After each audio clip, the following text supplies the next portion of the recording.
Chapter 85. Mason Broyles looked as if he'd slept his full 8 hours the night before. His skin was dewy, his suit was classic navy blue Armani, his pale blue shirt was crisp and matched his eyes. He stood and, without using notes, addressed the court and the jury. Your Honor, ladies and gentlemen of the jury, in order to understand what happened on the night of May 10th, you have to go inside the minds of two kids who had a notion.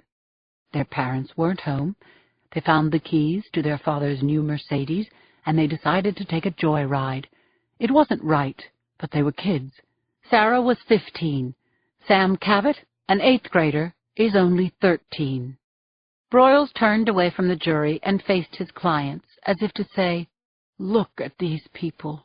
Look at the faces of bereavement caused by police brutality." Broyles turned back to the jury and continued his opening statement. Sarah Cabot was at the wheel that night. The Cabot kids were driving around in a bad neighborhood, the high-crime area we know as the Tenderloin District, and they were driving an expensive car.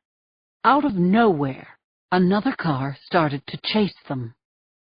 You will hear Sam Cabot tell that he and his sister didn't know it was a police car. How could they? Who would? They thought they were being chased by carjackers. If Sarah Cabot were here, she would testify that she was so afraid of the car that was chasing them, she fled, and then she lost control of the car and crashed it.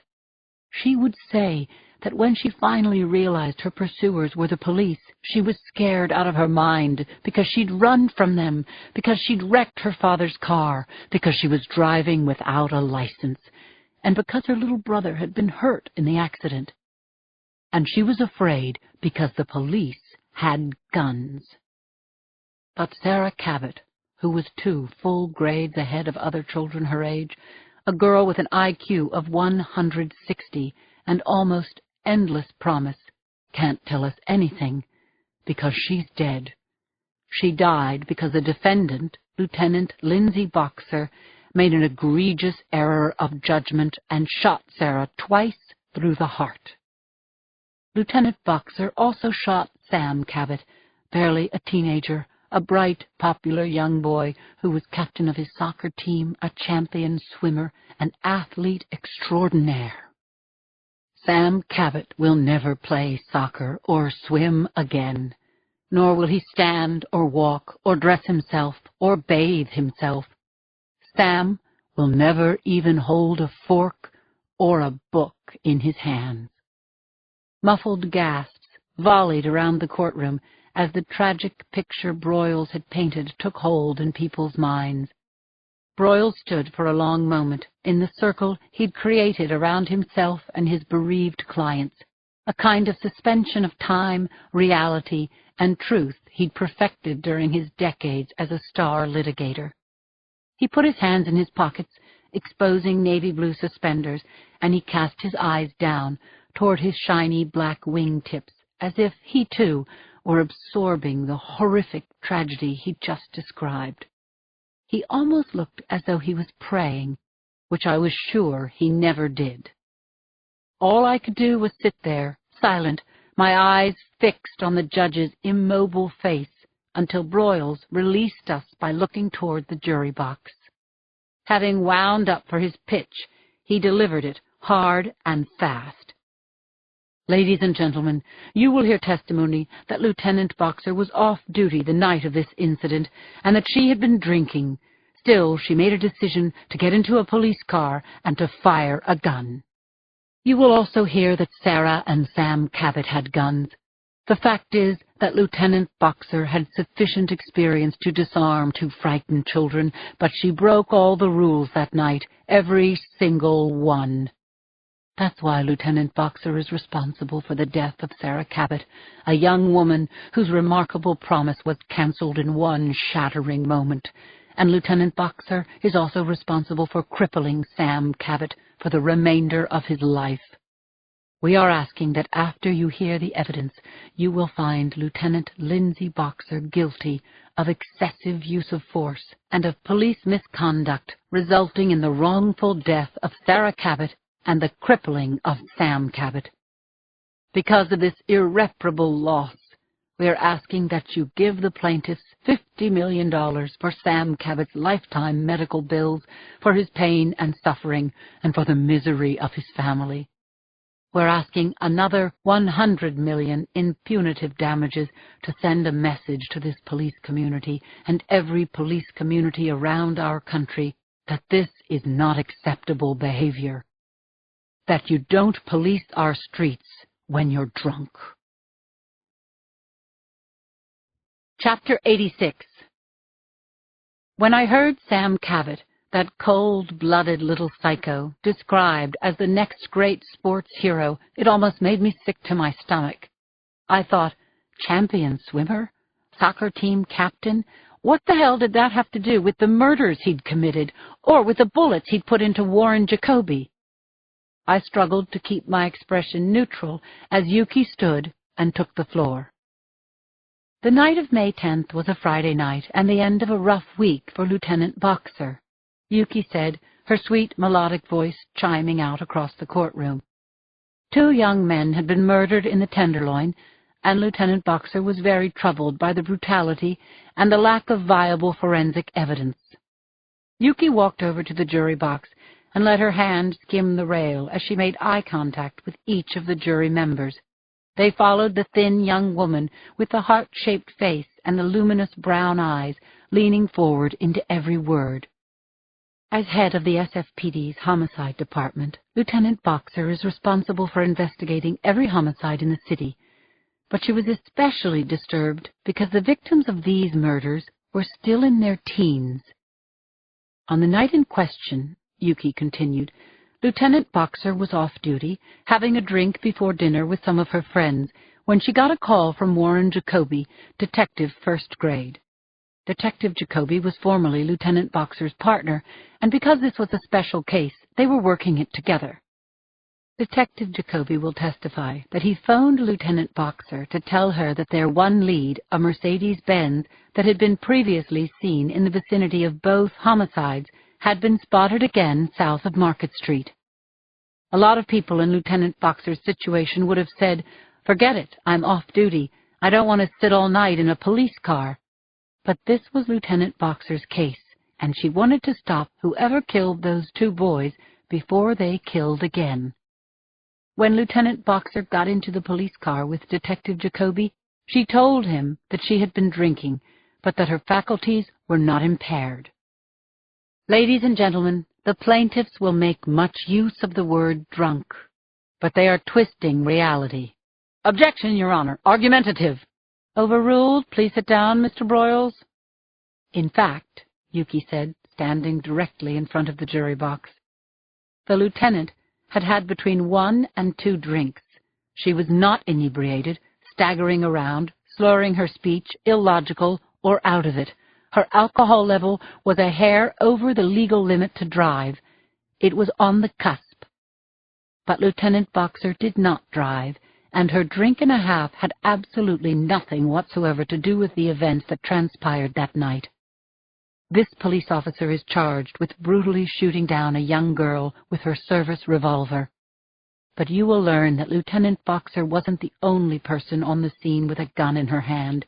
The victims, Yuki made the universal hand sign for quote marks around the word, not only brought guns to the scene, but they fired first and with intent to kill. Chapter 87. Mason Broyles jumped furiously to his feet. Objection, Your Honor. Defense counsel is mocking the victims, and she is way out of line. Sam and Sarah Cabot are not on trial here. Lieutenant Boxer is on trial. Well, she shouldn't be, said Yuki, pressing on. My client did nothing wrong. Nothing. She's here because the plaintiffs are suffering, and they want someone to pay for their loss, right or wrong. Objection, Your Honor. Argumentative. Sustained. Miss Castellano, please hold your argument for summation. Yes, Your Honor. I'm sorry. Yuki walked over to the table and looked at her notes, then swung back around as if she'd never been interrupted.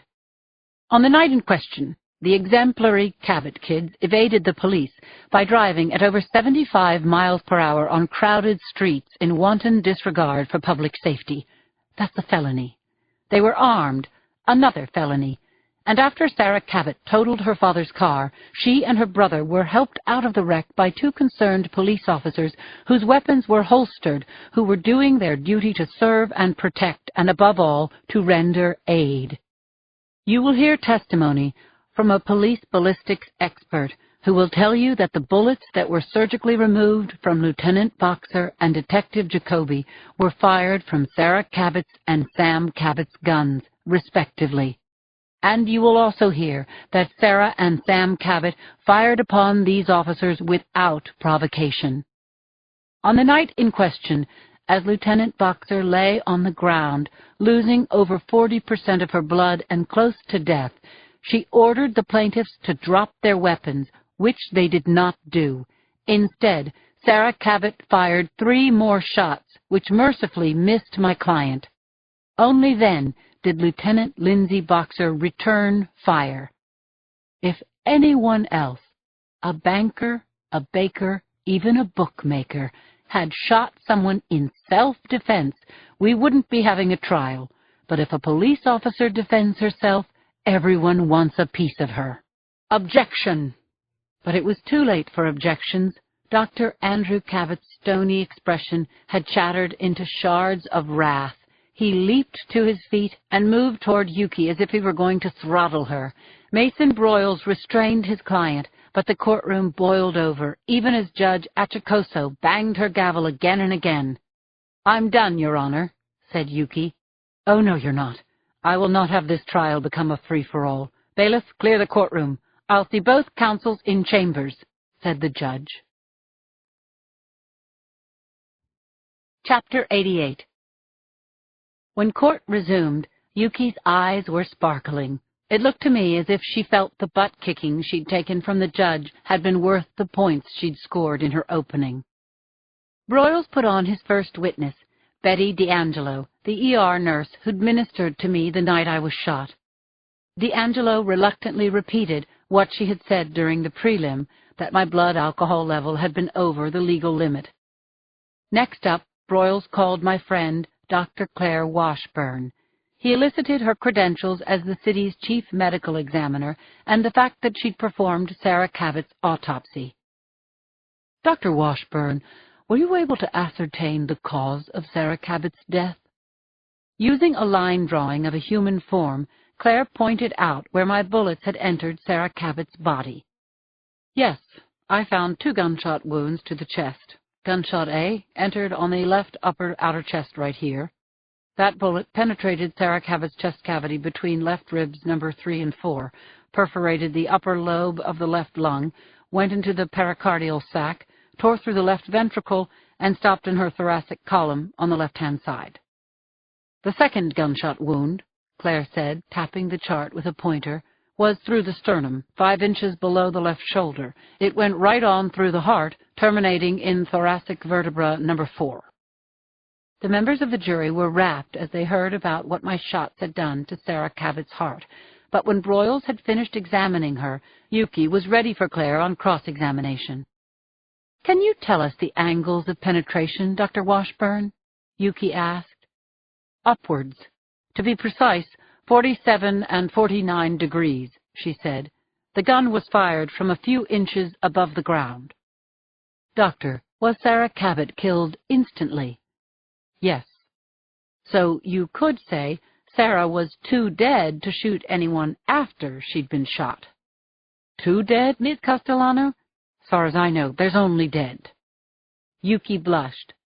"Let me rephrase that. Given that Lieutenant Boxer was shot twice by Sarah Cabot's gun, it stands to reason that Sarah Cabot fired first, because she died instantly after Lieutenant Boxer shot her." "Yes, it couldn't have happened any other way." "One more question," Yuki said, sounding as if it were an afterthought. "Did you do a tox screen on Miss Cabot's blood?" "Yes, a few days after the autopsy." "And what were your findings?" Sarah Cabot had methamphetamine in her system. "She was high?" "Yes, indeed. Sarah Cabot was loaded." "And what are the effects of methamphetamine?" Yuki asked Claire. Methamphetamine is a powerful central nervous system stimulant that produces a wide range of effects. The upside is a pleasurable rush, but long-term users suffer many of the downside effects, including paranoia and suicidal and homicidal thoughts. How about homicidal actions? Absolutely, replied Claire. Thank you, Dr. Washburn. I'm finished with this witness, Your Honor. Chapter 89. I was elated when Claire stepped down, but not for long.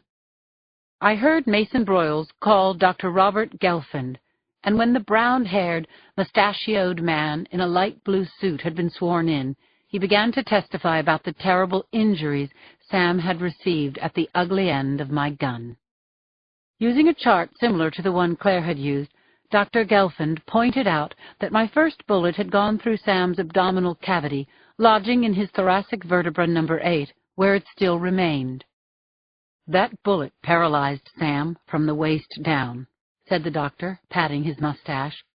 The second bullet entered at the base of his neck, passing through cervical vertebra number 3, paralyzing everything below his neck.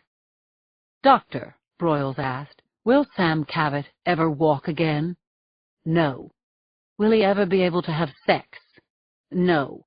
Will he ever be able to breathe on his own or have the full enjoyment of his life? No. He's in a wheelchair for the rest of his life, correct? That is correct. Your witness, Broyles said to Yuki as he returned to his chair. No questions of this witness, said Yuki. Plaintiff calls Sam Cabot, said Broyles. I sent an anxious look to Yuki before we both turned to face the rear of the courtroom. Doors swung open, and a young female attendant entered pushing a wheelchair, a shiny chrome Jenkinson Supreme, the Cadillac of its class. Sam Cabot looked frail and shrunken in his little boy's sport coat and tie, nothing like the vicious freak who'd murdered a couple of people for kicks before gunning Jacoby down. Except for the venomous look in his eyes, I wouldn't have recognized him. Sam turned those brown eyes on me now, and my heart raced as I felt horror, guilt, and even pity. I dropped my gaze to the humming, respiratory ventilator just below the seat of Sam's chair. It was a heavy metal box with dials and gauges, and a thin plastic air hose snaking up from the machine to where it was clipped right beside Sam's left cheek. A small, electronically assisted voice box was positioned in front of his lips. Sam turned his face from me and locked his lips around his air tube. A ghastly, sucking sound came from his ventilator as compressed air was pumped into his lungs. It was a sound that was repeated every 3 or 4 seconds, every time Sam Cabot needed to draw breath. I watched as the attendant wheeled Sam up to the witness stand. Your Honor, Mason Broyles said, since we don't know how long Sam will be asked to testify, we'd like to plug his ventilator into an electric socket to preserve the battery. Of course, said the judge.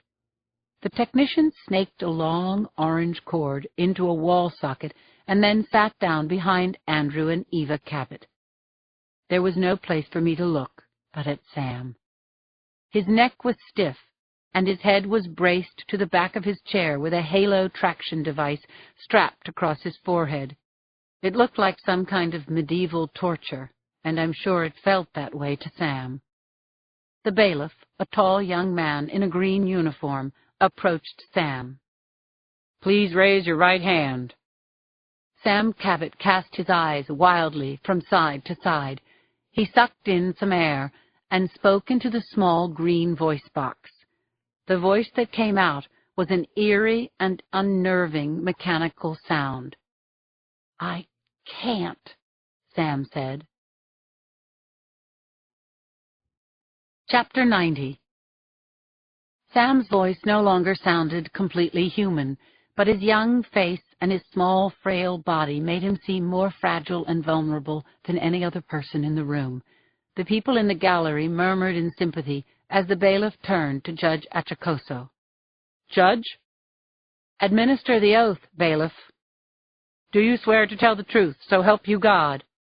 I do, said Sam Cabot. Broyles smiled at Sam, giving the jury enough time to really hear, see, and absorb the pitiful state of Sam Cabot's body and imagine what a hell his life had become. Don't be nervous, Broyles said to Sam. Just tell the truth. Tell us what happened that night, Sam. Broyles took Sam through a set of warm-up questions, waiting as the boy closed his mouth around the air tube. His answers came in broken sentences, the length of each phrase determined by the amount of air he could hold in his lungs before drawing on the mouthpiece again. Broyles asked Sam how old he was, where he lived, what school he went to, before he got to the meat of his interrogation. Sam, do you remember what happened on the night of May 10th? I'll never forget it. As long as I live, Sam said, sucking air from the tube, expelling his words in bursts through the voice box. It's all I think of, and no matter how hard I try, I can't get it out of my mind. That's the night she killed my sister and ruined my life, too. Objection, Your Honor, Yuki rose and said. Young man, said the judge, I know this is difficult, but please try to confine your answers to the questions. Sam, let's back up, said Mason Broyles kindly. Can you tell us the events of that night, and please take it step by step? A lot of stuff happened, Sam said. He sucked at the tube and continued. But I don't remember all of it. I know we took Dad's car, and we got scared. We heard the sirens coming. Sarah didn't have her license. Then the airbag burst. All I remember is seeing that woman shoot Sarah. I don't know why she did it. That's okay, Sam. That's fine. I saw a flash, the boy continued, his eyes fastened on me. And then my sister, she was dead. Yes, we all know. Now, Sam, do you remember when Lieutenant Boxer shot you? Within the small arc permitted by his restraints, Sam rolled his head from side to side, and then he started to cry.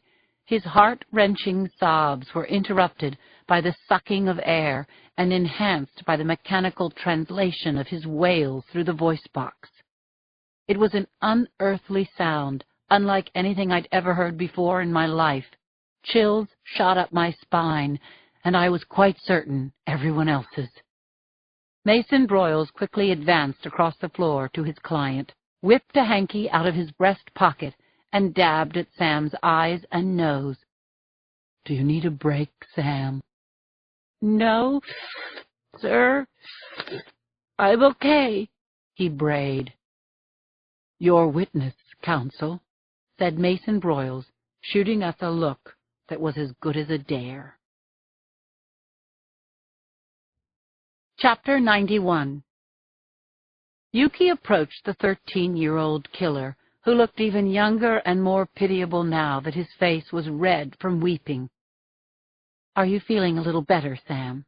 Yuki asked, putting her hands on her knees and stooping a little so that her eyes met his. Okay, I guess. Considering, said Sam. Glad to hear it, said Yuki, standing, taking a few steps back. I'll try to keep my questions brief. Why were you in the Tenderloin district on May 10th? I don't know, ma'am.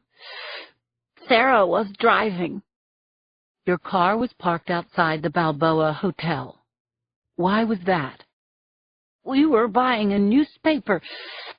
I think we were going to go to the movies. You think there's a newsstand inside the Balboa? I guess so. Sam, You understand the difference between a lie and the truth. Of course. And you know that you promised to tell the truth. Sure. Okay, so you can tell us all why you and Sarah were carrying guns that night. They were Dad's guns, the boy said. He paused for breath and maybe for thought as well. I took a gun out of the glove compartment because I thought those people were going to kill us. You didn't know that the police were trying to pull you over. I was scared. I wasn't driving and everything happened fast. Sam, were you on crank that night? Ma'am? Methamphetamine, you know, ice, get-go, beanies. I wasn't on drugs. I see. Do you remember the car accident? Not really. Do you remember seeing Lieutenant Boxer and Detective Jacoby help you out of the car after it crashed? No, because I had blood in my eyes. My nose broke. All of a sudden, I see guns, and the next thing I know, they shot us. Do you remember shooting Detective Jacoby? The kid's eyes widened. Was he surprised by the question, or was he simply remembering the moment? I thought he was going to hurt me, Sam croaked out at last. So you do remember shooting him? Wasn't he going to arrest me? Yuki stood her ground as she waited for Sam's lungs to fill. Sam, why did you shoot Detective Jacoby? No, I don't remember doing that. Tell me, are you under a psychiatrist's care? Yeah, I am. Because I'm having a hard time. Because I'm paralyzed. And because that woman murdered my sister. Okay, let me ask you about that. You say that Lieutenant Boxer murdered your sister. Didn't you see your sister fire at Lieutenant Boxer first? Didn't you see the lieutenant lying on the street? That's not how I remember it. Sam, you remember that you're under oath. I'm telling the truth, he said, and sobbed again. Okay. Have you ever been inside the Lorenzo Hotel? Objection, Your Honor. Where is this going? Ms. Castellano? The judge asked. It'll become apparent in a second, Your Honor. I just have one more question. Go ahead, then.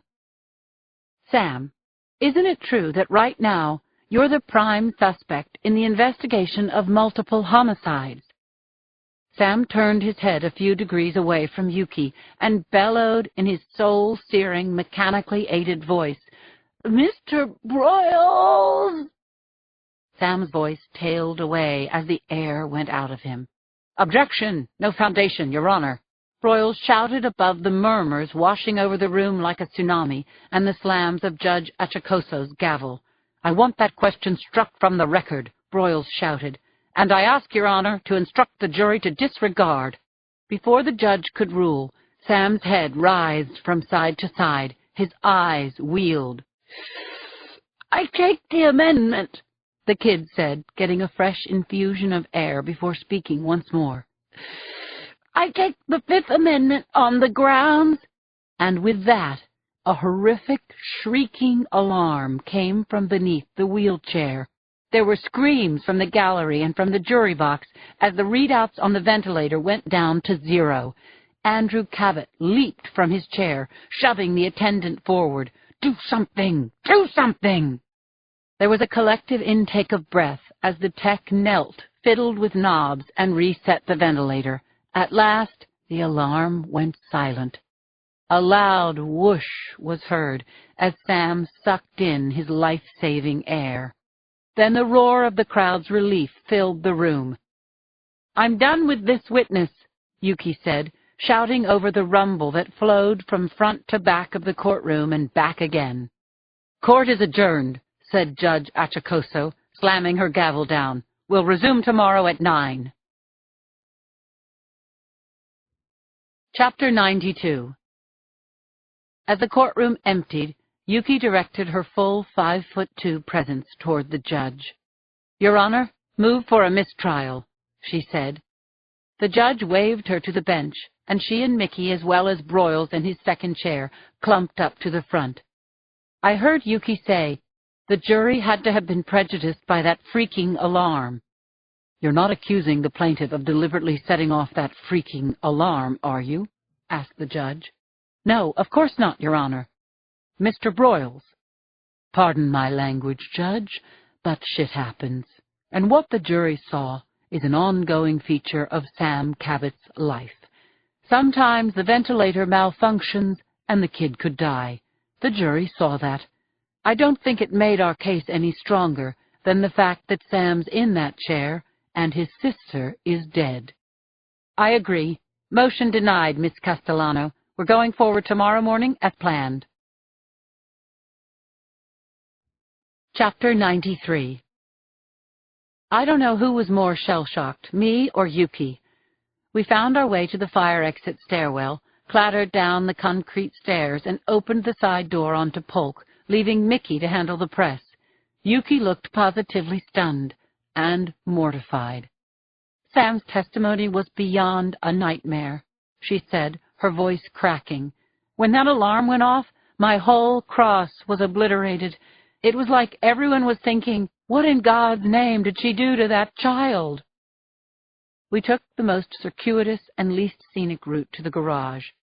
I had to put my arm across Yuki's waist to stop her from crossing the wind tunnel of Van Ness against the light. "My God," Yuki said again and again, each time throwing her hands up, palms facing the sky. My God, what a joke! What a complete travesty!" "But Yuki," I said, "you got your point across. You said it all. The kids were parked in the Tenderloin. They had no business there. They had guns. You said that Sam was the target of a homicide investigation, and Sam will be arraigned for those murders. His prints were found on the lip of the bathtub where that poor kid was electrocuted. He and Sarah murdered those kids, Yuki. Sam Cabot is a terror. The jury has to know that." "I don't know that they know. I can't get away with saying he's a suspect again because he hasn't been arraigned. The jury might have even thought I was baiting the kid, trying to get his pathetic little goat, which apparently I did." We crossed Opera Plaza, a mixed-use development with restaurants, a bookstore, and movie theaters on the ground floor. Avoiding the stares of the crowd, we took the elevator down to the garage, and after going back and forth several times between the rows of parked cars, we found Yuki's Acura at last. We strapped in, and when Yuki turned the key, the engine jumped to life. I was already thinking ahead to tomorrow. "You're sure it's a good idea for me to testify?" I asked my attorney. "Absolutely.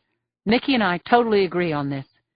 We've got to get the jury's sympathy going toward you, and to do that, those people are going to have to see and hear what you're made of, and that's why you've got to testify."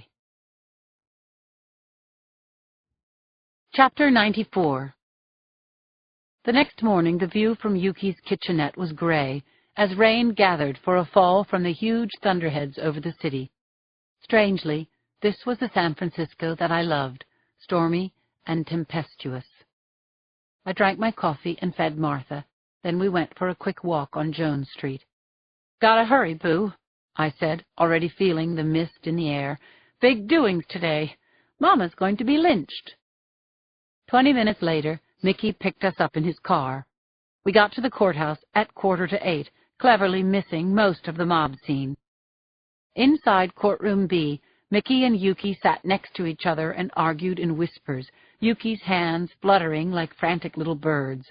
As for me, I stared out the courthouse window at the sheets of falling rain as tense minutes ticked off on the electric clock against the side wall. I felt a touch on my arm.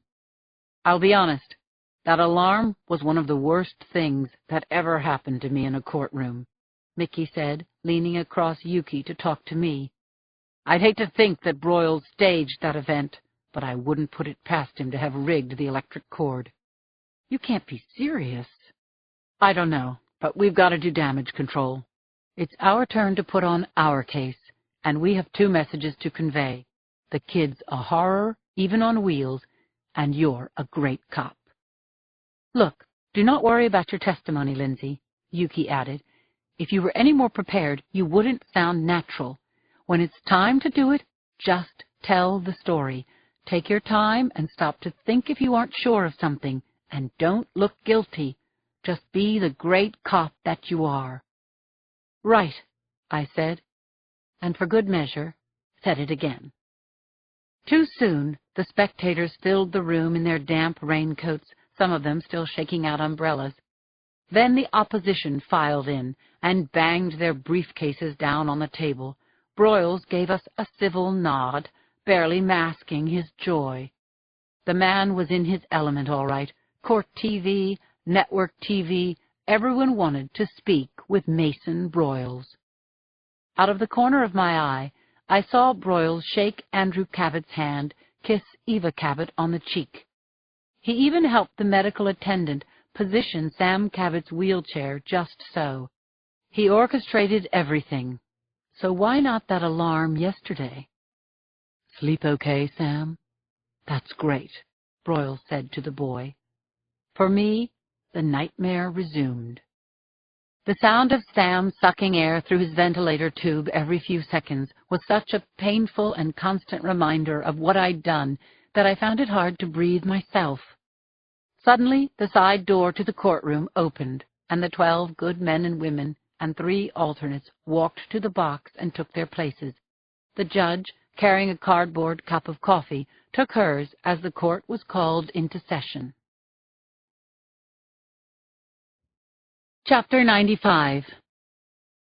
Yuki, looking calm, collected, and sensational in a gray suit and pearls, kicked off our case by putting veteran dispatcher Carla Reyes on the stand. Yuki asked Carla some general questions about her duties and what her shift on May 10th had been like. Then she played the tape of my radio transmissions that awful night.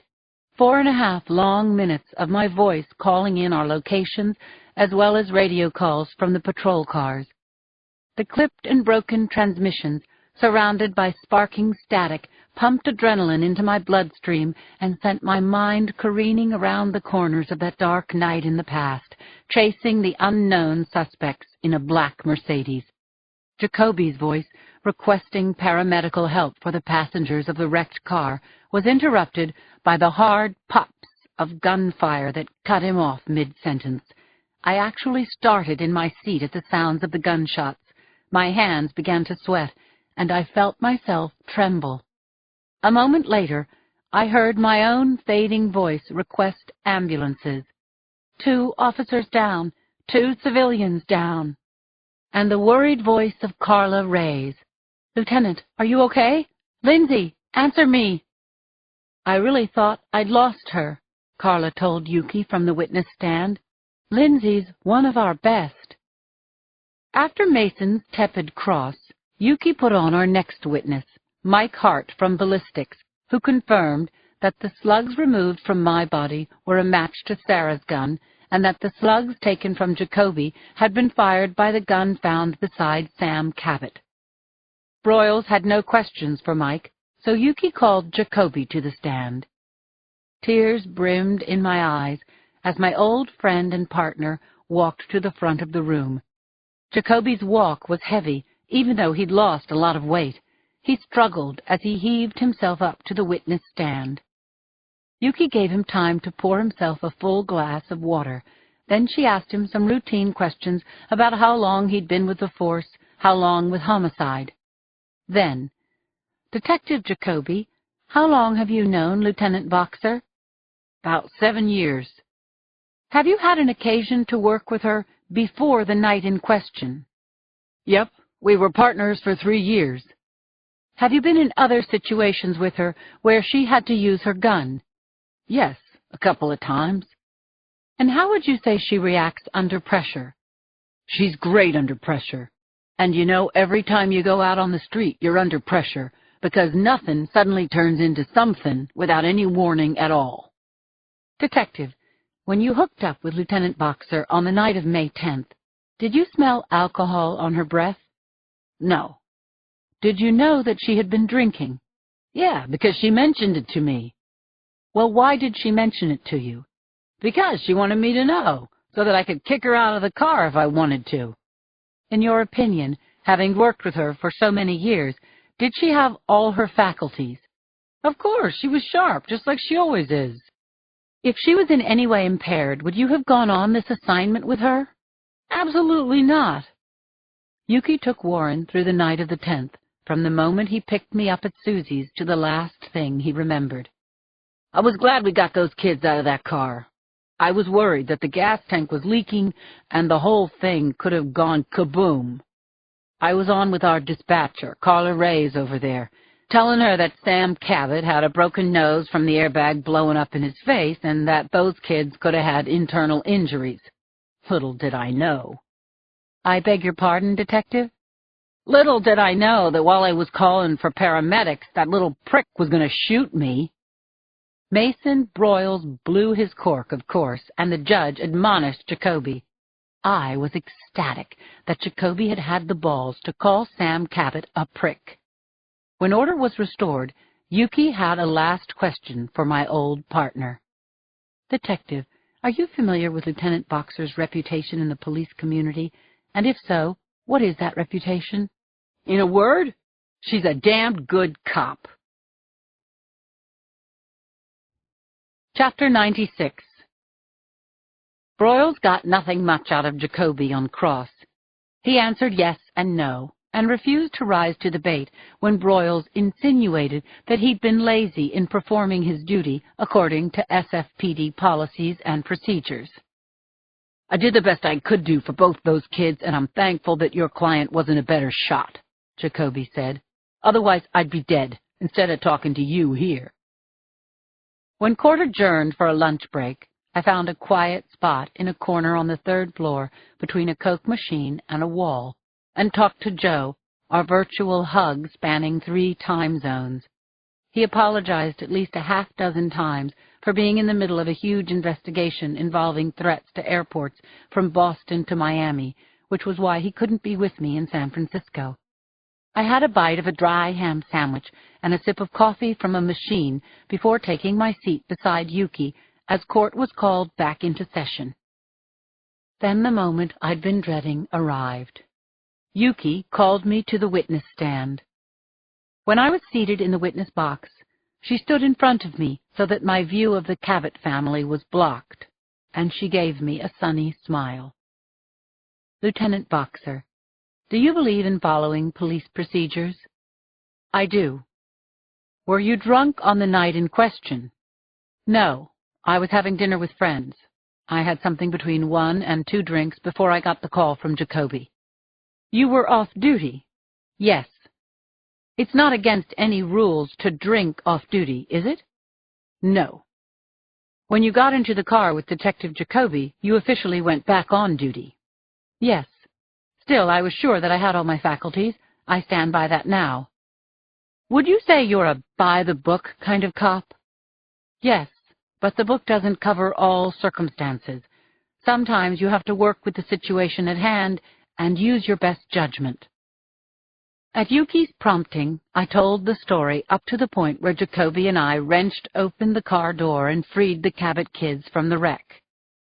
I made a mistake because those kids looked such a mess, I said. I felt sorry for them. Why did you feel sorry for them? They were both crying, and Sam in particular was bleeding, throwing up, and pleading with me. Could you explain? He said, "Please don't tell my father, he'll kill me." So what did you do? As Detective Jacoby said, we had to get them out of the car. There was a danger of the gas tank exploding. I put my gun away so that I could get a grip on the car door, and together Detective Jacoby and I got them out. Go on, Lieutenant. After they were out of the car, I should have cuffed Sarah.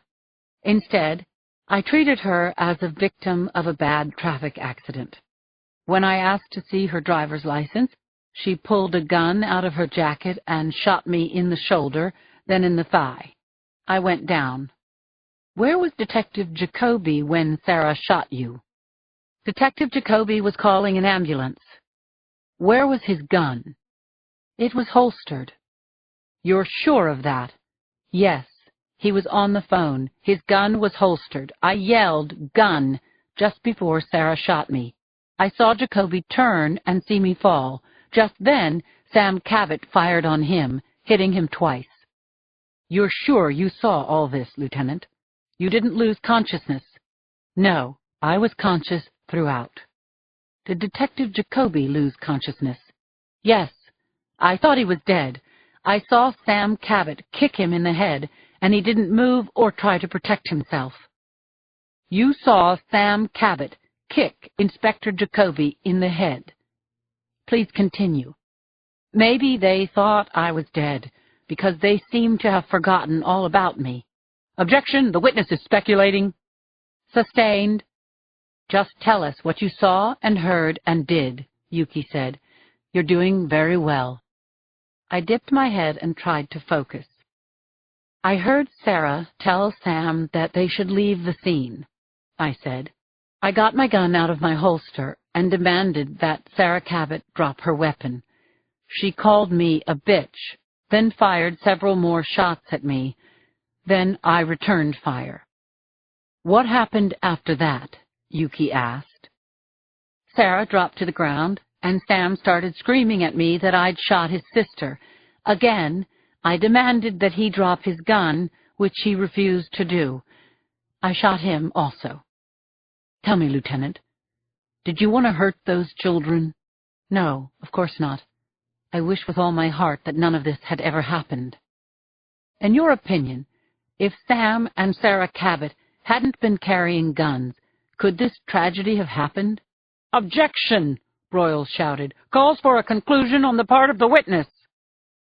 The judge leaned back in her chair and stared up at the ceiling through her thick black-rimmed glasses. Then, having decided, she snapped back upright. Sustained. Lindsay, is it true that in your 10 years in homicide, you've been cited for excellent arrests on 37 occasions and received 15 unit citations and 20 meritorious service commendations? I didn't keep count, but that sounds about right. In short, Lieutenant Boxer, the San Francisco Police Department would agree with Detective Jacoby's description of you. You're a damned good cop. Objection! Counsel is making a speech. Thanks, Lindsay. I'm done, Your Honor. Chapter 97. I forgot about Yuki as soon as she turned away from me. I was falling backward in time, feeling the pain of that horrifying night. The whooshing sound of Sam's breathing was like the sound of salt water washing over my open wounds, and the courtroom was a slick sea of faces, reflecting back what must have been my own pained and stricken expression. I picked out 6 members of the Cabot family by their resemblance to Sarah and Sam, and the fury in their eyes. And I saw cops everywhere, men and women I'd known and worked with for years. My eyes locked on Jacoby, and his eyes held mine. He gave me a thumbs up, and I wanted to smile, but Mason Broyles was coming toward me. He wasted no time with amenities. Lieutenant Boxer, when you shot my client and his sister, did you shoot to kill? There was a loud ringing in my ears as I tried to understand his question. Had I shot to kill? Yes. But how could I say that I had meant to kill those kids? I'm sorry, Mr. Broyles. Could you repeat the question? Let me ask it another way. If this incident happened as you say, that Sarah and Sam Cabot refused to put down their guns, why didn't you simply disable them? Shoot them in the arms or legs, for instance. I hesitated, trying to imagine it. Sarah standing squarely facing me on the pavement, those shots pounding into my body, falling to the street, the shock, the pain, the shame. Lieutenant? Mr. Broyles, I fired in self-defense. Amazing. A sharpshooter like you, even while drunk. Objection! He's badgering Lieutenant Boxer. Sustained. Watch yourself, Mr. Broyles. Yes, Judge. Lieutenant, I don't understand. You shot 2 bullets into Sarah's heart. A pretty small target, wouldn't you say? Why couldn't you have shot her so that she'd survive? Why didn't you shoot Sam Cabot's gun out of his hand? Your Honor, asked and answered. I withdraw the question. We understand what you did, Lieutenant, Broyles sneered. We understand exactly what happened. Chapter 98. I heard Yuki say, "Redirect, Your Honor." Then she approached me, moving quickly. She waited until I was looking into her eyes. Lindsay, when you fired on Sam and Sarah Cabot, was your life in danger? Yes. What's proper police procedure for that situation? What's by the book? You shoot to center mass to alleviate the threat, and once the threat is alleviated, you cease firing. Often those center mass shots are fatal. You can't take any chances by shooting at extremities. You could miss. The individual might still be able to shoot, and you've got to make sure the shooter can't hurt you or other people. Did you have any other choice but to shoot the way you did? No, none at all. Thank you, Lieutenant. Now we understand exactly what happened. I was weak with relief when I stepped down from the stand. As soon as I took my seat, I heard the judge dismiss the court. See you all tomorrow at 9, she said. Yuki and Mickey and several attorneys from his office formed a buffer zone around me as we left the courthouse by the back door and entered the black Lincoln town car that was waiting for us on Polk. Through the car's smoked windows, I saw the angry, chanting crowd holding posters with my picture and the slogans, "Loose Cannon" and "Dirty Harriet."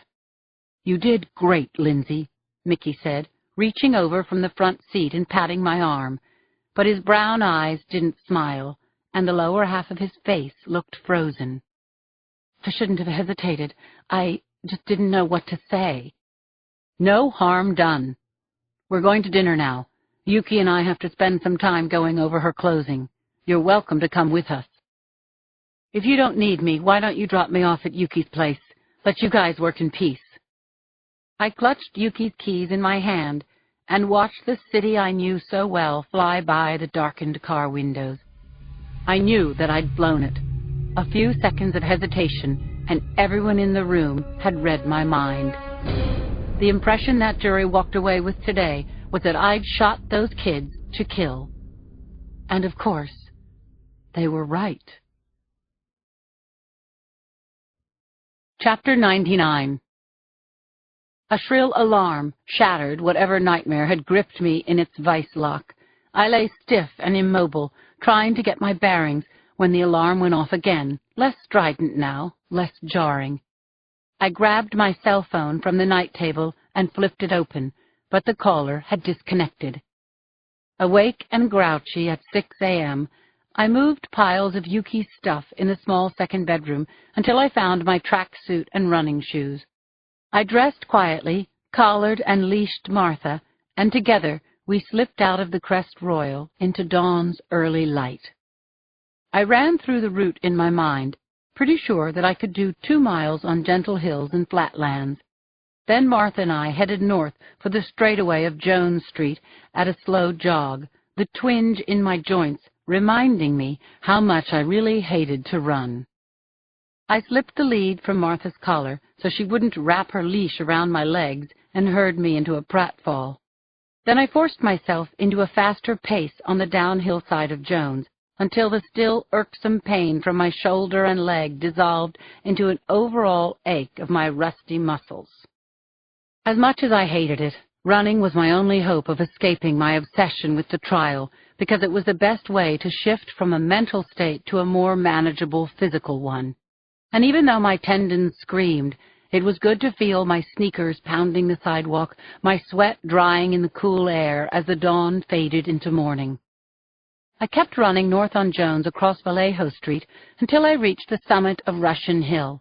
Straight ahead was Alcatraz Island, with its flashing lighthouse and a glorious view of Angel Island. It was there that my mind floated free and my heart hammered from exertion rather than from stress and fear. I blew through the wall, as I crossed onto Hyde, and the wonderful drug endorphin warmed me. To my right was the crooked block of Lombard, an endlessly charming street that runs down the hill to Leavenworth. I pumped my arms and jogged in place, waiting for a red light to change, delighted that I was still ahead of the commuter crowd that a half an hour from now would totally clog the streets and sidewalks. The light changed, and I pushed off. The path I'd chosen took me through some of the city's prettiest blocks of gorgeous old homes and postcard views, even with the fog still drifting around the bay.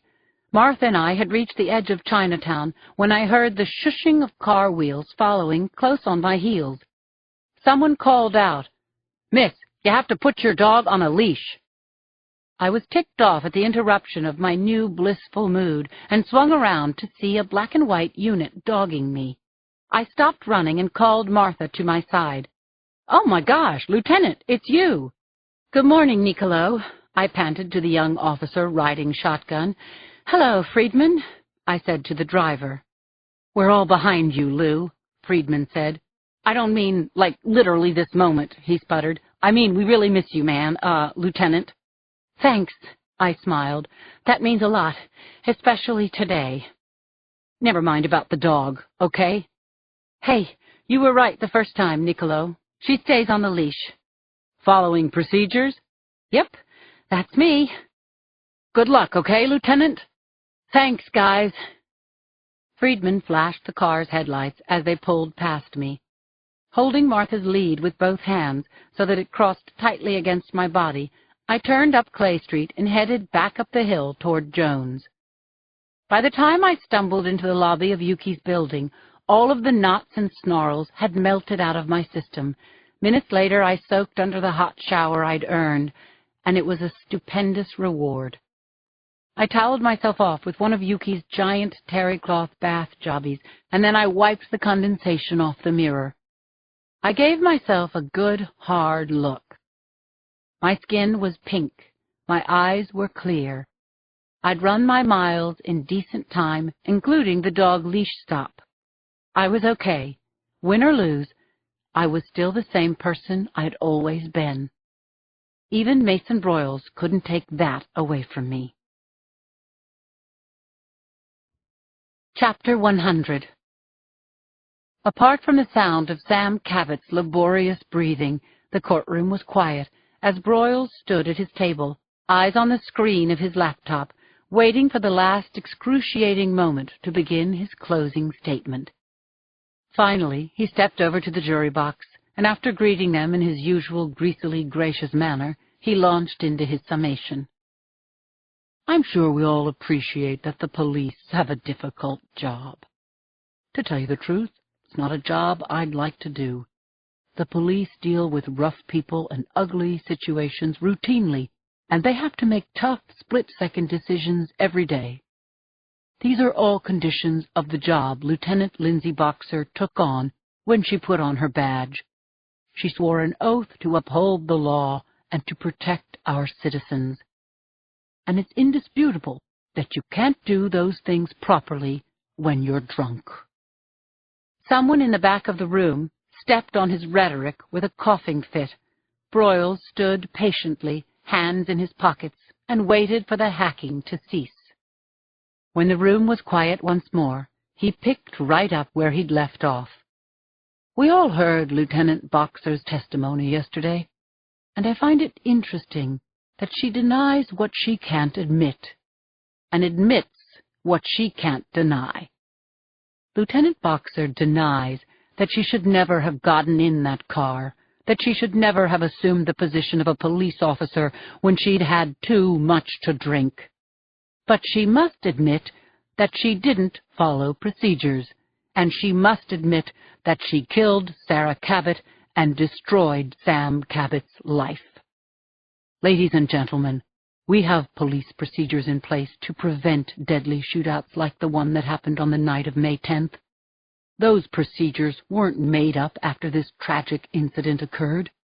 They're time-tested and have been in effect for decades for a reason, every cop alive knows that you approach a suspect vehicle with your gun drawn so as to show the person you're approaching that you mean business, and you disarm suspects so that no one gets hurt.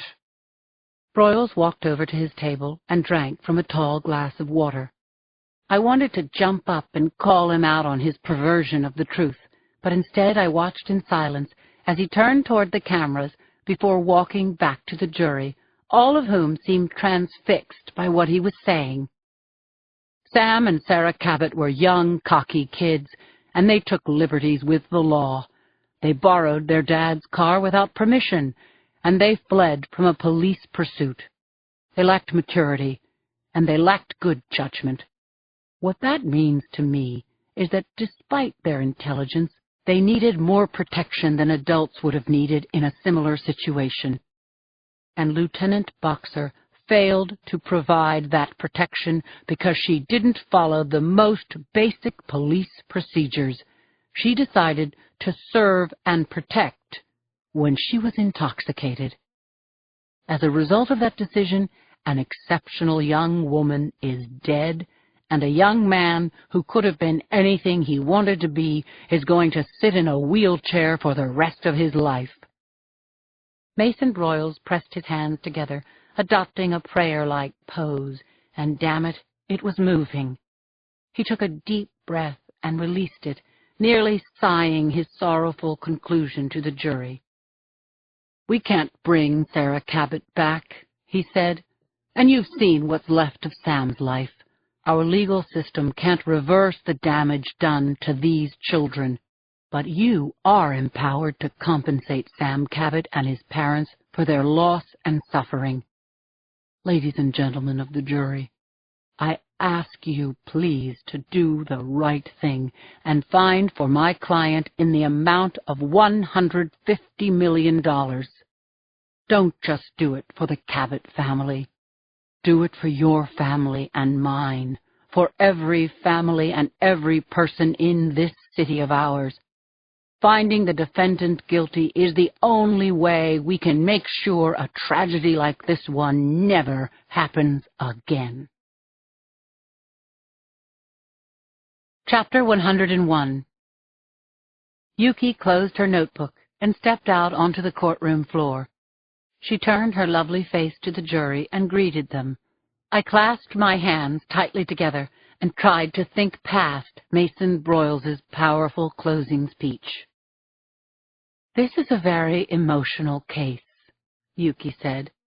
"On the one hand, we have a tragedy that will remain with the Cabot family forever. On the other hand, a damned good cop has been unfairly accused of causing this incident. Because this case is so emotional, because the Cabot kids are and were so young, I want to state the facts again, because your job is to decide this based on facts, not emotion. It's a fact that if a cop wants to have a couple of margaritas on a Friday night when she's off duty, there is absolutely nothing wrong with that. Cops are people too, and while police officers are there for the public 24 hours a day, it would have been perfectly okay for Lieutenant Boxer to have told Detective Jacoby that she was busy. But this officer cared intensely about her work and went beyond the call of duty, and in so doing, she put herself in harm's way. You've heard the plaintiff say over and over again that Lieutenant Boxer was drunk. In fact, she was not intoxicated, and while her alcohol consumption may have been a condition of this incident, it was not the cause. Please don't lose sight of this distinction. Lieutenant Boxer did not make any errors of judgment on the night of May 10th because her reactions were slow or her thinking was faulty. If Lieutenant Lindsay Boxer did anything wrong that night, it was because she showed too much compassion for the plaintiffs.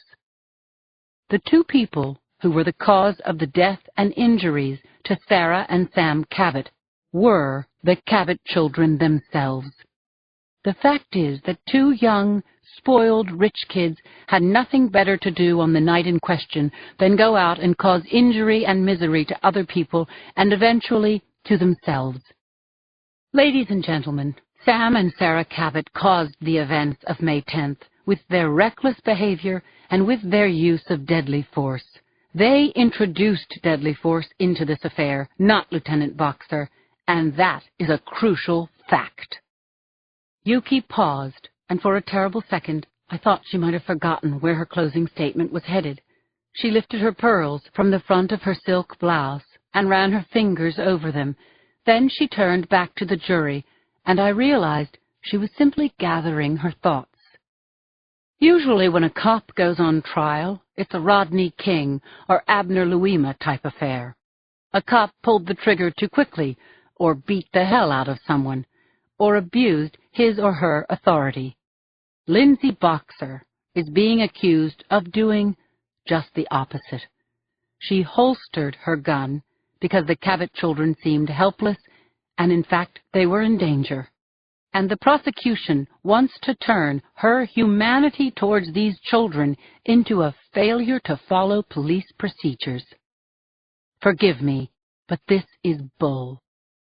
Lieutenant Boxer followed procedures when she approached the car in question with her gun drawn. Then, based on the visible injuries to Sam Cabot, she rendered aid to the victims of a car accident. That was the right thing to do. Detective Jacoby, another damned good cop, with over 25 years on the SFPD, did the same thing. You heard him. He holstered his gun. After he and Lieutenant Boxer freed the Cabot kids from their vehicle, he tried to get them medical assistance. Isn't this the kind of behavior we all want from our police force? If you were in an accident? If these had been your kids? But instead of thanking these officers, the Cabot children fired guns at them with intent to kill. Sam kicked Inspector Jacoby in the head after he'd been shot. Was their vicious and potentially lethal aggression caused by the use of drugs? Or were they just bent on murder? We don't know. But we do know that Lieutenant Boxer was shot first and that she returned fire in self-defense. That's a fact. And defending herself, ladies and gentlemen, is proper police procedure. Lieutenant Boxer told you she'd give anything in the world to have Sarah Cabot alive today, and for this young man to have the full use of his body. But the fact is, the events of May 10th did not happen because of a fire that Lindsay Boxer set. She tried to put that fire out. I felt a rush of gratitude that almost spilled from my eyes. My God, to be defended with such heart and eloquence. I bit my lower lip and watched Yuki as she finished her summation. Ladies and gentlemen of the jury, you've been very patient this week through a lot of testimony and harassment from the media. I know you are looking forward to your deliberation. We ask that you find Lieutenant Lindsay Boxer guilty of being the kind of cop we should all be proud of, a compassionate, dedicated, selfless officer of the law. And we ask that you find her innocent of the outrageous charges that have been brought against her. Chapter 102. What do you say we go out the front door today? Mickey said, taking my arm. It's Friday. The case will be on hold throughout the weekend, and that makes me think this is a good time to meet the press. I walked between my attorneys into the hallway, and from there down the marble stairs and out onto McAllister. The corner of the Civic Center courthouse is cut on an angle so that the building faces kitty corner onto the wide intersection and the manicured park across from Civic Center Plaza. By contrast to the dark of the courthouse, the sunshine was blinding, and as it had been since the beginning of my trial, McAllister was so jammed I couldn't see over the press and the satellite vans that were lining the curb. It was like the scene outside the O.J. Simpson courtroom, the same kind of adrenaline-fueled madness that masks the truth, whatever that might be. This trial wasn't worthy of the world stage. The media exposure was all about viewership, ratings, advertising dollars. Be that as it may, today I was it. Like hounds on a rabbit, the press saw me and closed in for the kill. Mickey was ready with his statement, but he never got to deliver it. "How long do you think the jury will be out, Mr. Sherman?" "I don't know, but I'm sure, however long it takes, the jury will find Lieutenant Boxer innocent of all charges." "Lieutenant Boxer, if the jury finds against you—" "That's unlikely to happen," Yuki answered for me. "Ms. Castellano, this is your first high-profile case. How do you think you did?" 15 feet away, a crowd was also forming around Mason Broyles, his clients, and his deputies. Film rolled as the medical attendant moved Sam Cabot down a wooden ramp and loaded him into a van. Reporters followed, firing questions at Sam as his father did his best to shield the boy. I picked Cindy out of the crowd. She was shouldering through the sardine can-packed bodies, trying to get closer to me. And that's why I wasn't paying much attention to Mickey when he answered his cell phone. Then his hand was on my shoulder. His face was totally gray. "I just got a heads-up from the clerk's office," he shouted into my ear. "The jury has a couple of questions." We pressed through the crowd, making our way to the street and Mickey's waiting car. Yuki and I got into the back seat, and Mickey got in front beside his driver. "What did they want to know?" Yuki asked as soon as the doors closed. The car moved slowly through the crowd, heading toward Redwood. "They want to see the evidence of Lindsay's alcohol intake," Mickey said, turning to face us. "Christ," Yuki said. "How could they still be stuck on that?" "What else?" I asked urgently. "You said there were 2 things." I saw Mickey hesitate. He didn't want to tell me, but he had to do it.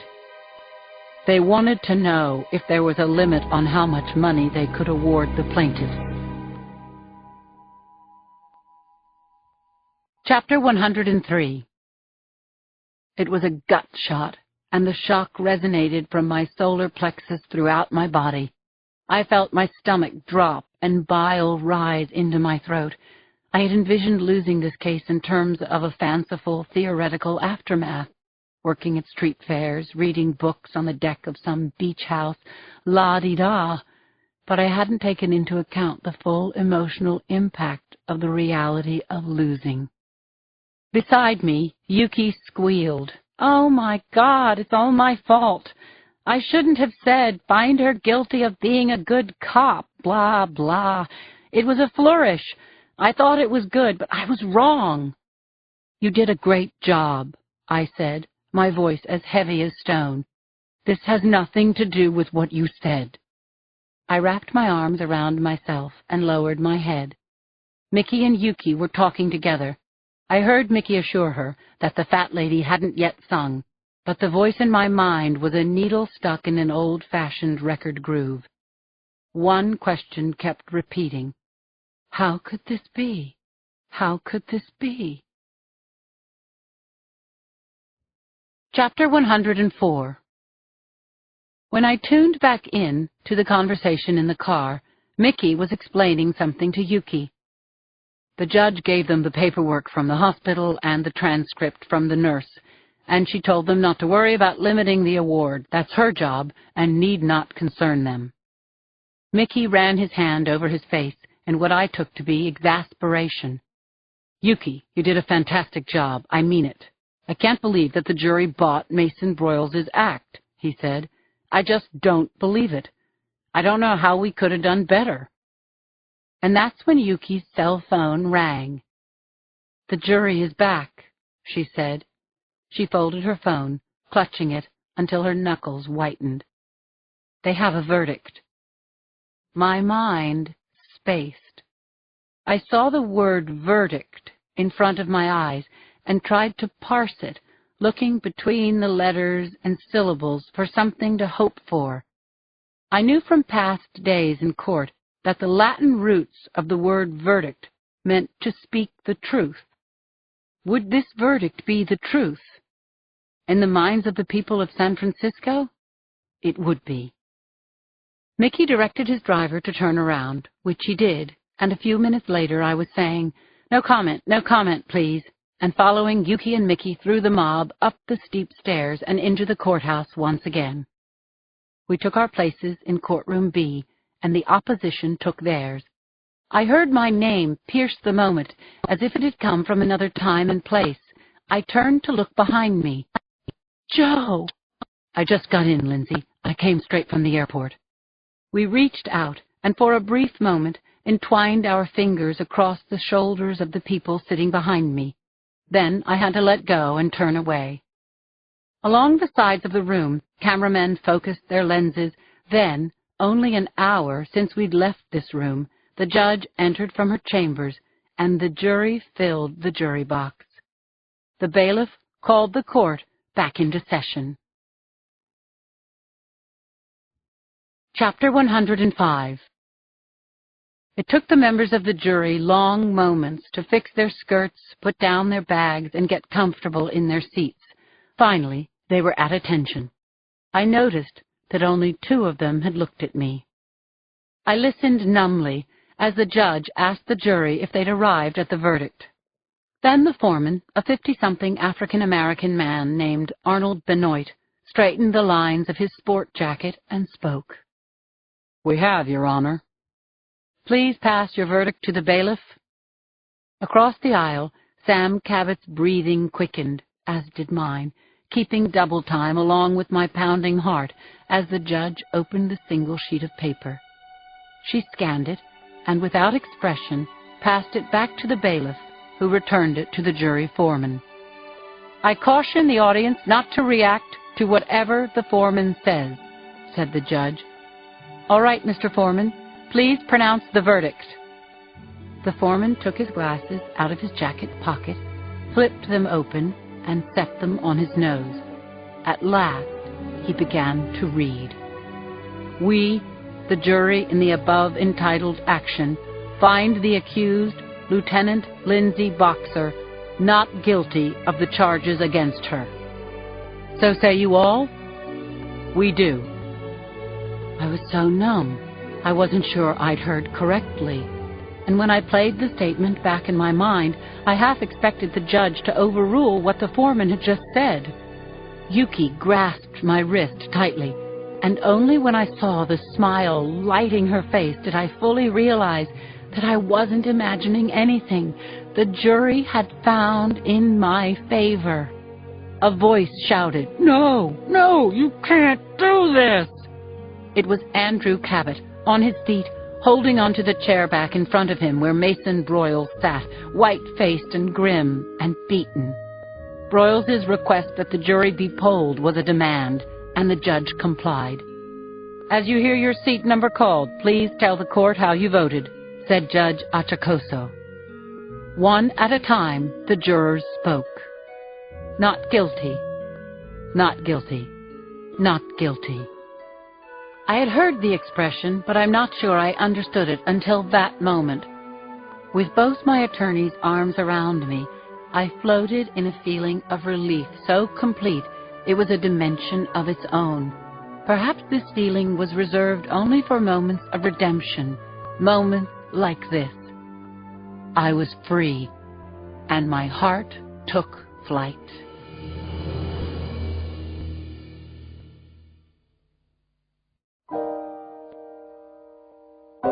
Part 5.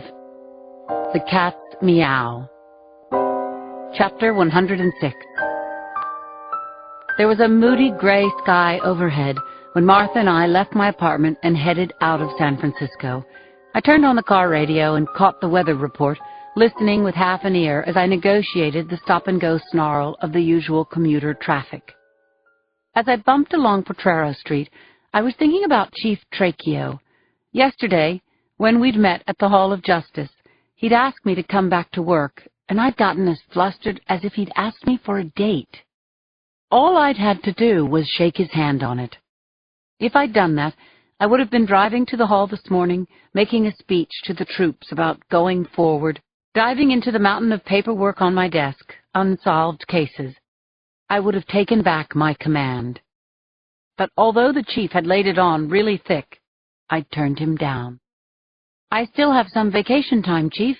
I need to take it." He said he understood, but how could he? I still didn't know what I wanted to do with my life, and I had a sense that I wouldn't know until I'd gotten to the bottom of the killings in Half Moon Bay. Those unsolved murders were a part of me now, too. My gut told me that if I did what I was good at, if I persevered, I would find the SOB who had killed my John Doe and all those others. Right now, that was all I really cared about. I took 280 southbound, and once clear of the city, I rolled down the windows and changed the channel. By 10 a.m., my hair was whipping across my face and Sue Hall was spinning my favorite oldies on 99.7 FM.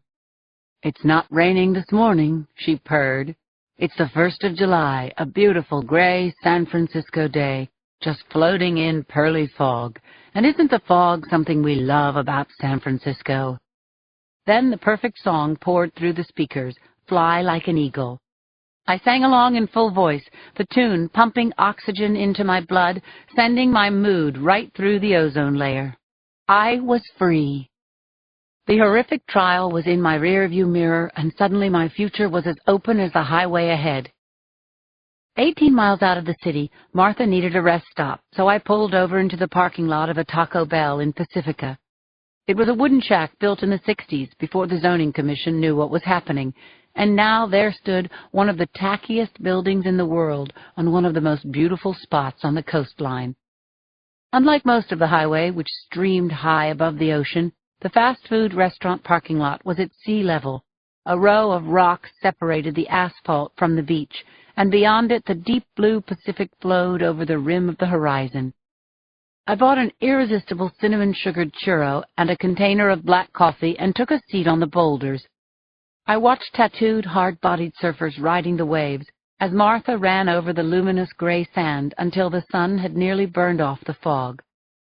When this great moment was sealed in my memory, I called Martha back to the car. 20 minutes later, we entered the outskirts of Half Moon Bay. Chapter 107. I drove across the Airbell on the apron of the Man in the Moon garage and honked a little shave and a haircut until Keith came out of his office. He lifted off his baseball cap, shook out his golden hair, stuck the cap back on, smiled my way, and sauntered on over. "Well, well, look at who's here, the woman of the year," Keith said, putting his hand on Martha's head. "Oh, that's me, all right," I said, laughing. "I'm just glad it's over." "Yeah, I totally get it. I saw that Sam Cabot on the news. He was so pitiful. I was really scared for you, Lindsay. But it's water over the hill now. Congratulations are in order." I murmured my thanks for his interest and asked Keith to fill up the tank. Meanwhile, I took the squeegee from a bucket and cleaned the windshield.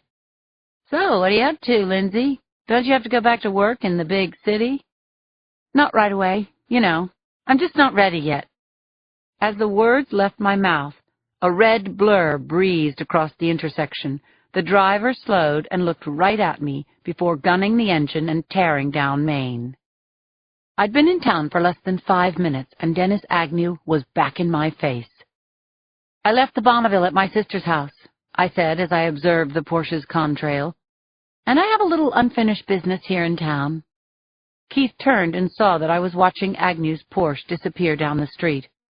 "I've never understood it," he said, jacking the gas gun into my tank, shaking his head. A bell rang as the gas meter racked up the gallons. "He's a really bad dude. I just don't understand why women are so attracted to trouble." "You're kidding me," I said. "You think I'm interested in that guy?" "Aren't you?" "Very, but not the way you mean. My interest in Dennis Agnew is purely professional." Chapter 108. As we headed to Kat's house, Martha jumped around from back seat to front, barking like a fool, and when I parked in the driveway, she jumped through the car's open window and ran up to the front door, where she stood wagging her tail and singing in a high key. "Be cool, Boo," I said. "Show a little restraint." I jiggled the key in the lock and opened the front door. Martha trotted inside. I called Joe and left him a message. "Hey, Molinari, I'm at Kat's house. Call when you can." Then I left a message for Carol Lee. telling her that she and Allison could stand down from pig-sitting detail. I spent the day thinking about the Half Moon Bay murders while I cleaned up around the house. I cooked up some spaghetti and canned baby peas for dinner, making a mental note to do some grocery shopping in the morning. Then I brought my laptop into my niece's room and set it up on their shelf of a desk. I noticed that the sweet potato vines had sent another couple inches across the windowsill, but the notes Joe and I had tacked up on the girls' corkboard were unchanged. Our little scribblings detailing the circumstances and the savagery done to the Whitakers, Daltrys, Sarduccis, and O'Malleys still led nowhere, and of course my lone John Doe remained pinned to the wall.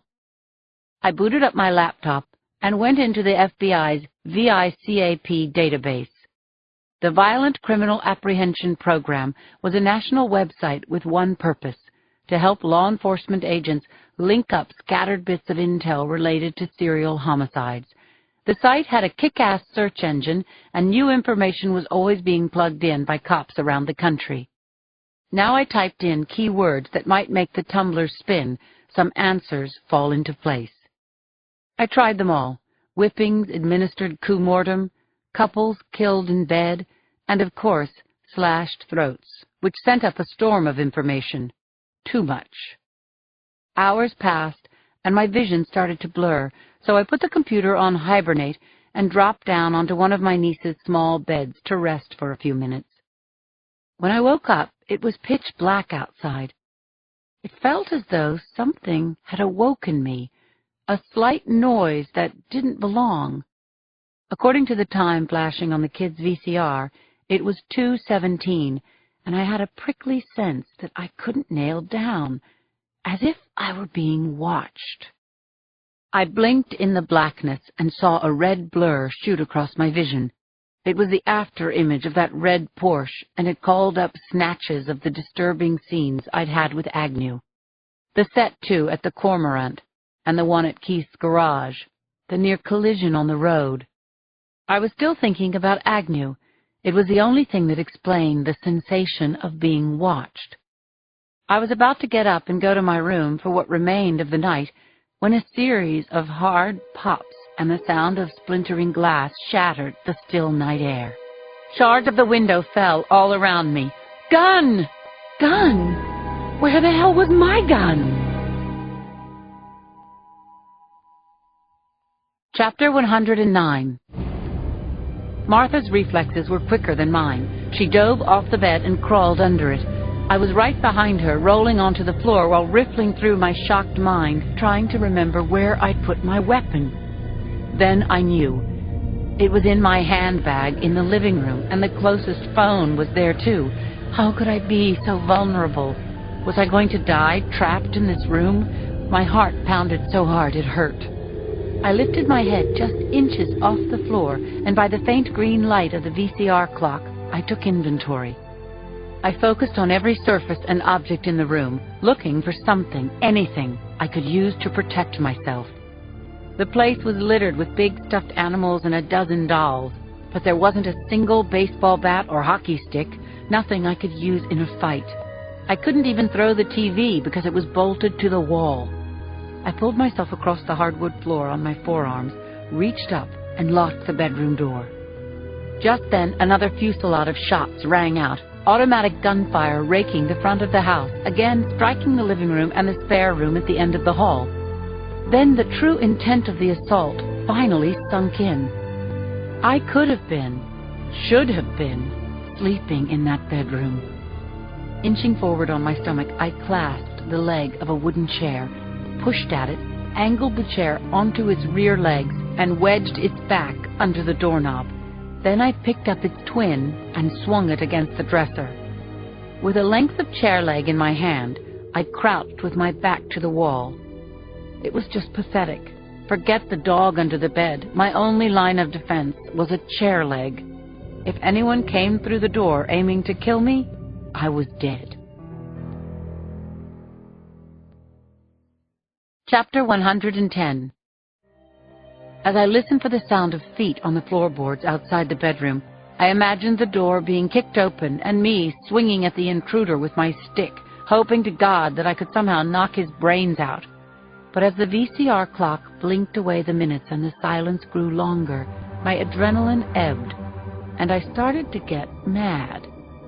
I stood, listened at the door, and when I heard nothing, I opened it and worked my way down the long hallway, using doorways and walls as barricades.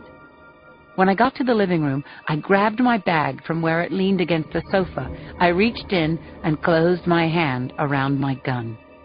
Thank you, God. As I called 911, I peeked through the slits in the window blinds. The street looked empty, but I thought I saw something glinting on the front lawn. What was it? I told the dispatcher my name, rank, and shield number, and that shots had been fired at 265 Seaview.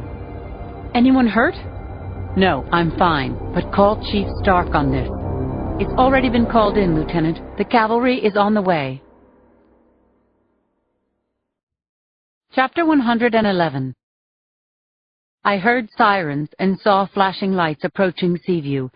As the first cruiser arrived, I opened the front door, and Martha bolted past me. She ran over to the snake-like object that was lying in the moonlight. She gave it a sniff.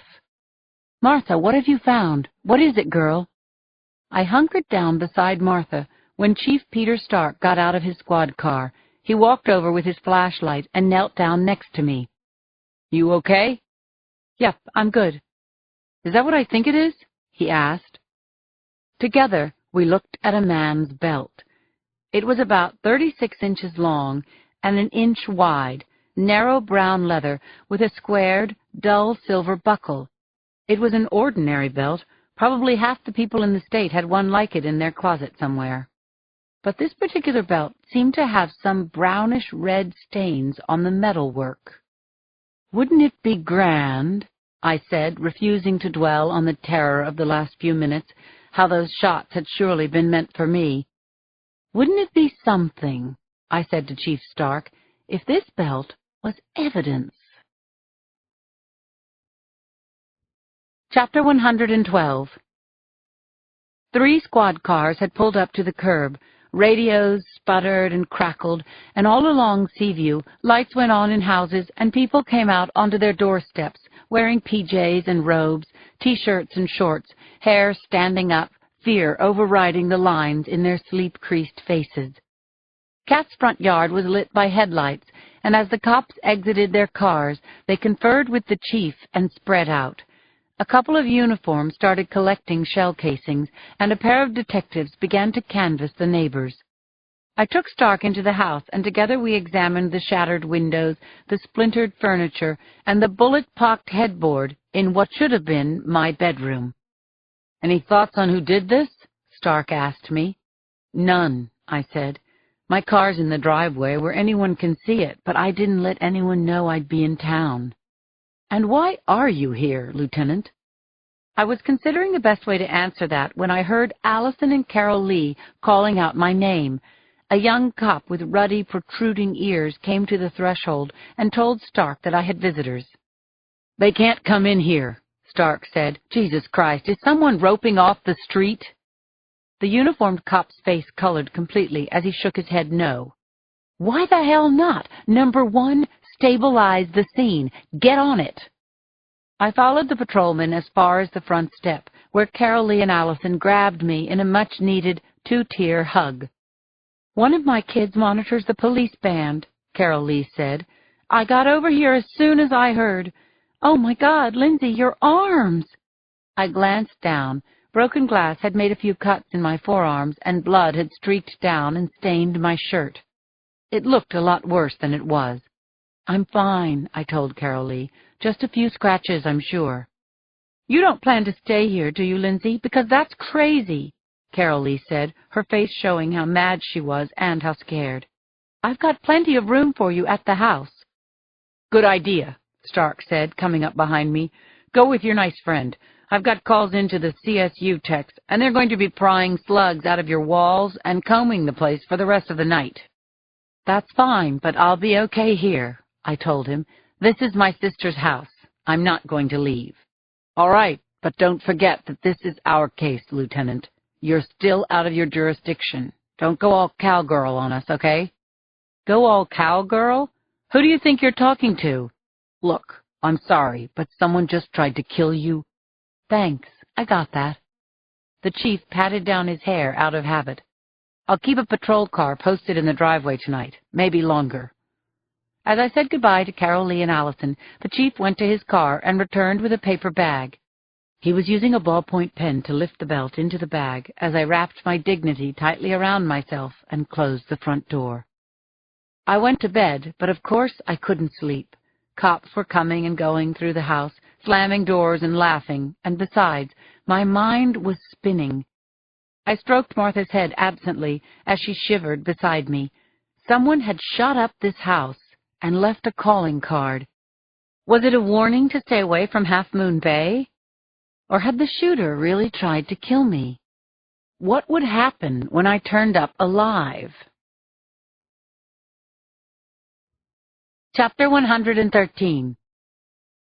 A sunbeam slipped through the window at an unaccustomed angle and pried my eyes open. I saw blue wallpaper, a picture of my mother over the dresser, and it all came together. I was in Kat's bed, because at 2 a.m. bullets had thudded through the house, plugging the headboard in the spare room inches above where my head would have been. Martha pushed her wet nose at my hand until I swung my feet out of bed. I pulled on some of Kat's clothes, a faded pair of jeans, and a coral-colored blouse with a deep ruffled neckline. Not my color, and definitely not my style. I ran a comb through my hair, brushed my teeth, and stepped out into the living room. The CSU techs were still digging bullets out of the wall, so I made coffee and toast for everyone and asked pointed questions that yielded the basic facts. 12 38mm shots had been fired, evenly distributed through the living room and spare bedroom, one through the kids' small, high window. The shells and casings had been bagged and tagged, the holes had been photographed, and the forensic team was wrapping up. In an hour, the whole kit and caboodle would be sent to the lab. "You doing okay, Lieutenant?" asked one of the techs, a tall, 30-ish guy with big hazel eyes and a toothy smile. I looked around at the destruction, the glass and plaster dust over everything. "No, I'm not. This makes me sick," I said. "I've got to sweep up, get the windows fixed, do something about this mess." "I'm Artie, by the way," the tech said, stretching out his hand. "Nice to meet you," I said, shaking it. "My Uncle Chris has a Disaster Master franchise. You want me to call him? He can get this place cleaned up like pronto. I mean, you'll go to the head of the line, Lieutenant. You're one of us." I thanked Artie and took him up on his offer. Then I grabbed my handbag and took Martha out the back way. I fed Miss Piggy, then circled around to the patrol car in the driveway and ducked my head to window level. "Noonan, right?" "Yes, ma'am." "Still on duty?" "Yes, ma'am. We'll be here for a while. The whole squad is watching out for you, Lieutenant. The chief and all of us. This really stinks."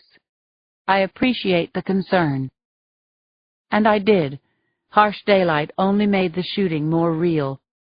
Someone had either driven down this sweet suburban street, firing from an open car window, or had the audacity to stand here on the sidewalk and let it rip. I was unnerved, and until I got my composure back, I had to get away from here.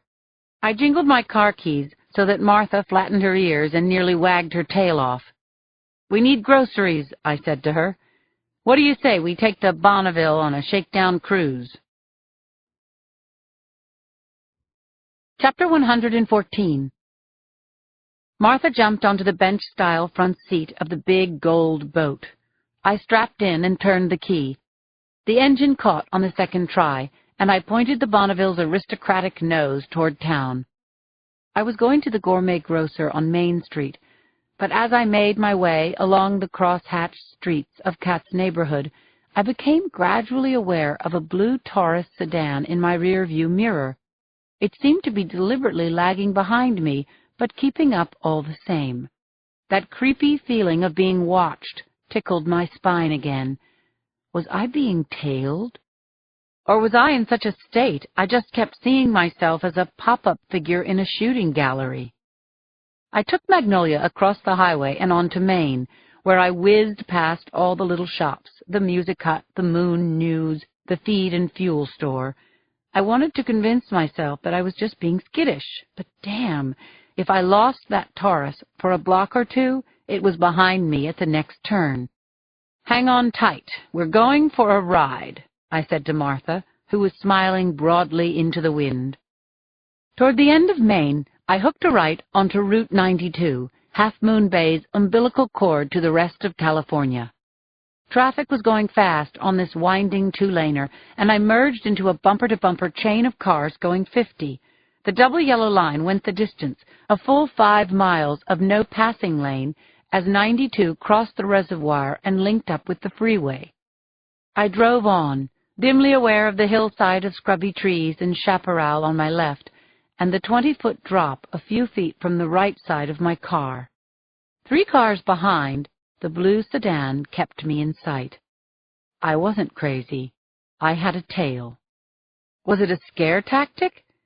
Or was the shooter inside that car waiting for an opportunity for a clear hit?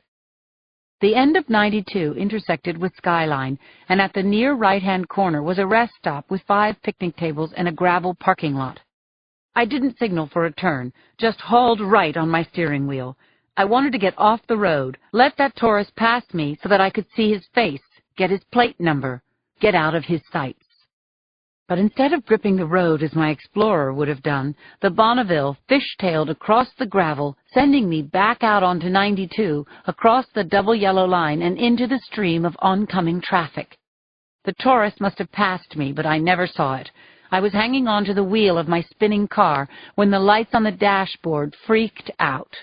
My power steering and brakes were gone. The alternator was dead. The engine was heating up, and I was skidding around in the middle of the roadway. I pumped the brakes, and a black pickup truck swerved to avoid creaming me broadside. The driver leaned on his horn and yelled obscenities out his window, but I was so glad he'd missed me, I wanted to kiss him. By the time I skidded to a stop on the roadside, a cloud of dust billowed around me, and I couldn't see beyond the windshield. I got out of the Bonneville and leaned against it. My legs were rubbery and my hands shaking. For now, the chase was over. But I knew it wasn't really over. Someone had me in his crosshairs, and I had no idea who it was or why. Chapter 115. I phoned the Man in the Moon garage on my cell phone and got Keith's answering machine. "Keith, I'm in a little jam. It's Lindsay. Please pick up." When Keith answered, I gave him my coordinates. 20 minutes felt like an hour before he pulled up in his jouncing tow truck. He hooked up the Bonneville for her ignominious return home, and I climbed up into the passenger side of the cab. "It's a luxury car, Lindsay," Keith chastised me. "You're not supposed to do loop-to-loops with this thing. It's more than 20 years old, for God's sake." I know. Long silence. "Nice blouse." "Thank you." "No, really," he said, making me laugh. "You should wear more stuff like that." Back at the garage, Keith flipped open the Bonneville's hood. "Ha! Your fan belt snapped," he said. "Ha! I know that." "Did you know that in a pinch you could fix this with a length of pantyhose?" "Yes, I did, but strange as it may seem, I didn't have any tights in my roadside emergency kit." "I have an idea. Why don't I buy this car back from you? Give you $100 more than you paid me." "I'll think about it." "No." Keith laughed and said he'd drive me home, and I had to accept his offer. Since he was going to find out anyway, I told Keith what I hadn't told my girlfriends, hadn't even told Joe yet. I told him about the gunfire the night before. "And now you think someone's following you?" "Why don't you go home, Lindsay? Seriously." "Because I can't turn this murder case loose.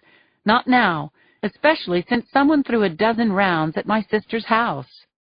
Keith gave me a sorry look, tugged on the bill of his giant's cap, handily negotiated the turns in the road. "Anyone ever call you stubborn?" "Sure. It's considered a good trait in a cop." I understood what he was getting at. I no longer knew whether I was being intrepid or stupid. But I wasn't yet ready to make the call. Chapter 116. When Keith and I pulled up in front of Kat's house, the driveway was full. The Explorer, a patrol car, a glazer's truck bearing the legend, "We do windows," and a big metallic blue van with Disaster Master decals on the doors. I thanked Keith for the lift, and with Martha trotting behind me, I went inside the house, where I found a big man with a little mustache and a horseshoe of dark hair around his head, vacuuming the sofa. He turned off his power vac, and the aforementioned Uncle Chris and I exchanged introductions. "Bunch of snoopy reporters showed up," he said. "I told them you moved out until the house was put back together, okay?" "Perfect, brilliant. And Chief Stark was here a few minutes ago, said to call him when you could." I ignored the 47 messages blinking on the answering machine and called the station from the kitchen phone. I got the duty officer. "The chief's in an interview," she said. "Can he call you back?" "I really wish he would." "I'll see to it, Lieutenant." I hung up and walked down the hall to my niece's room. The blankets were still on the floor, a window was shattered, and one of those sweet potato vines was drying up on the floor. I'd dented the dresser really good when I bashed the chair against it, and the whole room full of stuffed animals seemed to rebuke me. "What if the kids had been here? What then, Lindsay?" I dragged the unbroken chair over to the corkboard, sat down, and stared at my notations on the murders. My eyes went right to the thing that disturbed me most. Sometimes the most telling facts hide in plain sight until you're ready to see them. I had tunnel vision now, on the peepholes in the O'Malley's closet. I changed my clothes and put Martha outside with Penelope. "You two play nice." Then I carefully angled the Explorer around the glazer's truck and out to the street. I drove back into town. Chapter 117. The watcher took the blue Taurus north on 280, sticking to the freeway through Hillsboro. His thoughts were varied, but most of them centered on Lindsay Boxer. Thinking about Lindsay gave the watcher a complex set of feelings. He was kind of weirdly proud of her, the way she kept surviving, kept snapping back, the way she refused to back off, stand down, go back to where she came from. But it was bad news that she insisted on being their problem, bad news for her. When it came right down to it, they didn't want to kill her. Killing a cop, especially this particular cop, would mean an all-out manhunt. The whole SFPD would spill out of the city and work her murder, maybe the FBI, too. The watcher slowed at the exit sign for Trousdale Drive. Then his sturdy little car glided down the off-ramp. A mile and a half later, he turned right at the huge Peninsula Hospital and right again onto the Camino Real, heading south. He found an Exxon station 2 blocks down the road and went inside the attached mini-mart. He wandered around for a few minutes, picking up a few small things, a bottle of spring water, a Cliff Bar, a newspaper. He paid the busty teenage girl at the cash register $4.20 for his purchases and another $20 for gas. As he left the store, he unfolded the morning paper and saw the story on page 1. Gunshots ripped through detective's house. There was a picture of Lindsay in uniform over the story, and in the right-hand column was a follow-up about the Cabot case. Sam Cabot had been charged with a double homicide, continued on page 2. The watcher put the paper neatly down on the passenger seat and filled up his tank. Then he started the car and headed toward home. He would talk to the truth later. Maybe they wouldn't kill Lindsay the way they had the others. Maybe they would just make her disappear. Chapter 118. The late Dr. O'Malley's office was inside a 2-story brick house on Kelly Street, his name etched on a brass plaque to the right of the doorway. I felt a little rush as I rang the bell. I knew the chief would kick my butt for going around him, but I had to do something. Better to beg forgiveness later than to ask permission and be refused. The buzzer sounded, and I pushed open the door. I found the waiting room to my left, small and square, with gray upholstered furniture and yards of condolence cards strung up around the walls. Behind the reception desk, Framed in the open window was a middle-aged woman with graying hair in a 60s flip. "I'm Lieutenant Boxer, SFPD," I said, showing my badge. I told her that I was working on a cold homicide case that had some similarities to Dr. O'Malley's unfortunate death. "We've already spoken to the police," she said, scrutinizing my badge and the winning smile I'd put on just for her. "Hours and hours of questions." "I'll only need a couple of minutes." She slid the frosted glass window closed and a moment later appeared in the doorway to the inner office. "I'm Rebecca Falcone," she said. "Come in." Two other middle-aged women were in the office behind the connecting door. "That's Mindy Heller, RN," she said, indicating a streaked blonde wearing nurse's whites and gobs of eye makeup, dumping platters of plastic-wrapped cookies into the trash can. "And this is Harriet Schwartz, our office manager," Rebecca said of a wide woman in red sweats sitting behind an old computer. "We've all been with Dr. Ben since before the flood." I shook hands and repeated my name and why I was there. "I'm sorry for your loss," I said. Then I told the women that I needed their help. "Anything you can do to shed some light." "You want the truth?" said Harriet Schwartz. She turned away from the computer, leaned back in her chair, and warmed to her memories. "He was like a Picasso drawing, a bunch of lines, and from looking at those, you deduce a person. In between the lines, blank space." Mindy Heller jumped in. "He was a decent doctor, but he was chintzy, withholding, a know-it-all. And he could be mean to his galley slaves." She shot a meaningful look at her co-workers. "But I don't believe he was killed because he was a dickhead, and that's the worst he was." "Uh-huh. So you think the O'Malleys were just victims of opportunity?" "Exactly. Picked at random.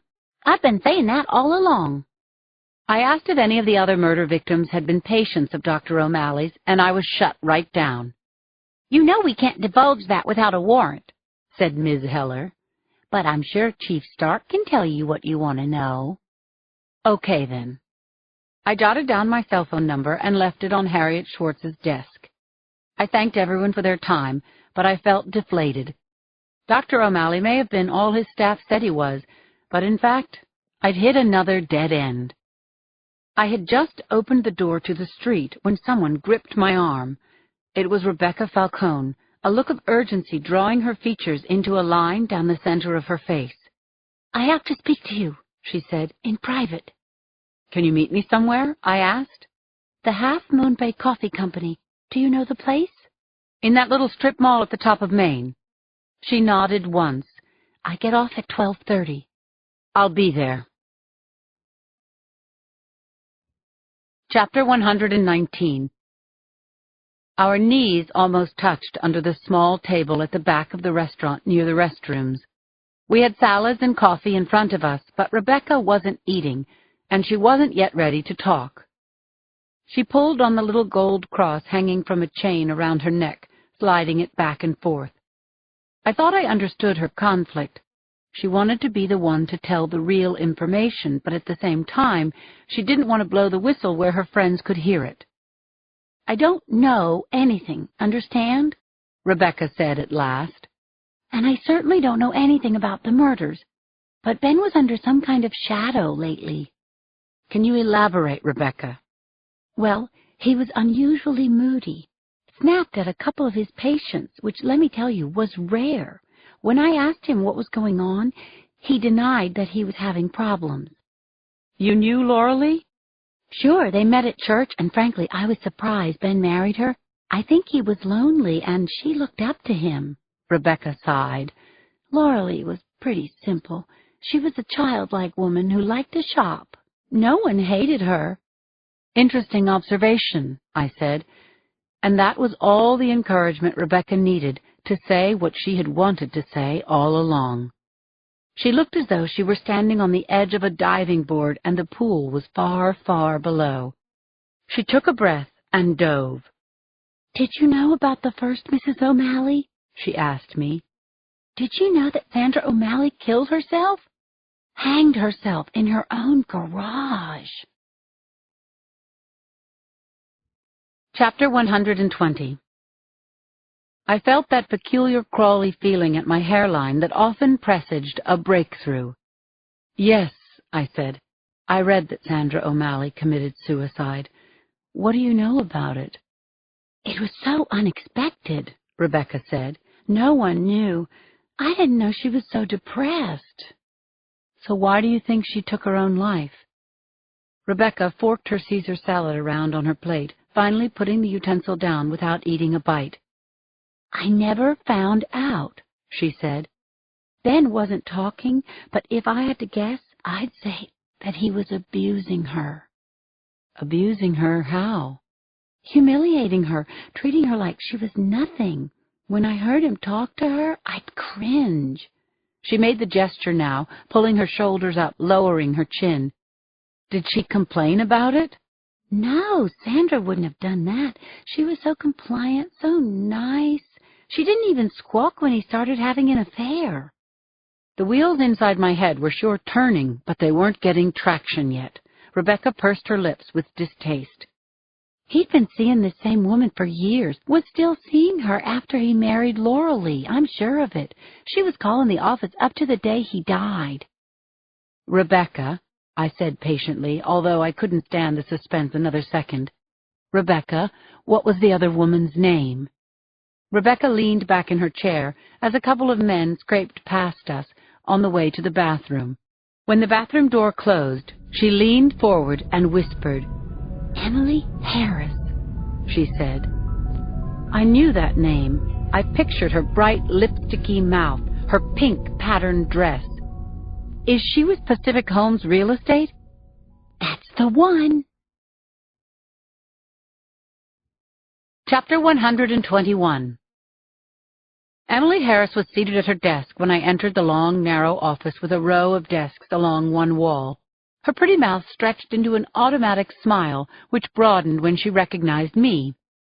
"Oh, hello," she said. "Didn't I meet you and your husband a couple of weeks ago at the Ocean Colony Roadhouse? You have a beautiful dog." "That's right," I told her. "I'm Lieutenant Boxer. I'm with the SFPD." And then I showed her my badge. The woman's face stiffened instantly. "I've already talked to the police." "That's great, so I'm sure you won't mind doing it again." I pulled up a chair beside her desk and sat right down. "I understand that you and Dr. O'Malley were close friends," I said to her. "I am not ashamed of what you're insinuating. The man was miserable at home, but I wasn't a threat to his marriage, and I damned well had nothing to do with his murder." As I watched, Ms. Harris squared all the pads, pens, and papers on her desk, tidying up, getting everything straight and true. What was running through this neatnik's mind right now? What did she know about the O'Malleys? "And you're the listing broker for his house?" "That's not a reason to murder someone, for God's sake. Are you crazy? I'm one of the top brokers in this area." "Take it easy, Ms. Harris. I wasn't implying that you murdered anyone. I'm just trying to get a handle on the victims because I'm working another unsolved homicide." "Okay, I'm still a little raw, you know." "Sure, I understand. Have you actually sold the house?" "Not yet, but I have an offer pending." "Good. How about showing the house to me, Ms. Harris? I have a couple of questions that I hope you can answer. Maybe you can help solve Ben O'Malley's murder." Chapter 122. Pacific Homes flyers were fanned out on a table in the foyer, and the flowers had been changed since Joe and I had taken our self-guided tour of this pretty house on Ocean Colony Road. "Mind coming upstairs with me?" I asked the realtor. Ms. Harris shrugged, tossed the keys down next to the lilies, and started up the stairs ahead of me. When we got to the entrance of the master bedroom, she hung back. "I don't like to go into this room," she said, casting her gaze around the pale green bedroom with its brand-new green carpet. I could imagine the murder scene almost as well as she could. Only 3 weeks before, the body of Laurel Lee O'Malley had lain gutted about 10 feet from where we stood. Emily Harris swallowed hard, then joined me reluctantly in front of the walk-in closet. I showed her the faint, painted-over outline of the peephole in the door, and the still visible crescent where Joe's thumbnail had left its impression in the wood filler. "What do you make of this?" I asked her. Emily's voice thinned and became scratchy. "This kills me. That's what I make of it," she said. "It's obvious, isn't it? He was videotaping sex with Laura Lee. He told me he wasn't sleeping with her anymore, but I guess he lied." Then her face crumpled and she started to cry softly into a bouquet of pale blue tissues she'd pulled from her handbag. "Oh, God, she sobbed. After a while she blew her nose, cleared her throat, and said, "My relationship with Ben has no bearing on his murder. Can we get out of here now?" Not if I could stop her, I thought. Whatever I might learn from Emily Harris, there was no better time than now, no better place than right here. Ms. Harris. "Jesus Christ, call me Emily. I'm telling you all this personal stuff." "Emily, I really need to know your side of the story." "Fine. You know about Sandra?" I nodded my assent, and as if I had pulled the plug, she spilled. "Don't you think I worried that she killed herself because Ben was seeing me?" She dabbed at her swollen eyes, and more tears came. "Ben said Sandra was a head case, which is why he didn't leave her. But after she killed herself, I stopped seeing him for a year. Then Laura Lee came into the picture, the princess. Ben thought the sooner he got married, the better for Caitlin, so what could I say? I was still married, Lieutenant. Then we started up again. My place, mostly. Motels, once in a while. Funny enough, I don't think Laura Lee gave a damn about Caitlin. But Ben and I made the best of the situation, played a game with it. He called me Camilla. I called him Charles, His Royal Highness. It was fun, and I miss him so much. I know Ben loved me. I know he did." I didn't say, as much as a scurvy, cheating prick can love someone, but I did open the door to the walk-in closet and invite the real estate broker inside. "Please, Emily." I showed her the second peephole in the back wall. "This hole goes through the wall to Caitlin's room." Emily gasped and put both hands to her face. "I never saw that. I know nothing about it. I have to go," she said, turning and running out of the bedroom. I could hear the high heels clacking as she ran down the stairs. I caught up to Emily as she grabbed the keys from the hall table and opened the front door. She stepped outside. "Emily." "I'm done," she said, her chest heaving, pulling the door closed and locking it behind us. "This is too painful. Don't you understand? I loved him." "I can see that," I said, walking beside her, then standing next to the driver's side door as she fired up her engine. "Just tell me one more thing," I persisted.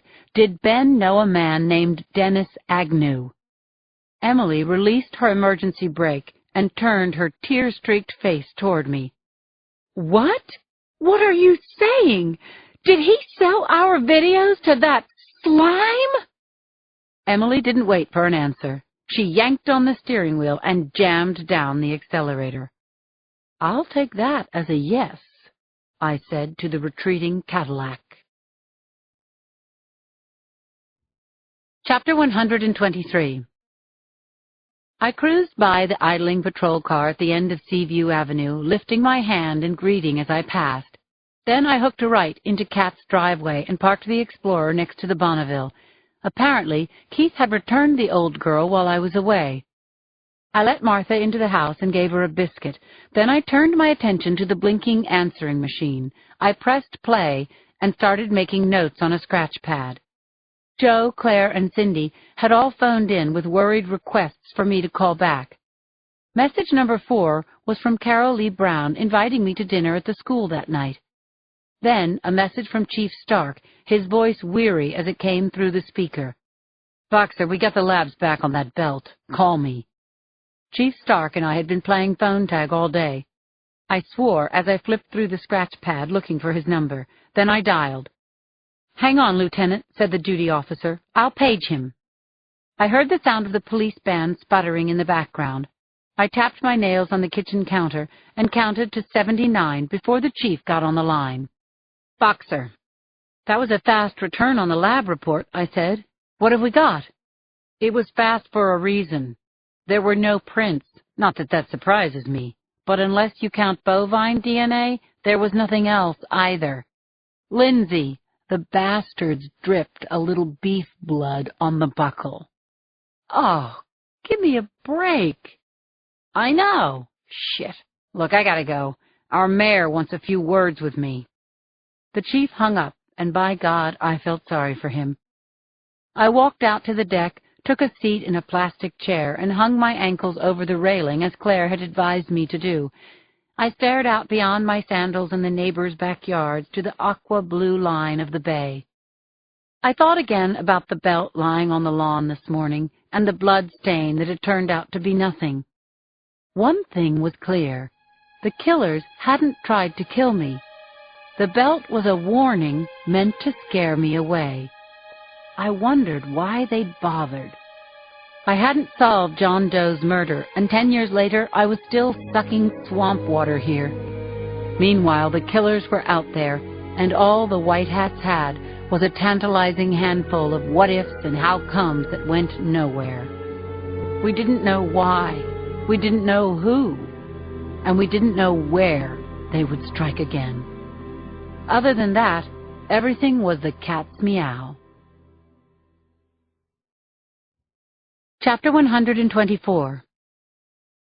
Families, the bane of modern civilization, where the scum of the past was kept alive, cultivated, and refined.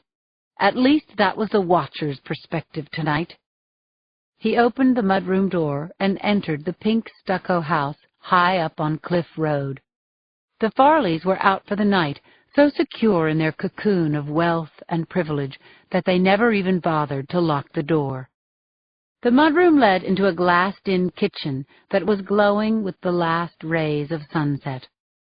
This is just surveillance, the watcher reminded himself. Get in and out in under 5, same as always. He took his camera from the inside pocket of his soft leather jacket and panned the room, taking a series of digital photos of the many tall glass panes, the mullions wide enough for a person to enter. Zit, zit, zit. He moved quickly through the kitchen to the Farley family room, which cantilevered out over the mountainside. Amber light filled the woods, giving the shaggy eucalyptus bark an almost human presence, the trees like elderly men watching his movements, as though they understood and approved. Just surveillance, he told himself again. Things were too complex, too hot right now to go forward with their plans. He rapidly mounted the back stairs to the bedrooms, noting the steps that creaked the loudest, the solid banister. He proceeded down the hallway of the second floor, stepping inside each of the opened doors, taking his photos, memorizing the details, frisking the rooms as if he were a cop patting down suspects. The watcher checked his watch as he entered the master bedroom. Nearly 3 minutes gone. He quickly opened the closets, sniffed the scents of Vera Wang and Hermes, closed the doors.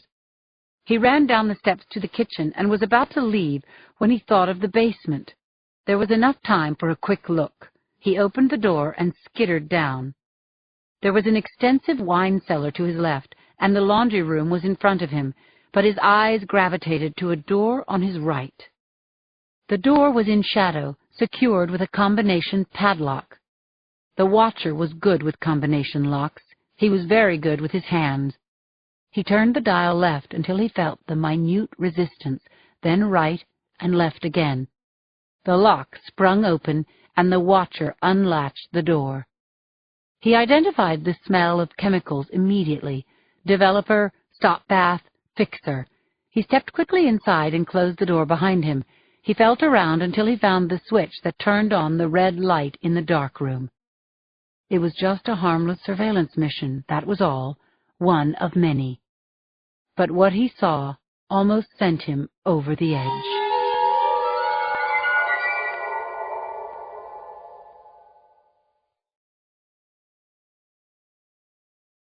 Chapter 125. Marinara sauce was in the air as I came up the walk to Carol Lee's Victorian live-in schoolhouse. I shielded my eyes against the last rays of sun flashing off the many-paned windows and dropped the brass knocker on the big front door. A dark-skinned boy of about 12 opened up and said, "Greetings, police lady. You're Eddie, right?"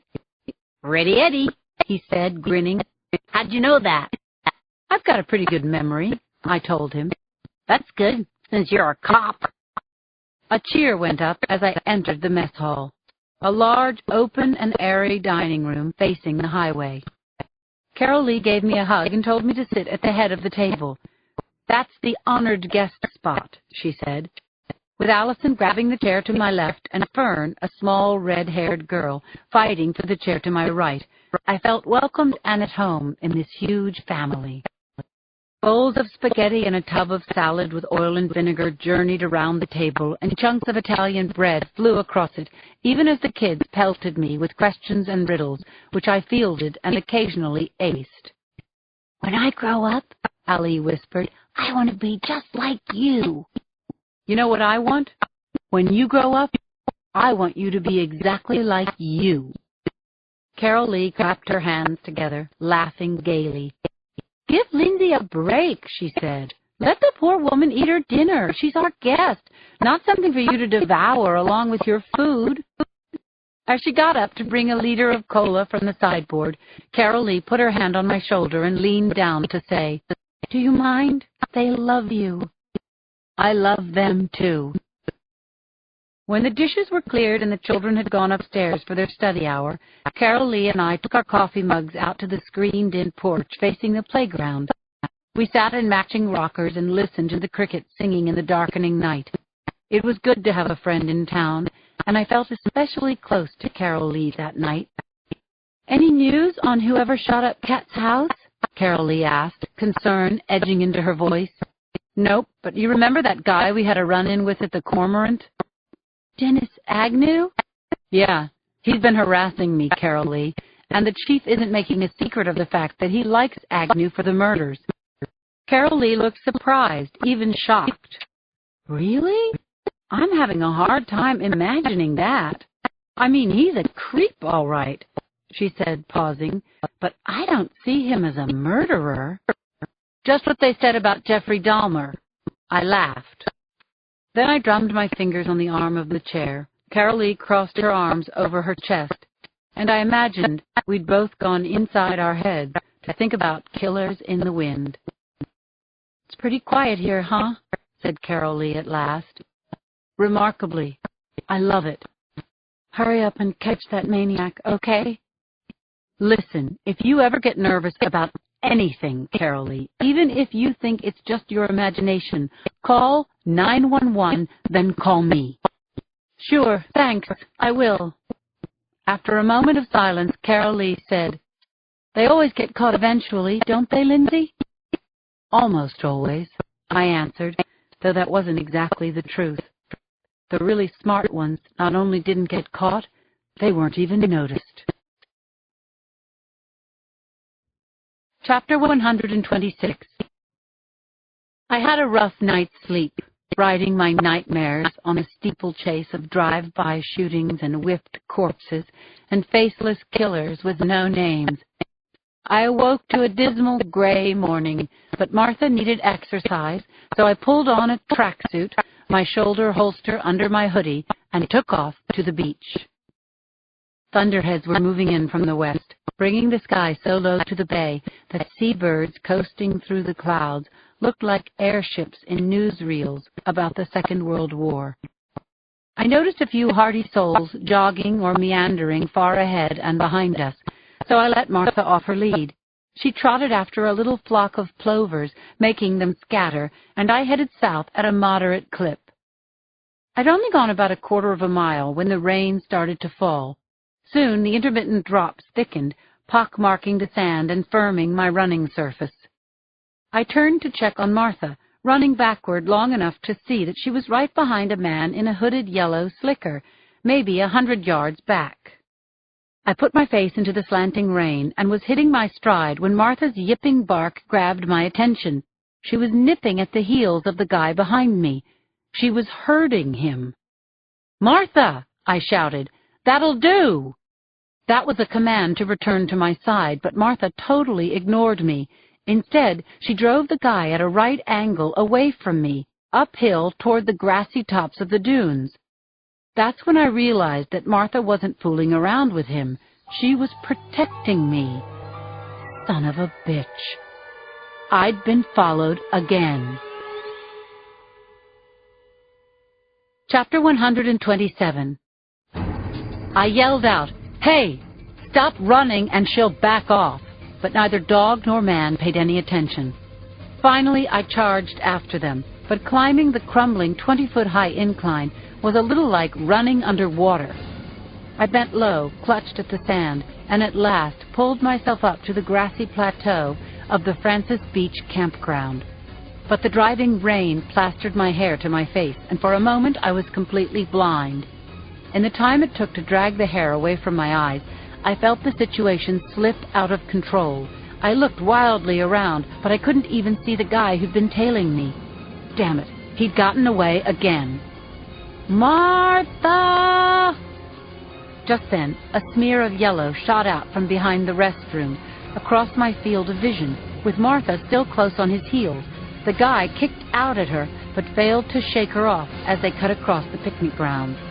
I pulled out my 9 and yelled, "Freeze! Police!" But the man in the slicker veered around the picnic tables and sprinted toward a multi-hued pickup truck in the parking lot. Martha stayed on him, growling, grabbing onto his leg, keeping him from getting into his vehicle. I screamed "Police!" again, and I ran with my gun in front of me. "On your knees!" I shouted when I got within range. "Keep your hands where I can see them. Get down on your belly, mister. Do it now." The guy in the slicker did what I told him, and I approached quickly as the soaking rain pelted down on us. I pulled off his hood and placed my gun muzzle against the back of his neck. I recognized the yellow hair instantly, but I tried to deny what I saw. He lifted his face toward me, his eyes seeming to throw off sparks of fury. "Keith? What are you doing? What's going on?" "Nothing, nothing, nothing. All I was doing was trying to warn you." "Is that so? Why didn't you call me?" I panted. My heart was pounding, ba-boom, ba-boom. My God, I had a loaded gun in my hand. Again. I kicked Keith's legs apart and patted him down, finding a 9-inch-long Buckmaster hunting knife in a leather sheath at his hip. I removed the fearsome knife and tossed it aside. This was getting worse by the second. "Did you say nothing?" "Lindsay, let me talk." "Me first," I said. "You're under arrest." "What for?" "For carrying a concealed weapon. You have the right to remain silent. Anything you say can and will be used against you in a court of law. If you don't have an attorney, one will be appointed for you. Do you understand your rights?" "You've got me all wrong. Do you understand your rights?" "Yeah, I get it." I fished inside my pocket for my cell phone. Keith twisted as if he were about to make a break for it. Martha bared her teeth. "Stay right where you are, Keith. I don't want to have to shoot you." Chapter 128. The three of us were in the box, the small gray-tiled interrogation room inside the police station. The chief had already told me that he had his doubts. He'd known Keith Howard for a dozen years as the man-in-the-moon auto mechanic with nothing more on his mind than a steady dollar and a well-tuned car. But the chief was going along with my instincts, thank God, because I'd seen a look in Keith's eyes that frankly scared the hell out of me. It was the same soulless look I'd seen on the faces of sociopaths before. I sat opposite Keith at the scarred metal table, both of us dripping rainwater, while Chief Stark leaned against the wall in a corner of the room. Behind the glass, other cops watched, hoping that I was right, that soon they'd have more to go on than a knife and a hunch. "I don't need a lawyer," he said, directing his pitch to me. "I was just following you. Girls always know when a guy likes them. You know that, so just tell them, okay?" "You mean you were stalking me?" I said. "That's your explanation?" "No, I was following you. Big difference, Lindsay." "What can I say? I don't get it. Why were you following me?" "You know why. Someone was trying to hurt you." "Is that why you shot at my sister's house?" "Me? I didn't do that. Keith's voice cracked, and he put a steeple of fingers across the bridge of his nose. I like you, always have, and now you're going to hold that against me. You're pissing me off, you little asswipe, the chief finally muttered. He stepped forward and slapped Keith across the back of his head. Be a man. What have you done? Keith seemed to fold into himself then. He dropped his head to the table, rolled it from side to side, and moaned, a hollow cry that seemed to come from some bottomless place of misery and fear. But all the moans in the world wouldn't help him. I'd been suckered by crocodile tears recently, and it was a terrible mistake I wouldn't make again. Keith, you're scaring me, buddy, I said evenly. You're in a real jam right now, so don't be stupid. Tell us what you've done so we can help you spin the story to the DA. I'll help you, Keith, I mean it. So tell me, are we going to find bloodstains on your knife? No, he howled. I haven't done anything wrong. I relaxed the muscles in my face. Then I smiled. I covered Keith's hand with my own. Would you feel more comfortable if we took off those cuffs? I looked up at the chief, who nodded. He took keys from his shirt pocket and undid the lock. Keith regained his composure. He shook his hands, unzipped his slicker, and flung it over the back of the chair. Then he peeled off the sweater he wore underneath. If I had been standing up, my knees would have buckled and I would have dropped to the floor. Keith was wearing an orange T-shirt emblazoned with the logo from the Distillery, the tourist restaurant on Highway 1 in Moss Beach. It was a carbon copy of the shirt John Doe No. 24 had been wearing when he was whipped and killed 10 years before. Chapter 129. Keith saw me staring at his shirt. You like? He asked, breezily, his smile returning as if he were back at his garage. This one's practically a classic, he said. The Distillery doesn't even sell T-shirts anymore. Maybe not, but its bloody twin was locked in the evidence room at the Hall of Justice. Where were you the night before last, Keith? I pressed. Do you own a gun? What did you want to warn me about? Tell me something I can believe. He was defiant at first, then giddy, then tearful, and sometimes he just went mute. As the hours crawled by, Stark took over to ask Keith if he knew the victims of the recent homicides. Keith admitted that he knew them all. He also knew nearly every person who lived in Half Moon Bay or had passed through his little gas station at the crossroads, he told us. We have a witness, said the chief, putting both of his hands on the table, giving Keith a stare that could have bored through steel. You were seen, my friend, leaving the Sarducci house on the night of their murder.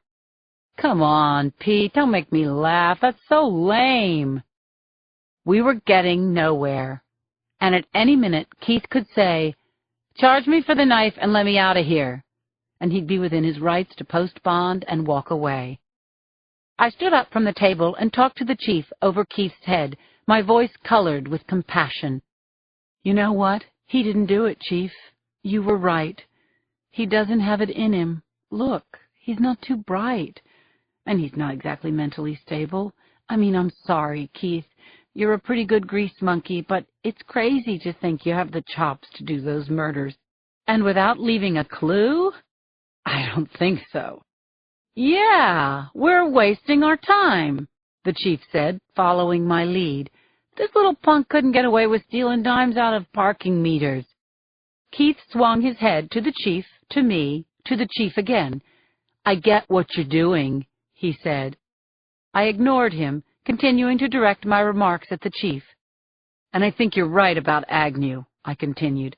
Now there's a guy with balls enough to knock off people at close range, watch them squirm, watch them die, and he has the brains to get away with it. Right, him being connected and all, said the chief, patting down the back of his hair. It only makes sense. You shouldn't be talking this way, Keith muttered. I turned back to him with a questioning look. Keith, you know Agnew, I said. What do you think? Is he our guy? It was as if a timer had tripped and a bomb had detonated far underground. First there was a tremor, then a rumble, then everything broke loose. "Dennis Agnew," Keith spat. "That dick for brains, freaking porno has-been. He's lucky I didn't kill him. And believe me, I thought about it." Keith clasped his hands together and brought them down hard on the tabletop, making the pens, the notepad, the soda cans jump. "Look, I'm a brighter bulb than you think, Lindsay. Killing those people was the easiest thing I ever did." Chapter 130.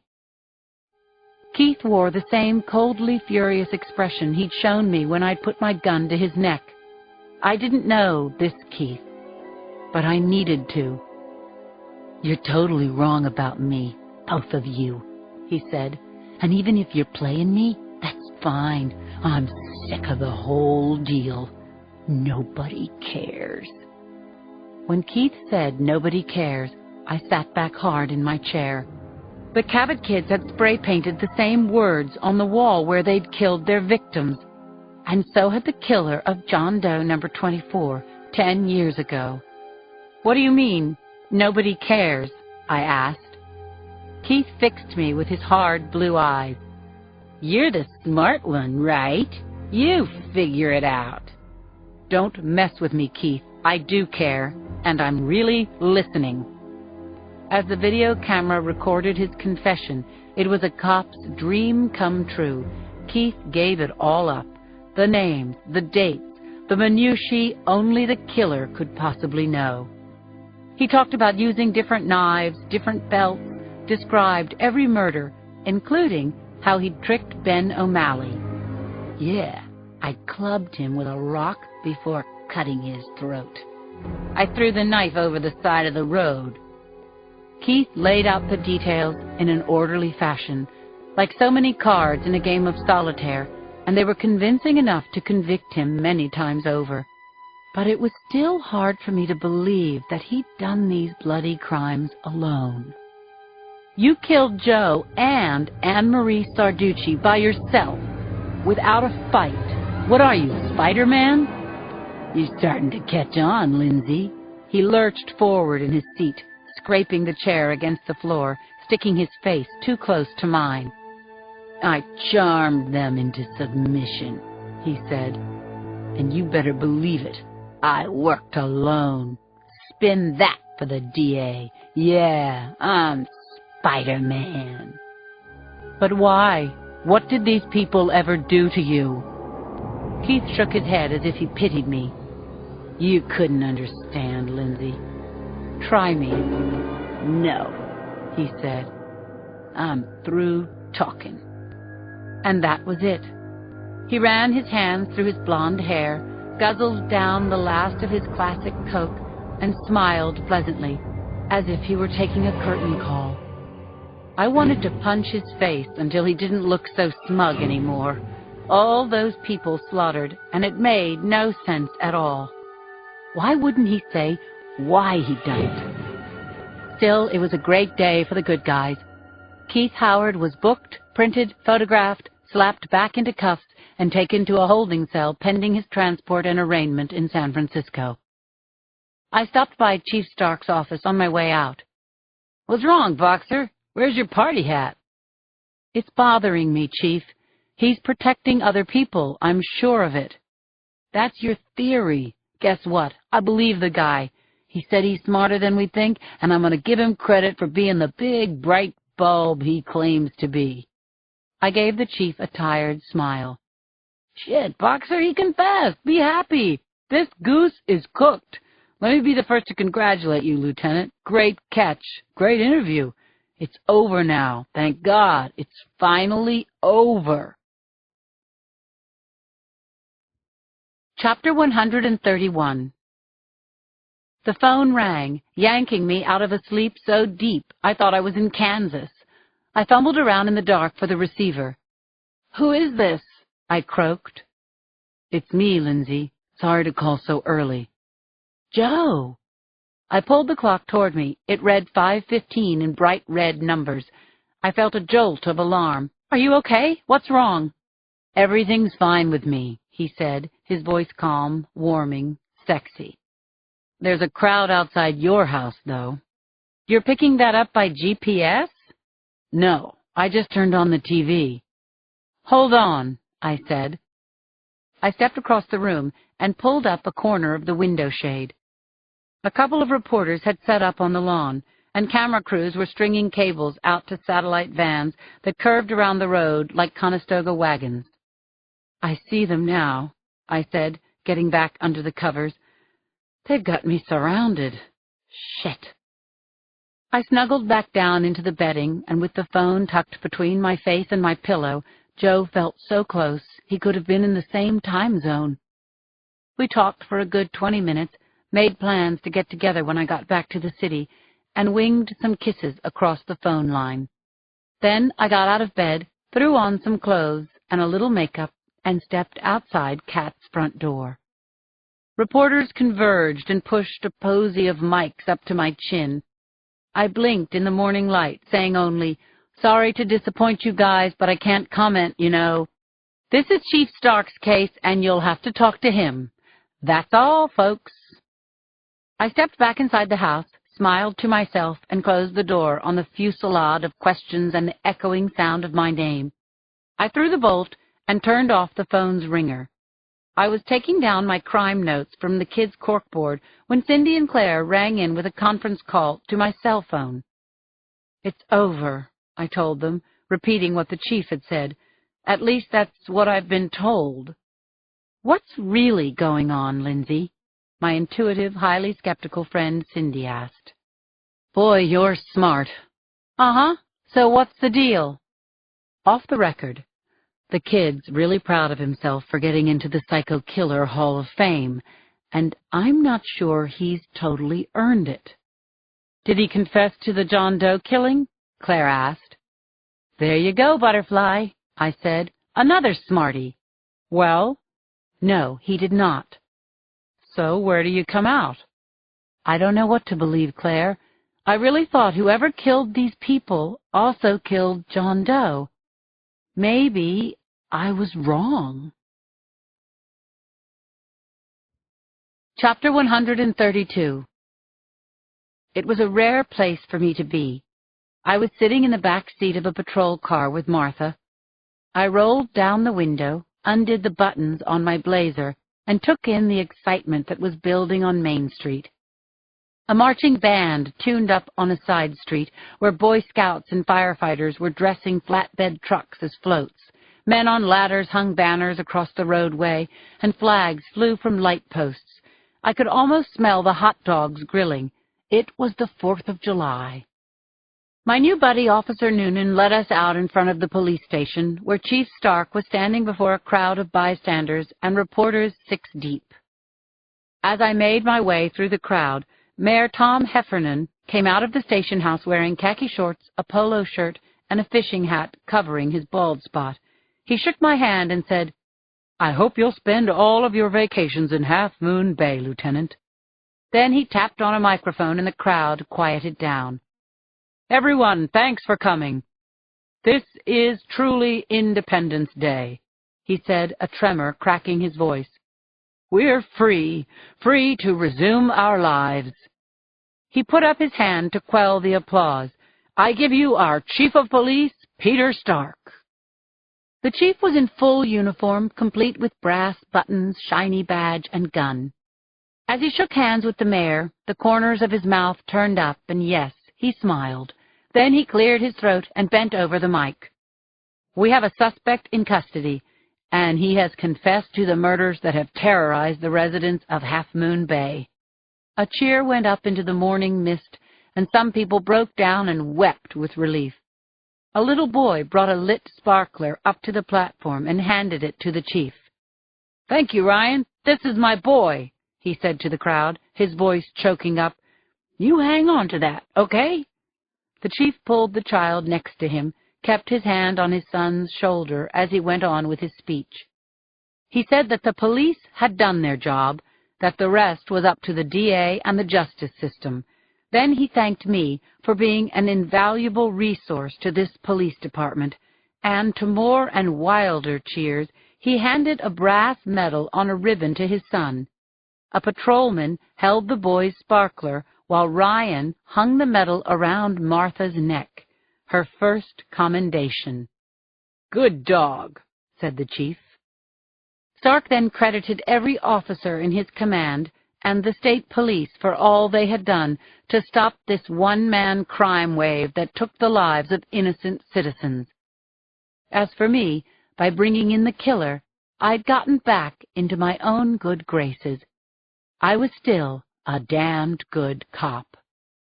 But even as I basked in the moment, I had to fight down a disturbing thought.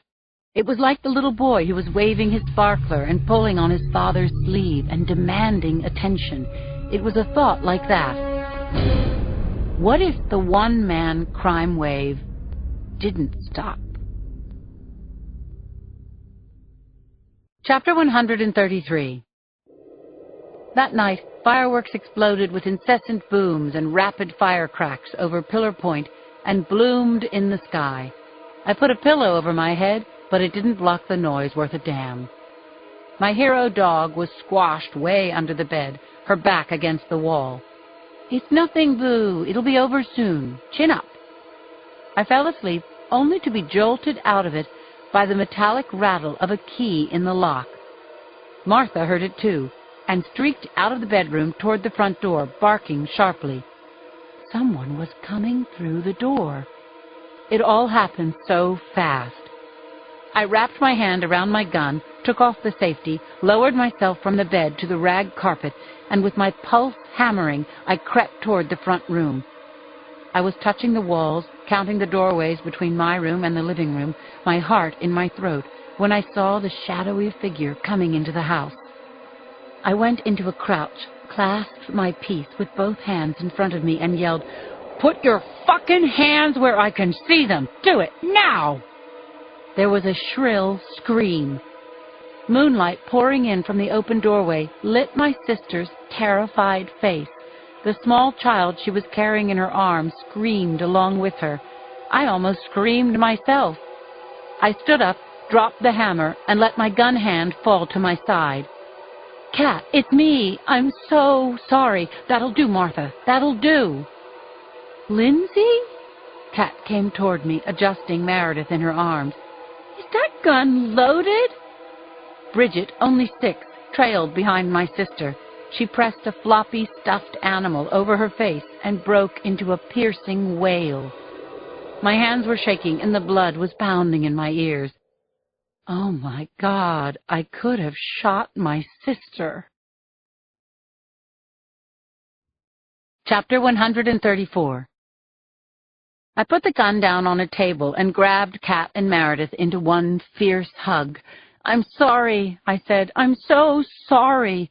"I called and called," Cat said into the crook of my shoulder. Then she pulled away from me. "Don't arrest me, okay?" I picked Bridget up and wrapped her in a hug, kissed her damp cheek, held her dear head with my hand. "Martha and I didn't mean to scare you, honey." "Are you staying with us, Aunt Lindsay?" "Just for the night, sweetie." Cat turned on a light and looked around at the spackled bullet holes in the wall. "You didn't pick up," Cat said, "and the answering machine said it was full." "It was full of reporters," I told her, my heart still galloping. "Please forgive me for scaring the crap out of you." Cat reached out with her free arm and hooked my head toward her. She gave my cheek a light smack. "You're a damned scary cop, you know." I walked with Cat and the girls to their room, where we calmed ourselves as well as the sniffling children. We got them into their pajamas and tucked into their beds. "I've been listening to the news," Cat said as she closed the door to the girls' room behind us. "Is it true? You caught the guy and it turns out to be Keith? I know Keith. I liked him." "Yeah, I liked him too." "And what's that car in the driveway? It looks like Uncle Doogie's car." "I know. It's a present for you." "Come on. Really?" "A house gift, Cat. I want you to have it." I hugged my sister again really hard. I wanted to say, "Everything's fine now, we got the bastard," but instead I said, "We'll go for a test drive tomorrow." I said goodnight, took Martha down the hall, and opened the bedroom door. I switched on the light and froze in the doorway. Actually, I almost screamed again. Chapter 135. Carol Lee's little girl, Allison, was sitting on my bed. That was alarming enough, but how she looked alarmed me more. Allie was barefoot, wearing a thin eyelet nightgown, and she was crying her heart out. I put down my gun and went to her, dropped to my knees, and grabbed her little shoulders. "Allie? Allie, what's wrong? What's wrong?" The 8-year-old threw her body against me and wound her arms tightly around my neck. She was shaking, her body heaving with sobs. I hugged her and peppered her with questions, not even giving her time to answer. "Are you hurt? How did you get here, Allie? What on earth is wrong?" Allison said, "The door was open, so I came in." At that, new tears sprang from some mysterious wounds that I couldn't fathom. "Talk to me, Allie," I said, setting her away from me, checking her out, looking for injuries. Her feet were cut and filthy. Kat's house was a mile from the school and across the highway. Allison had walked here. I tried again to get answers, but by now Allie was incoherent. She clung to me, gulping air and choking out tears, making absolutely no sense. I pulled on a pair of jeans over my blue silk pajamas and stepped into my running shoes. I belted the shoulder holster with my Glock in it and covered up with a denim jacket. I wrapped Allie in my hooded sweatshirt and lifted her into my arms. Leaving Martha behind in the bedroom, I went with Allie to the front door. "Honey," I said to the hysterical child, "I'm taking you home." Chapter 136. Kat's Forester was right behind the Explorer, blocking it in. The keys to the Bonneville were in the ignition, and the big gold boat was facing the road. So I buckled Allie into the back seat, got behind the wheel, and turned the key. The engine vroomed smoothly to life.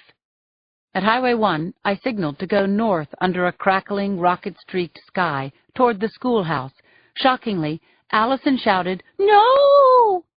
I looked into the rearview mirror and saw her pale face, utterly wide-eyed. She pointed with her finger south. "You want me to go that way?" "Lindsay, please, hurry!" Allie's fear and urgency were electrifying. All I could do was trust the little girl, so I took the car south until Allie whispered from the back seat, "Turn here," at a lonely intersection.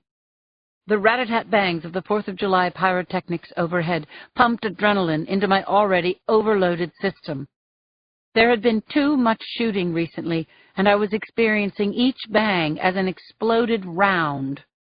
I accelerated the Bonneville up the winding dirt track that was Cliff Road, skidding around the corners like a big rig on grass.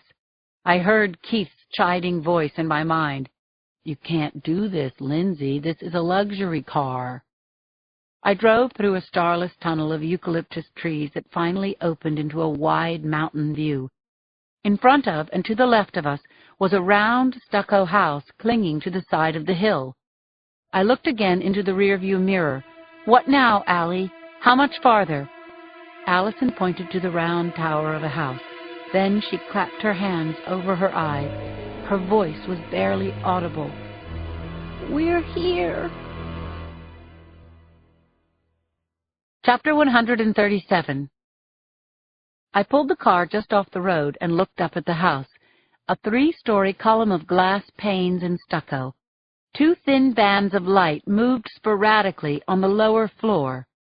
Flashlight beams. Otherwise, the house was dark. Clearly, people were inside who didn't belong there. I slapped at the pockets of my denim jacket and got a sick feeling even before I knew that I was right. I'd left my cell phone on the table beside my bed. I could see it lying against the clock. This was very bad news. I had no car radio, no backup, and I wasn't wearing a vest. If a crime was in progress, going into that house alone wasn't a real good idea. "Allie," I said, "I have to go for help." "You can't, Lindsay," she said, her voice coming out as a whisper. "Everyone will die." I reached around and touched her face with my hand. Allie's mouth was turned down. The trust in her eyes was heartbreaking. "Lie down on the back seat," I said to the little girl. "Wait for me, and don't move until I come back." Allie got down with her face against the seat. I put my hand on her back, patting her gently. Then I got out of the car and shut the door behind me. Chapter 138. Bright moonlight flooded the hilly terrain, casting long shadows that fooled the eye into believing chasms were opening up underfoot. I stuck to the brush at the side of the road, rounding the clearing until I arrived at the blind side of the house on higher ground. An upscale SUV was parked at the side of the house next to a plain wooden doorway. The doorknob turned easily in my hand, and the door swung open into a mudroom. I groped my way in the dark, advanced into a spacious kitchen.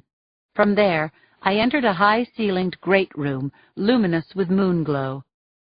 I kept to the walls, skirting the long leather sofas and large pots of palms and pampas grass. I looked up in time to see a flashlight beam disappear at the top of a staircase. I drew my gun and loped up the carpeted staircase, taking 2 steps at a time, crouching at the top landing. I listened over the sound of my own breathing and heard soft murmurs coming from the room at the end of the hall. Then a high-pitched scream shattered the air. I ran to a doorway, turned the knob, kicked open the door. I strafed the scene with my eyes. There was a king-size bed, a woman sitting with her back against the headboard. A figure dressed in black held a knife to the woman's throat. "Hands in the air," I yelled. "Drop the knife, now!" "It's too late," said a voice. "Just turn around and get the hell out of here." I reached for the wall switch and flicked on the light. What I saw was shocking, horrifying, unbelievable. The intruder with the knife was Carol Lee Brown. Chapter 139. Carol Lee was about to commit murder. My brain stalled as I tried to assimilate the unimaginable. When it kicked back into gear, I acted, barking out a command at the top of my voice. "Back away from her, Carol Lee. Keep your hands where I can see them." "Lindsay," she said in a maddeningly reasonable tone, "I'm asking you to please go. She's a dead woman no matter what. You can't stop me." "Last chance," I said, pulling back the hammer. "Put that knife down, or I'm going to kill you." The woman in the bed whimpered as Carol Lee measured the distance between us with her eyes and calculated how long it would take to slash the woman's throat before I put a bullet through her brain. I was making the same calculations. "You're making a huge mistake," Carol Lee said with regret. "I'm the good guy, Lindsay. This thing you see here, this Melissa Farley, is complete trash." "Toss the knife over here very carefully," I said, grasping my Glock so hard that my knuckles were white. Could I shoot Carol Lee if I had to? I really didn't know. "You aren't going to shoot me," she said then. "I think you've forgotten who I am." Carol Lee started to speak again, but the resolve gripping my face stopped her. I would shoot her, and she was smart enough to get it. She smiled wanly. Then she tossed the knife underhand onto the carpet at our feet. I kicked the knife under a bureau, then I ordered Carol Lee to the floor. "On your knees," I shouted. "Hands in front of you." I took her down to the ground, frisked her, found nothing but a thin leather belt around her waist. I told her to lace her hands behind her neck and cross her ankles. Then I darted my eyes to the woman on the bed. "Melissa, are you okay? Call 911. Tell them that a violent crime is in progress and a cop needs assistance." The woman reached for the bedside phone, even as she kept her eyes on me. "He's got my husband," she said. "A man is in the bathroom with Ed." Chapter 140. I followed Melissa Farley's gaze across the shadows to the door to the left of the bed. The door opened slowly, and a male walked stiffly into the bedroom, his eyes wild behind blood-speckled glasses. I noticed everything as the man came toward me. Black T-shirt soaked with blood, belt stripped from his pants, dangling by its silver buckle from his left hand, ugly hunting knife clutched in his right. My mind raced ahead, thinking not where the knife was now, but where it would be next. "Drop your weapon," I screamed at him. "Do it now or I'll shoot." The man's mouth formed a grim smile, the chilling look of someone who is ready to die. He continued coming toward me, pointing the bloody knife. My vision narrowed so that I could concentrate on what seemed necessary to my survival. There was too much to focus on, too much to control. Carol Lee was behind me, unsecured. The man with the knife knew it, too.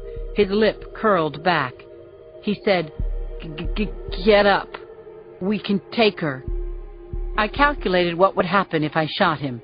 He was less than 10 feet away. Even if I got him square in the chest, even if I stopped his heart, the closing range was short. He was still coming. I leveled my gun, fingered the trigger, and then Melissa Farley scrambled across the bed, launching herself toward the bathroom. "No!" I yelled out. "Stay where you are! I have to go to my husband!" I never heard the door open behind me. I never heard someone else enter the room, but suddenly she was there. "Bobby, don't!" Allison screamed. And for one long second, everything stood still. Chapter 141. The man Allison called Bobby froze. He steadied himself, and I watched his face seize with confusion. "Allison," he said, "you're supposed to be home." Bobby. The stutter hadn't cued me, but now I recognized his face. It was Bob Hinton, the lawyer from town who'd run into me with his bike. I didn't have time to figure out exactly how he fit into this picture. Allison drifted from behind me as if she were in a dream. She walked over to Bob Hinton and put her arms around his waist. I wanted to stop her, but before I could, Hinton reached his arms around her and held Allison tightly. "Little sister," he whispered, "you shouldn't be here. You shouldn't see this." My blood pressure dropped, and the sweat on my hands made the gun's trigger slippery. I continued to gauge my shot at Hinton. I jockeyed for a better angle, and Hinton turned the dazed little girl toward me.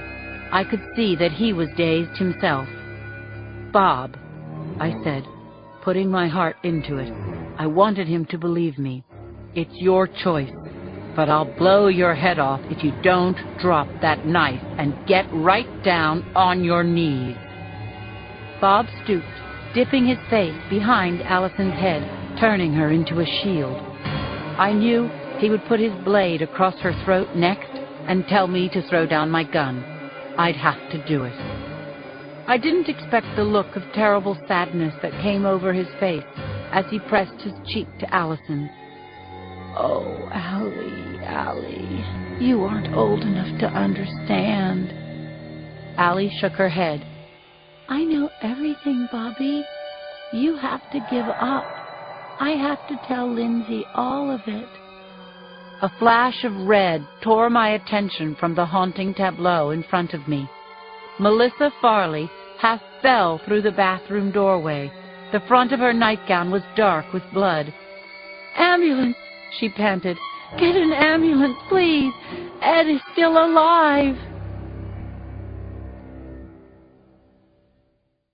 Chapter 142. About 10 minutes later, sirens wailed and the flashing lights of patrol cars raced up the winding road below. Medevac chopper blades roared overhead. Melissa Farley was back in the bathroom with her husband. "Allison," I said, "please go downstairs and open the door for the police." Bob still held Allison tightly in his arms. She turned her round-eyed stare on me. Her lips were quivering as she held back sobs.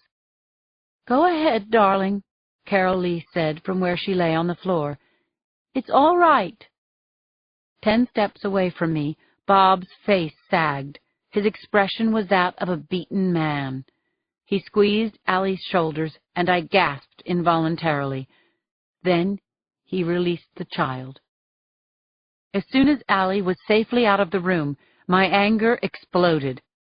"Who are you two? What made you think you could get away with this?" I stepped over to Bob Hinton, ripping away the knife, and ordered him to put his hands against the wall. I Mirandized him as I frisked him. "Do you understand your rights?" His laughter was shrill but sardonic. "Better than most," he said. I found glass cutting tools and a camera on Hinton, which I removed.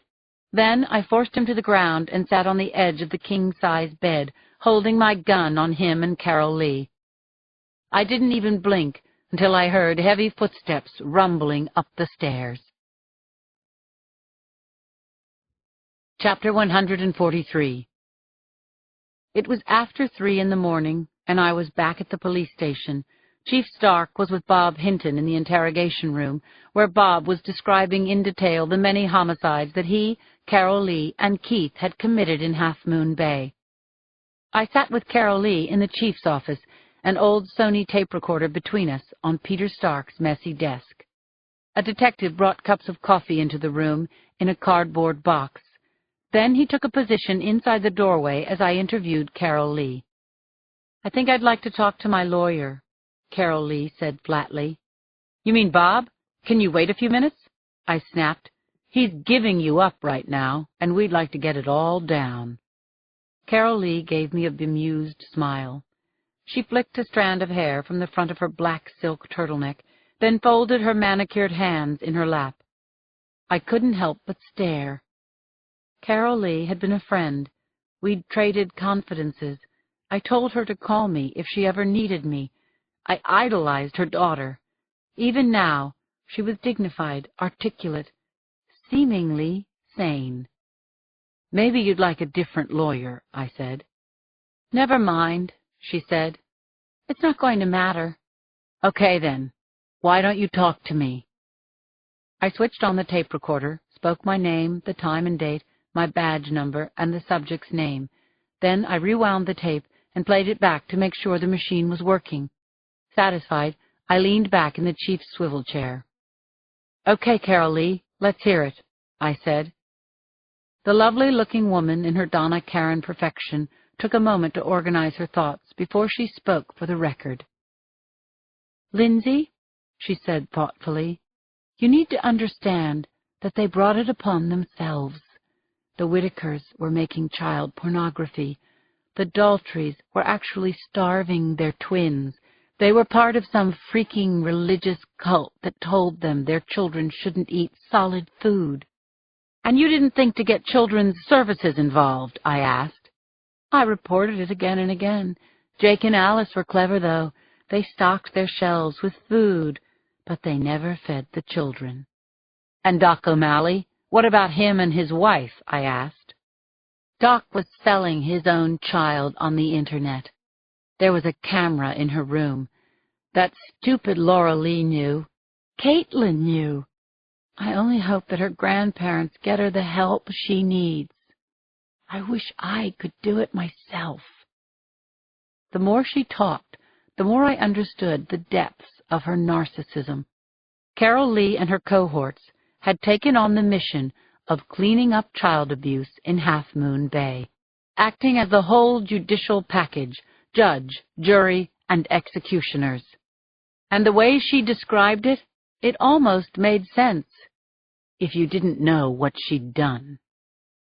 "Carol Lee, you killed 8 people." We were interrupted by a knock on the door. The detective cracked it open a few inches, and I saw the chief outside. His face was gray with fatigue. I stepped out into the hallway. "Coastside Hospital called," he told me. Hinton administered the coup de grace after all. I stepped back into the chief's office, sat down in the swivel chair. Make that 9, Carol Lee. Ed Farley just died, I told her. And thank God for that, Carol Lee said. When you people open the barn at the back of the Farleys' yard, you're going to have to pin a medal on me. The Farleys have been trafficking in little Mexican girls, selling them for sex all across the country. Call the FBI, Lindsay. This is a big one. Carol Lee's posture relaxed even as I grappled with this new bombshell. She leaned forward confidingly. The earnestness in her face was absolutely stunning. I've been wanting to tell you something since I met you, she said, and it doesn't matter to anyone but you. Your John Doe, that terrible shit, had a name, Brian Miller, and I'm the one who killed him.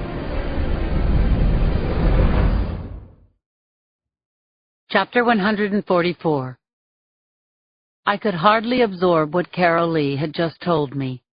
She'd killed my John Doe. That boy's death had been on my mind for 10 full years. Carol Lee was my sister's friend. Now I tried to grasp that John Doe's killer and I had been traveling on parallel paths that had finally converged in this room.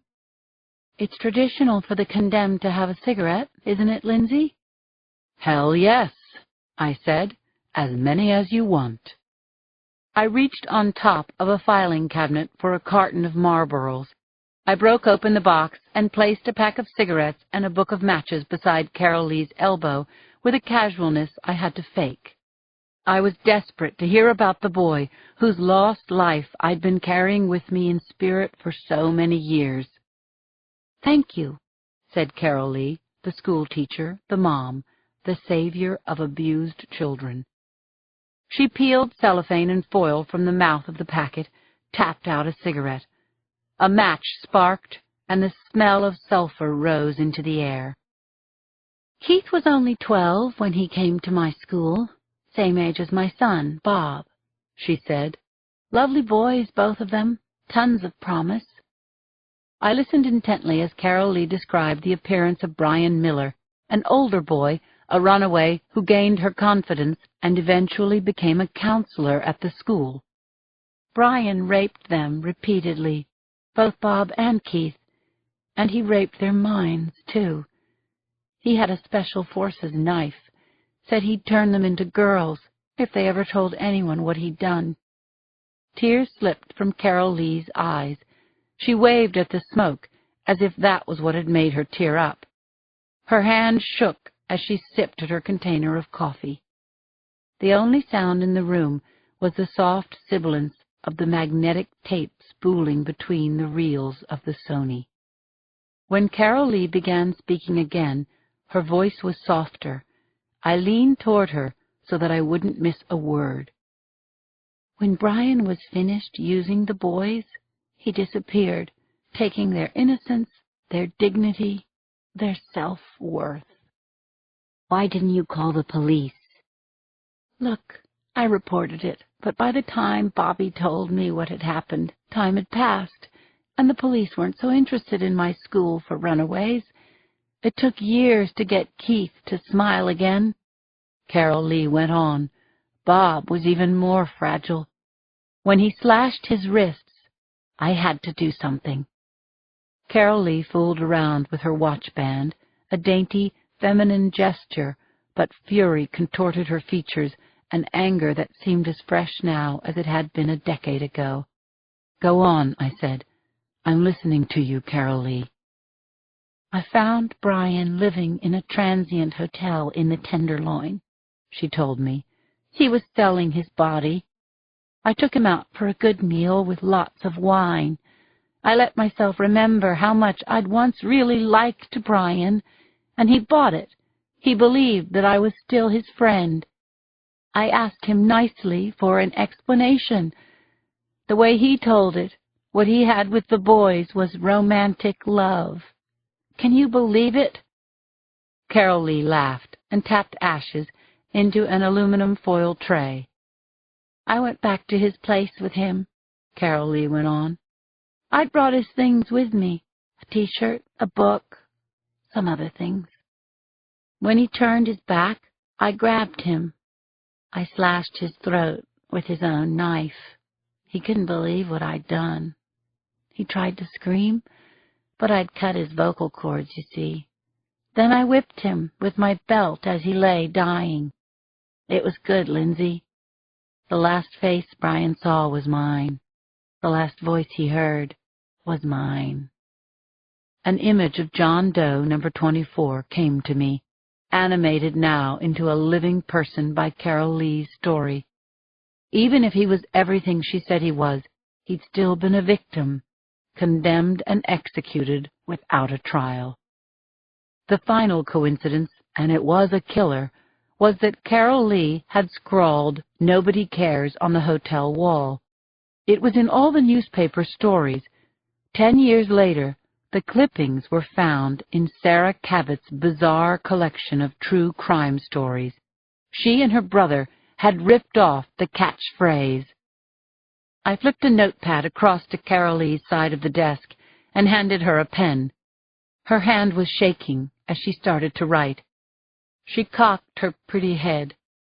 I'm going to put down that I did it for the children, that I did it all for them. Okay, Carol Lee, that's fine. It's your story. But do you understand, Lindsay? Someone had to save them. I'm the one. I'm a good mother. Smoke curled around us as she held my gaze. I can understand hating people who have done terrible things to innocent children, I said. But murder? No. I'll never understand that.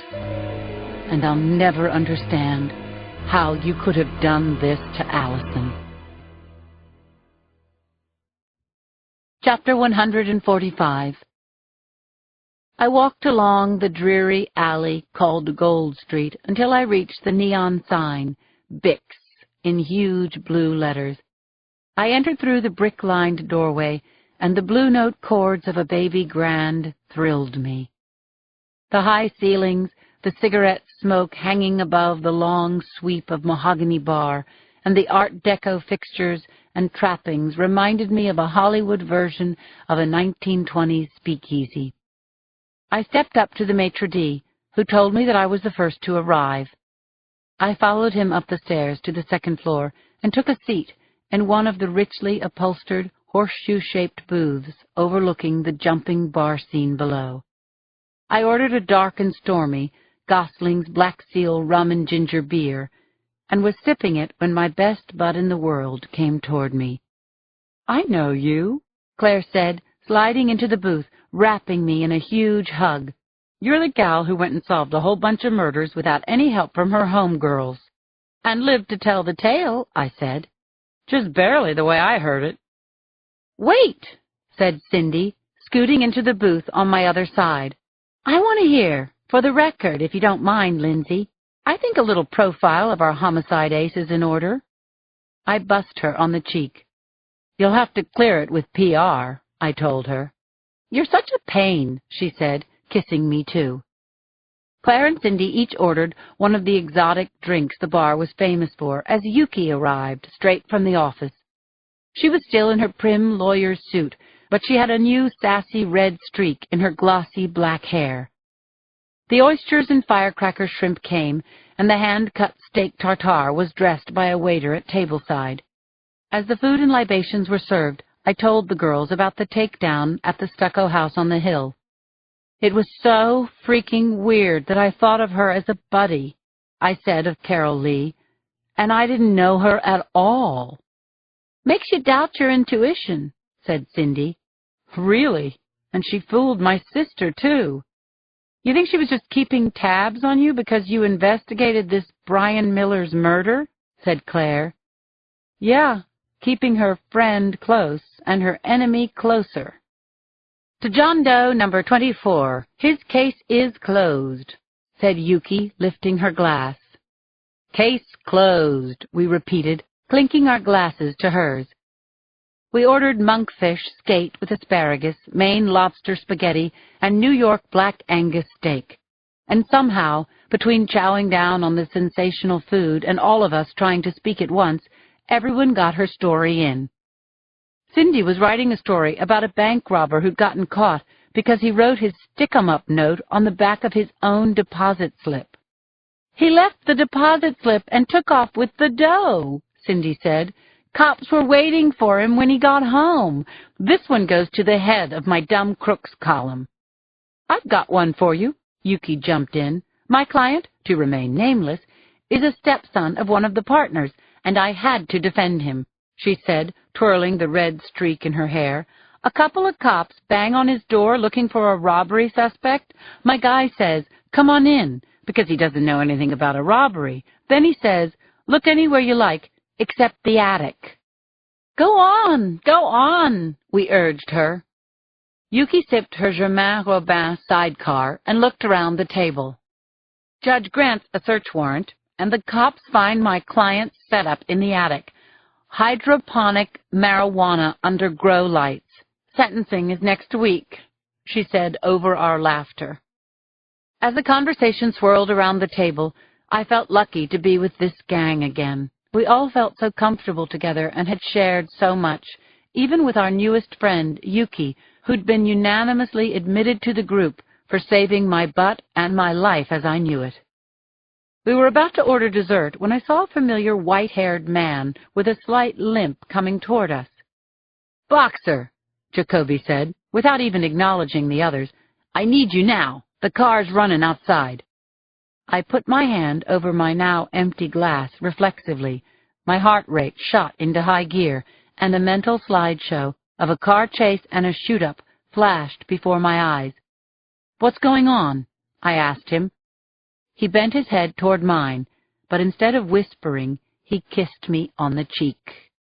"There's nothing going on," he said. "I was going to pop out of a cake, but your girls here dissuaded me." "Thanks, Jacoby," I said, cracking up. I put my hand on his arm. "Come and join us for dessert." "Don't mind if I do." Jacoby slid into the booth, and we all shoved over one seat to make room for him. The waiter brought chilled Dom Perignon. Thanks, Jacoby. And when our flutes were full, my friends, new and old, toasted my return. To Lindsay, welcome home.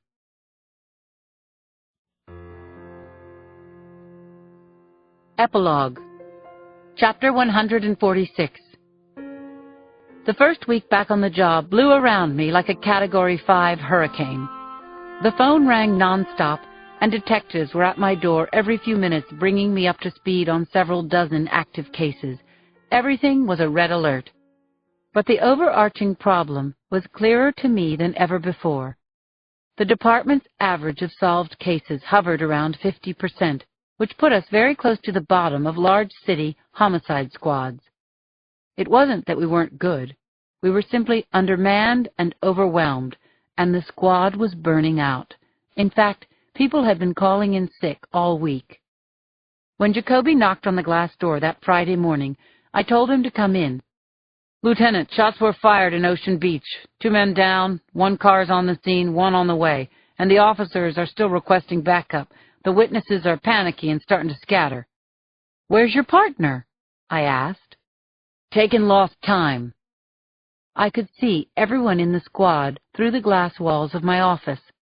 The only cop without 12 or more active cases on his or her desk was me. I grabbed my jacket from the back of my chair. "I guess we're catching," I said to my former partner. "Tell me what you know." 2 gangs from Daly City and Oakland had it out in the parking lot near the beach, Jacoby told me. We hustled down the stairs, and once we were outside on McAllister, Jacoby unlocked the car and took the wheel. "It started with knives, then a gun came out. 2 Vics dead at the scene, 1 wounded, 2 perps are in custody. One of the perps waded out into the surf and buried the gun in the sand." I was already imagining the scene of the crime, looking ahead to putting the puzzle pieces together. "We'll need divers," I said, gripping the dash as we took the corner at Polk. Jacoby gave me a rare grin. "What's that for, Jacoby?" "Pardon me, Lieutenant," he said over the sound of the siren. I was thinking. Yes? I still like working with you, Boxer. It's good to have you back in the saddle again.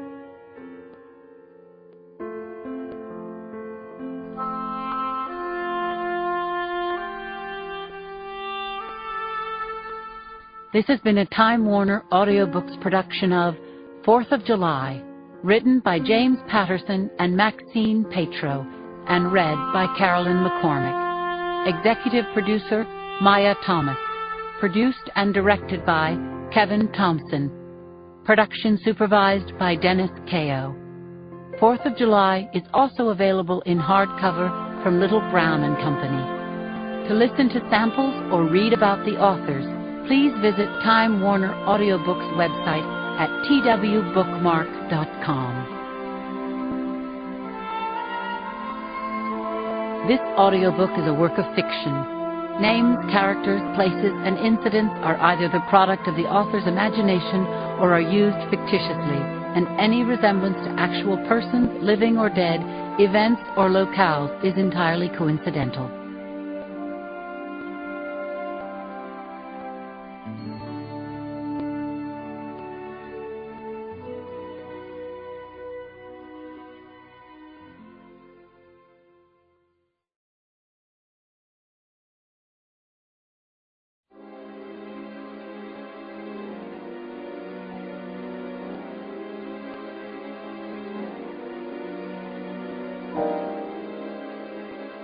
Time Warner Audiobooks presents 4th of July, written by James Patterson and Maxine Petro, and read by Carolyn McCormick. Part 1. Nobody Cares. Chapter 1. It was just before 4 a.m. on a weekday morning. My mind was racing, even before Jacoby nosed our car up in front of the Lorenzo, a grungy, rent-by-the-hour tourist hotel on a block in San Francisco's Tenderloin district that's so forbidding even the sun won't cross the street. 3 black and whites were at the curb, and Conklin, the first officer, was taping off the area. "What have we got?" I asked him. "White male, Lieutenant. Late teens, bug-eyed, and done to a turn," Conklin told me. "Room 21. No signs of forced entry. Vic's in the bathtub, just like the last one." The stink of piss and vomit washed over us as Jacoby and I entered the hotel. No bellhops in this place, no elevators or room service either. Night people faded back into the shadows, except for one gray-skinned young prostitute who pulled Jacoby aside. "Give me $20, I heard her say. "I got a license plate." Jacoby peeled off a 10 in exchange for a slip of paper, then turned to the desk clerk and asked him about the victim. Did he have a roommate, a credit card, a habit? I stepped around a junkie in the stairwell and climbed to the second floor. The door to room 21 was open, and a rookie was standing guard at the doorway. "Evening, Lieutenant Boxer." "It's morning, Kirsty." "Yes, ma'am," he said, logging me in. It was darker inside the 12-by-12-foot room than it was in the hallway. The fuse had blown, and thin curtains hung like wraiths in front of the street-lit windows. I was working the puzzle, trying to figure out what was evidence, what was not, trying not to step on anything. There was too damned much of everything and too little light. I flicked my flashlight beam over the cracked vials on the floor, the mattress stained with old blood, the rank piles of garbage and clothing everywhere. There was a kitchenette of sorts in the corner, the hot plate still warm, drug paraphernalia in the sink. The air in the bathroom was thick, almost soupy. I swept my light along the extension cord that snaked from the socket by the sink past the clogged toilet bowl to the bathtub. My guts clenched as I caught the dead boy in my beam. He was naked, a skinny blonde with a hairless chest, half sitting up in the tub, eyes bulging, foam at his lips and nostrils. The electric cord ended at an old-fashioned two-slice toaster that glinted up through the bathwater. "Shit," I said as Jacoby entered the bathroom. "Here we go again." "He's toast, all right," said Jacoby. As commanding officer of the homicide squad, I wasn't supposed to do hands-on detective work anymore, but at times like this, I just couldn't stay away. Another kid had been electrocuted, but why? Was he a random victim of violence, or was it personal? In my mind's eye, I saw the boy flailing in pain as the juice shot through him and shut his heart down. The standing water on the cracked tile floor was creeping up the legs of my trousers. I lifted a foot and towed the bathroom door closed, knowing full well what I was going to see. The door whined with the nasal squeal of hinges that had probably never been oiled. 2 words were spray-painted on the door. For the second time in a couple of weeks, I wondered what the hell it meant. Nobody cares.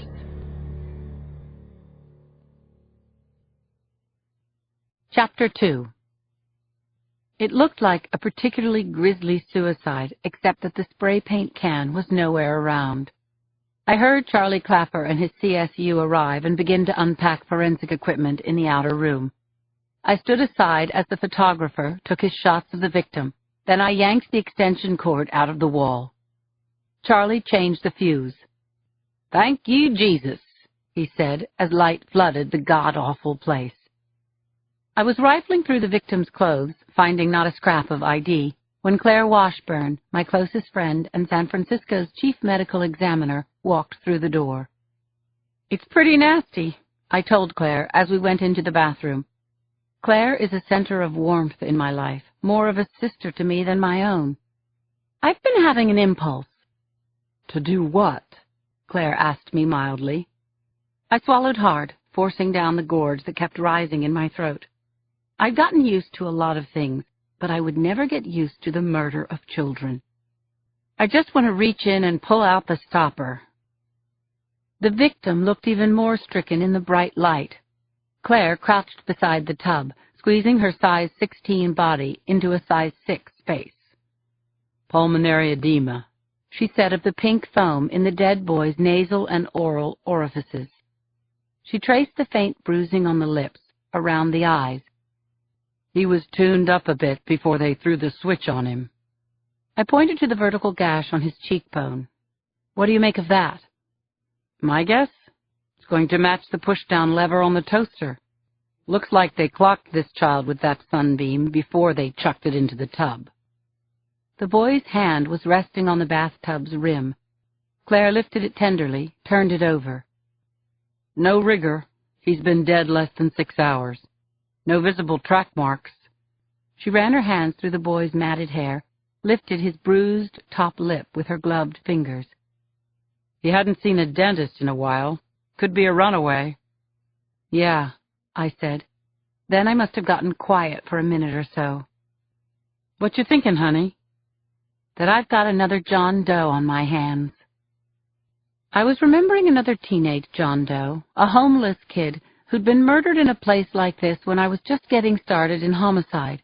It was one of my worst cases ever, and 10 years later the death still gnawed at me. "I'll know more when I get this young man on my table," Claire was saying when Jacoby stuck his head through the doorway again. "The informant says that partial plate number was taken off a Mercedes," he said. "A black one." A black Mercedes had been seen at the other electrocution murder. I grinned as I felt a surge of hope. Yes, I was making it personal. I was going to find the bastard who had killed these kids, and I was going to put him away before he could do it again. Chapter 3. A week had gone by since the nightmare at the Lorenzo Hotel. The crime lab was still sifting through the abundant detritus of room 21, and our informant's 3-digit partial license plate number was either half wrong or a wild guess. As for me, I woke up every morning feeling pissed off and sad because this ugly case was nowhere. The dead kids haunted me as I drove to Susie's for a get-together with the girls that evening. Susie's is a neighborhood cafe, a bright hot spot with walls sponge-painted in tropical colors, serving spicy but tasty Caribbean food. Jill, Claire, Cindy, and I had adopted this place as our sanctuary as well as our clubhouse. Our straight-shooting girl talk, unhampered by rank or department lines, had often cut through weeks of bureaucratic BS. Together, we'd broken cases wide open in this very spot.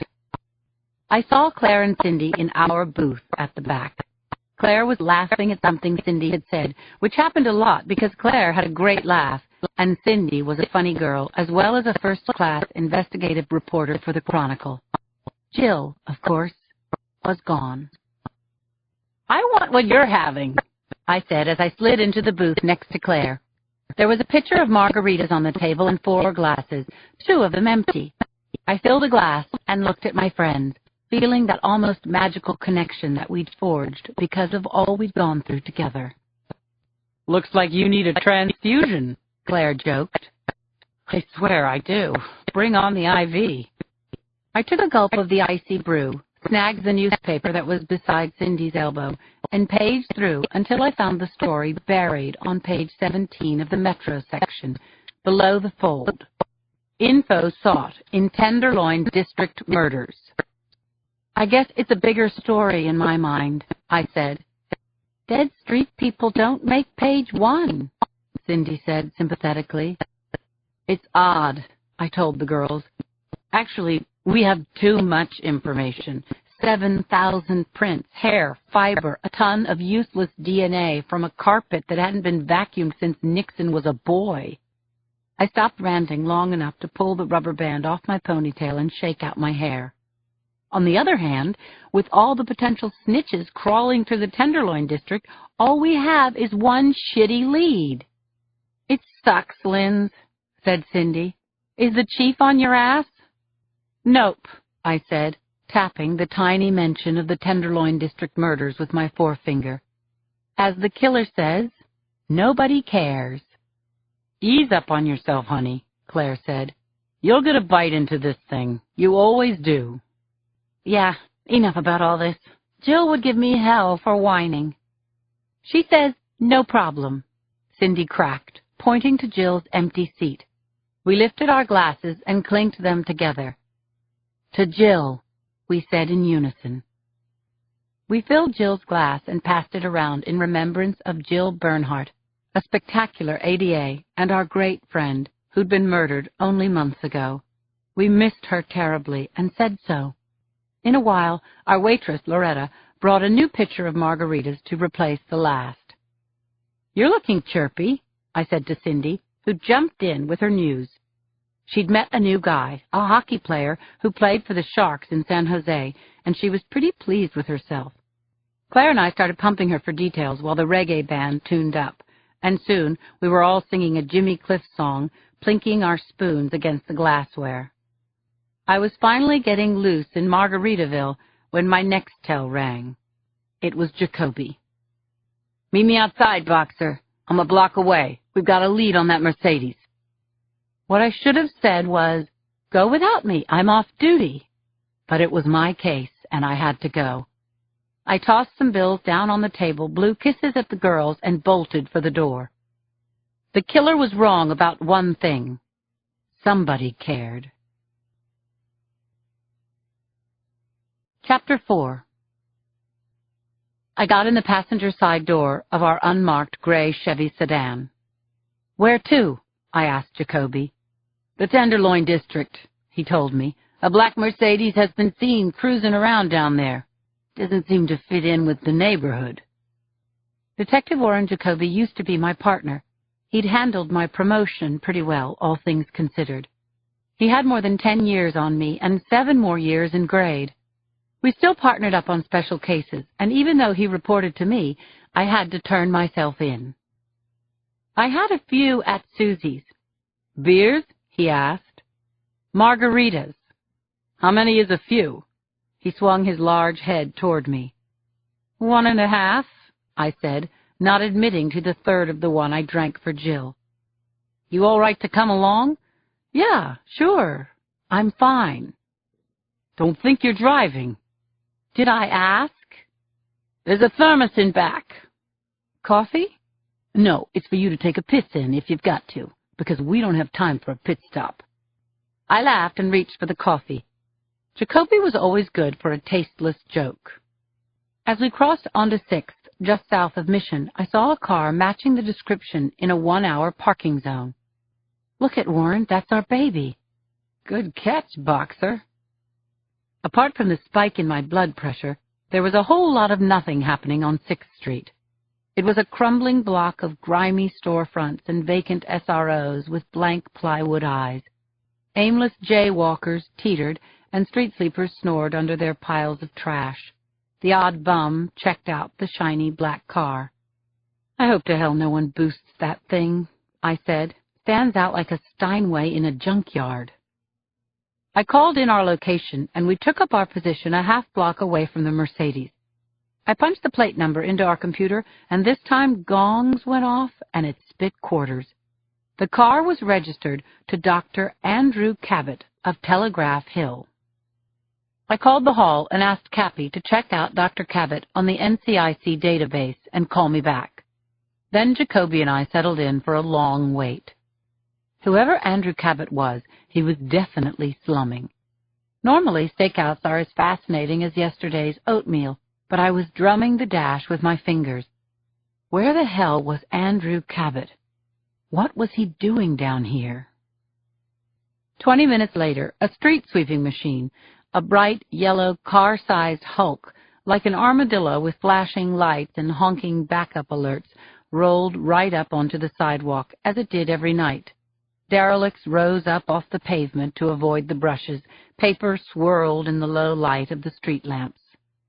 The sweeper blocked our view for a few moments, and when it had passed, Jacoby and I saw it at the same time. Both the driver's side and the passenger side doors of the Mercedes were closing. The car was on the move. "Time to rock and roll," said Jacoby. We waited a few tense seconds as a maroon Camry got between us and our subject. I radioed dispatch.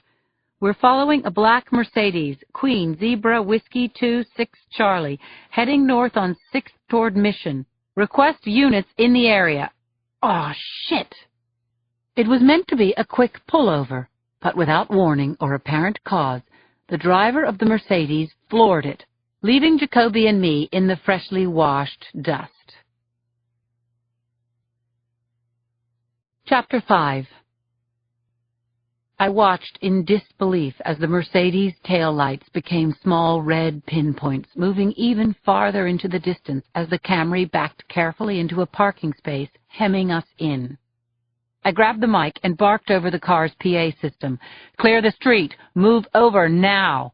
"Fuck this," said Jacoby. He clapped the Kojak light onto the roof, and as our siren kicked in, we tore past the Camry, clipping its tail light. "Good one, Warren." We blew across the intersection at Howard Street, and I called in a code 33 to keep the radio band free for the pursuit. "We're going northbound on 6th, south of Market, in pursuit of a black Mercedes, attempting to pull it over. All units in the area head into this vicinity." "Reason for the pursuit, Lieutenant?" "Ongoing homicide investigation." Adrenaline flooded my body. We were going to land this baby, and I prayed we wouldn't kill any bystanders in the process.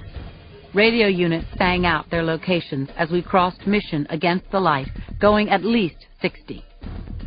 I pressed my foot against virtual brakes as Jacoby gunned the Chevy across Market, the largest and busiest street in town, heavy now with buses, muni trains, and late commuter traffic. "Hang a right," I shouted to Jacoby. The Mercedes veered onto Taylor at a split in the road. We were 2 car lengths behind, but not close enough in the darkening night to get any sense of who was driving, who was riding shotgun. We followed the car onto Ellis, heading west past the Hotel Coronado, where the first electrocution murder had happened. This was the killer's turf, wasn't it? The bastard knew these streets as well as I did. Cars hugged the curbs, and we blew past cross streets at 80, our siren blaring, speeding uphill at full throttle, going airborne for a few heart-stopping seconds before dropping onto the downside curve of the incline. And even so, we lost the Mercedes at Leavenworth as cars and pedestrians clogged the intersection. I screamed into the mic again and thanked God when a radio car called in. "We've got him in sight, Lieutenant. Black Mercedes heading west on Turk, going 75. Another unit joined the chase at Hyde. "I'm guessing he's headed toward Polk," I said to Jacoby. "My thoughts exactly." We deferred the main route to the squad cars, shot past Crim's and Cram's palace of fine junk on the corner of Turk, and picked up Polk heading north. There were about a dozen one-way alleys branching off Polk. I drilled each one of them with my eyes as we passed Willow, Ellis, and Olive. "That's him, dragging his butt," I shouted to Jacoby. The Mercedes wobbled on a blown right rear tire as it took the turn past the Mitchell Brothers Theater, then onto Larkin. I grabbed the dash with both hands as Jacoby followed. The Mercedes lost control, caromed off a parked minivan, flew up onto the pavement, and charged a mailbox. Torn metal screamed as the mailbox punched the undercarriage of the car, which then came to rest with its nose pointing upward at a 45-degree angle, the driver's side canting down toward the gutter. The hood popped, and steam poured out as the radiator hose gave up the ghost. The stink of burned rubber and the candy apple smell of antifreeze permeated the air. Jacoby halted our vehicle, and we ran towards the Mercedes, guns in hand. "Get your hands in the air," I shouted. "Do it now!" I saw that both occupants were pinned by the airbags. As the airbags deflated, I got my first look at their faces. They were white kids, maybe 13 and 15, and they were terrified. As Jacoby and I gripped our weapons with both hands and approached the Mercedes, the kids started bawling their hearts out. Chapter 6. My heart was booming almost audibly, and now I was furious. Unless Dr. Cabot was Doogie Howser's age, he wasn't in this car. These kids were idiots or speed freaks or car thieves, or maybe all three. I kept my gun pointed at the driver's side window. "Put your hands in the air. That's it. Touch the ceiling, both of you." Tears were cascading down the driver's face, and with a shock I realized it was a girl. She had a short, pink-tipped haircut, no makeup, no face piercings, a 17 magazine version of punk that she hadn't quite pulled off. When she lifted her hands, I saw glass shards dusting her black T-shirt. Her name hung from a chain around her neck. I admit I yelled at her. We'd just been through a chase that could have killed us all. "What the hell did you think you were doing, Sarah?" "I'm sorry," she wailed. "It's just I only have a learner's permit. What are you going to do to me?" I was incredulous. "You ran from the police because you don't have a driver's license? Are you insane?" "He's going to kill us," said the other kid, a lanky young boy hanging sideways from the over-the-shoulder seatbelt holding him into the passenger seat. The boy had huge brown eyes and blonde hair falling across them. His nose was bleeding, probably broken from the slam he'd taken from the airbag. Tears dribbled down his cheeks. "Please don't tell. Just say the car was stolen or something and let us go home, please. Our dad's going to really kill us." "Why is that?" Jacoby asked sarcastically. "He won't like the new hood ornament on his $60,000 car? Keep your hands where we can see them and get out real slow." "I can't. I'm stuck," cried the boy. He wiped his nose with the back of his hand, smearing blood across his face. Then he threw up on the console. Jacoby muttered, "Aw, shit," as our instincts to render aid took over. We holstered our revolvers. It took our combined strength to wrench open the ruined driver's side door. I reached in and shut off the ignition, and after that we eased the kids out of the vehicle and onto their feet. "Let's see that learner's permit, Sarah," I said. I was wondering if her father was Dr. Cabot, and if the kids were afraid of him for good reason. "It's here," Sarah said, "in my wallet."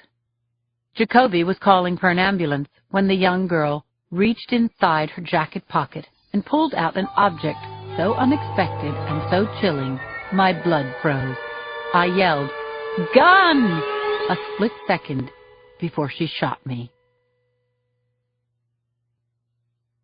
Chapter 7. Time seemed to slow, every second distinct from the one before it. But the truth is, everything happened in under a minute. I flinched, turning sideways as I felt the bullet's hard punch to my left shoulder. Then another shot slammed into my thigh. Even as I struggled to understand, my legs buckled and I fell to the ground. I reached a hand out toward Jacoby and saw his face register shock. I didn't lose consciousness. I saw the boy shoot Jacoby. Blam, blam, blam. Then he walked over and kicked my partner in the head. I heard the girl say, "Come on, Sammy, let's get out of here." I felt no pain, just rage. I was thinking as clearly as I had at any time in my life. They'd forgotten about me. I felt for my 9mm Glock, still at my waist, wrapped my hand around the grip, and sat up. "Drop your gun," I shouted, pointing my weapon at Sarah. "Fuck you, bitch," she yelled back. Her face was etched with fear as she leveled her .22 caliber and squeezed off 3 rounds. I heard them ping against the sidewalk all around me. It's notoriously hard to hit your target with a pistol, but I did what I was trained to do. I aimed for central mass, the center of her chest, and double-tapped. Boom, boom. Sarah's face crumpled as she blew backward. I tried to get to my feet, but only managed to rise to one knee. The bloody-faced boy was still holding a pistol in his hand. He pointed it at me. "Drop it," I screamed. "You shot my sister!" I aimed, double-tapped again. Boom, boom. The boy dropped his gun, his whole body going limp. He cried out as he fell. Chapter 8. There was a terrible hushed silence on Larkin Street. Then sounds kicked in. A radio played rap in the middle distance. I heard the soft moans of the boy. I heard police sirens coming closer. Jacoby wasn't moving at all. I called out to him, but he didn't answer. I unhooked my Nextel from my belt, and to the best of my ability, I called in. 2 officers down. 2 civilians down. Need medical assistance. Send 2 ambulances now. The dispatcher was asking me questions. Location, badge number, location again. "Lieutenant, are you okay? Lindsay, answer me." The sounds were fading in and out. I dropped the telephone and put my head down on the soft, soft pavement. I'd shot children. Children. I had seen their shocked faces as they went down. Oh my God, what had I done? I felt hot blood pooling under my neck and around my leg. I played the whole thing over in my mind. This time, throwing the kids against the car, cuffing them, frisking them, being smart, being competent. We'd been inexcusably stupid, and now we were all going to die. Mercifully, darkness closed over me, and I shut my eyes.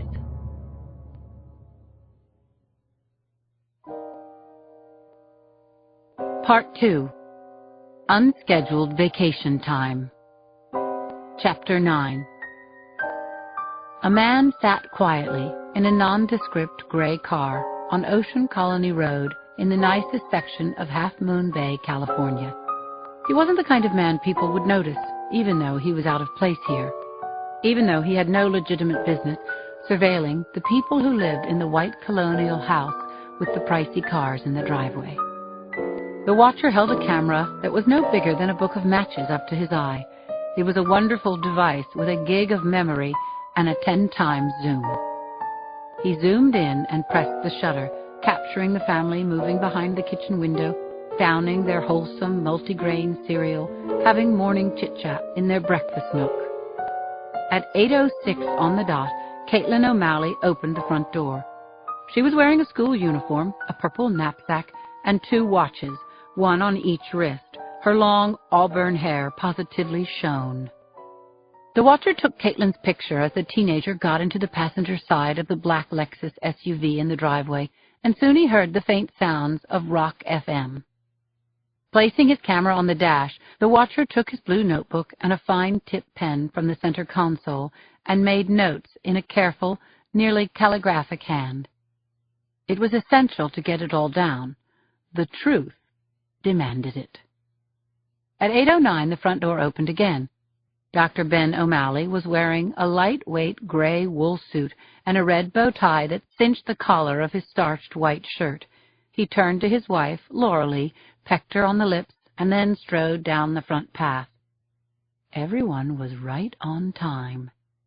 The tiny camera captured the images. The doctor carried a bag of trash to the blue recycling bin at the curb. He sniffed the air and looked up and down the street, sweeping his eyes across the gray car and its occupant without pausing. Then he joined his daughter in the SUV. Moments later, Dr. O'Malley backed out onto Ocean Colony Road and headed north toward Cabrillo Highway. The watcher completed his notes, then returned the notebook, the pen, and the camera to the console. He had seen them now. The girl in her freshly pressed uniform and clean white knee socks, lots of spirit showing in her pretty face. This so touched the watcher that tears gathered in his eyes. She was so real, so different from her father, the doctor, and his bland, everyday citizens in disguise. But there was one thing he did like about Dr. Ben O'Malley. He liked his surgical precision. The watcher was counting on that. He just hated to be surprised.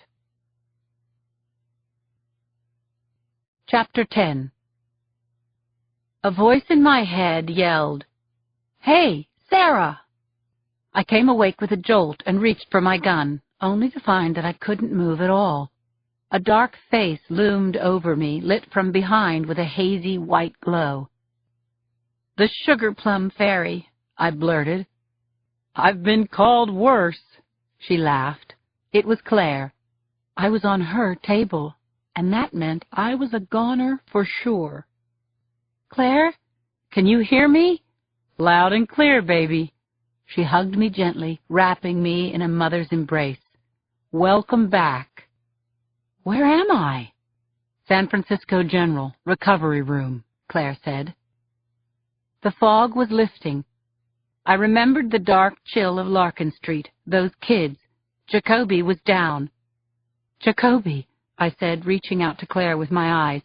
"Jacoby didn't make it." "He's in the ICU, honey. He's fighting hard." Claire smiled at me. "Look who's here, Lindsay. Just turn your head."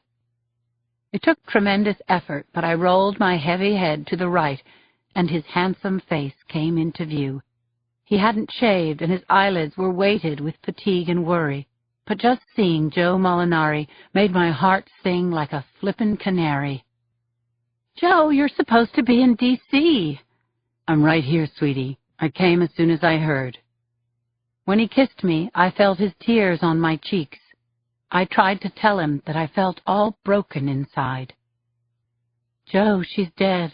Oh, God, it was a horrible screw-up." "Honey, the way I hear it, you had no other choice." Joe's rough cheek brushed mine. "My pager number is right by the phone. Lindsay, do you hear me? I'll be back in the morning," he said. "What, Joe? What did you say?" "Try to get some sleep, Lindsay." "Sure, Joe. I will." Chapter 11. A nurse named Heather Grace, a saint if ever there was one, had secured a wheelchair for me. I sat in the wheelchair beside Jacoby's bed as the late afternoon light poured through the window in the ICU and pooled on the blue linoleum floor. 2 bullets had tunneled through his torso. One had collapsed a lung, the other had punctured a kidney, and the kick he'd taken to the head had broken his nose and turned his face a brilliant shade of eggplant. This was my 3rd visit in as many days, and though I'd done my best to cheer him, Jacoby's mood remained unrelentingly dark. I was watching him sleep when his swollen eyes flickered open to slits. "Hey, Warren." "Hey, Slick." "How you feeling?" "Like the world's biggest horse's ass." He coughed painfully, and I winced in sympathy. "Take it easy, bud." "It sucks, Boxer." "I know." "I can't stop thinking about it, dreaming about it." He paused, touched the bandages over his nose. "That kid, popping me while I stood there holding my dick. I think it was your cell phone, Jacoby. He didn't laugh. That was bad. No excuse for it. Our hearts were in the right place. Hearts? Shit. Next time, less heart. More brains. He was right, of course. I was taking it all in, nodding, adding a few strokes in my own mind. Like, would I ever feel right with a gun in my hand again? Would I hesitate when I shouldn't? Shoot before thinking? I poured Jacoby a glass of water, stuck in a striped straw. I blew it. I should have cuffed that kid. Don't even start, Boxer. It's we shoulda. And you probably saved my life. There was a flash of movement in the doorway. Chief Anthony Trachio's hair was slicked across his head, his off-duty clothes were plain and neat, and he was gripping a box of candy. He looked like a teenager coming to pick up his first date. Well, not really. Jacoby, Boxer, glad I caught you two together. How are you doing, okay? Trachio wasn't a bad guy, and he'd been good to me. Still, ours was no love affair. He bounced a bit on his toes, then approached Jacoby's bed. I've got news. He had our full attention. The Cabot kids left prints at the Lorenzo. A light danced around in his eyes. And Sam Cabot confessed. Holy shit, is this true? Jacoby wheezed. On my mother's head. The kid told a nurse that he and his sis were playing a game with those runaways. They called it a bullet or a bath. The nurse will testify? I asked. Yes, indeed, swore to me herself. A bullet or a bath? Those little fuckers, Jacoby snorted. A game. Yeah, well, that game's over. We even found notebooks and collections of crime stories in the girl's bedroom at home. She was obsessed with homicides. Listen, you two get well, okay? Don't worry about nothing. Oh, this is from the squad, he said, handing me the Ghirardelli chocolates and a get-well card with a lot of signatures. We're proud of you both. We talked for another minute or so, passing along thanks to our friends at the Hall of Justice. When he was gone, I reached out and took Jacoby's hand. Having almost died together had forged an intimacy between us that was deeper than friendship. Well, the kids were dirty, I said. Yeah, break out the champagne. I couldn't argue with him. That the Cabot kids were murderers didn't change the horror of the shooting, and it didn't change the notion I'd been harboring for days. I'll tell you something, Jacoby. I'm thinking of giving it up, quitting the job. Come on, you're talking to me. I'm serious. You're not going to quit, Boxer. I straightened a fold in his blanket, then pushed the call button so a nurse would come and roll me back to my room. Sleep tight, partner. I know. Don't worry about nothing. I leaned over and kissed his stubbly cheek for the first time ever. I know it hurt to do it, but Jacoby actually smiled. Chapter 12. It was a day that had been ripped from the pages of a child's coloring book. Bright yellow sun, birds tweeting, and the flowery smell of summer everywhere. Even the pollarded trees on the hospital green had sprouted flamboyant hands of leaves since I'd last been outside 3 weeks before. A lovely day for sure, but somehow I couldn't reconcile life as usual with my creeping feeling that all was not well. Was it paranoia, or was another shoe about to drop? Kat's green Subaru Forester cruised around the elliptical driveway at the hospital entrance, and I could see my nieces waving their hands and bouncing up and down in the back seat. Once I strapped into the passenger seat, my mood lifted. I even started singing. Aunt Lindsay, I didn't know you could sing, 6-year-old Bridget piped up from the back seat. Sure I can. I played my guitar and sang my way through college, didn't I, Kat? We used to call her Top 40, said my sister. She was like a human jukebox. What's a jukebox? Asked Meredith, age 2.5. We laughed and I explained. It's like a giant CD player that plays records. And then I explained what records were, too. I rolled down the window and let the breeze blow back my long yellow hair as we drove east on 22nd Street toward the rows of pretty pastel 2- and 3-story Victorian houses that stair-stepped up and across the ridgeline of Potrero Hill. Kat asked me about my plans, and I gave her a big, wide-open shrug. I told her I was benched, pending the IAB investigation of the shooting, and that I had a whole pile of injured on-duty time I might put to good use, clean out my closets, sort out those shoe boxes full of old photos. Here's a better idea. Stay at our house and recuperate, Kat said. We're off to Aspen in another week. Use the house, please. Penelope would love your company. Who's Penelope? The little girls giggled behind me. Who's Penelope? She's our friend, they chorused. Let me think about it, I said to my sister as we turned left onto Mississippi and pulled up to the blue Victorian apartment house I called home. Kat was helping me out of the car when Cindy loped down the front steps with sweet Martha running in front of her. My euphoric doggie almost knocked me over, licking me and woofing so loudly I only hoped Cindy heard me thank her for taking care of my girl. I waved goodbye to everyone and was bumping up the stairs, fantasizing about a hot soak in my shower and a long sleep in my own bed when the doorbell rang. Okay, I grumbled. My guess? I was getting flowers. I clumped down the stairs again and flung open the door. A young stranger wearing khakis and a Santa Clara sweatshirt stood at the threshold with an envelope in hand. I didn't believe his cheese-eating smile for a second. Lindsay Boxer?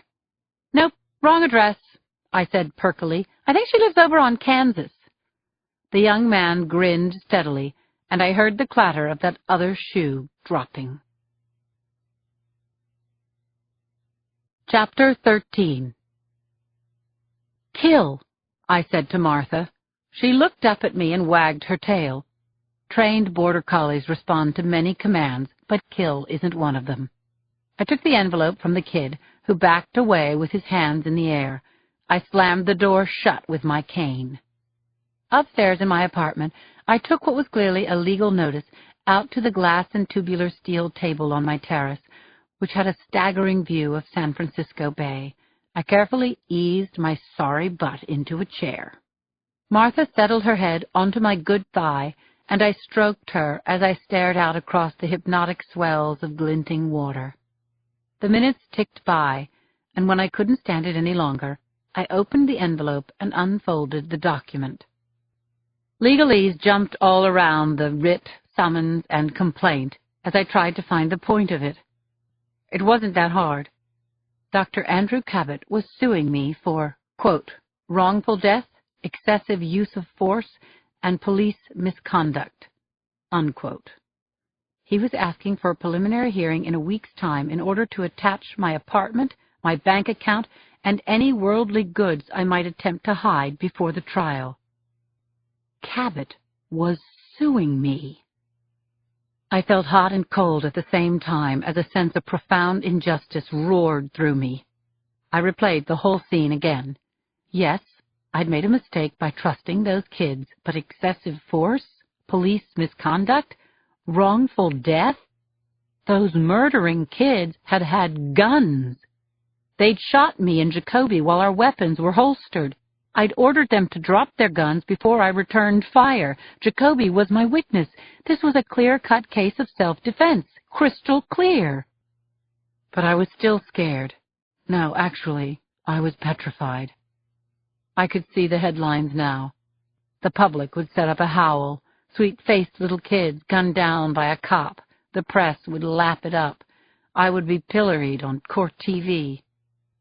In a minute or so, I would have to call Tracheo, get legal representation, marshal my forces. But I couldn't do anything yet. I was frozen in my chair, paralyzed by a growing notion that I'd forgotten something important. Something that could really hurt me. Chapter 14. I woke up in a sweat, having thrashed my Egyptian cotton sheets to a fine froth.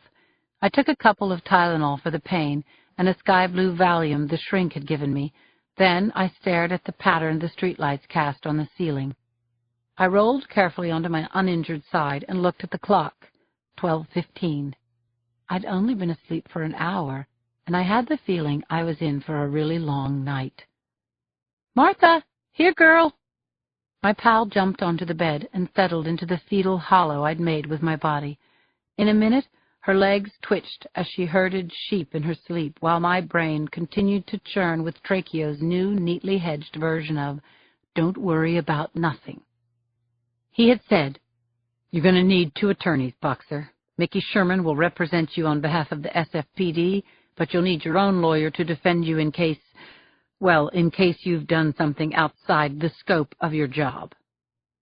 I had said, "Then what? I'm on my own?" I was hoping the drugs would tumble my mind off the hard edge of consciousness into the comfort of slumber, but it didn't happen. Mentally, I ticked off the remains of the day, the meetings I'd set up with Sherman and my lawyer, a young woman called Ms. Castellano. Molinari had recommended her highly, and it means something when you get a rave review from the Deputy Director of Homeland Security. Once again, I concluded that I was taking good care of myself, given the circumstances, but the coming week was going to be hell. I needed something to look forward to. I thought of Kat's house.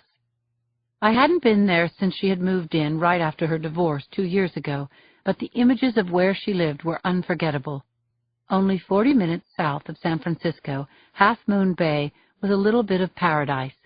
There was a crescent-shaped bay with a sandy beach, redwood forests, and a panoramic ocean view, and it was warm enough in June to relax on Kat's sun porch and bleach the ugly pictures from my brain.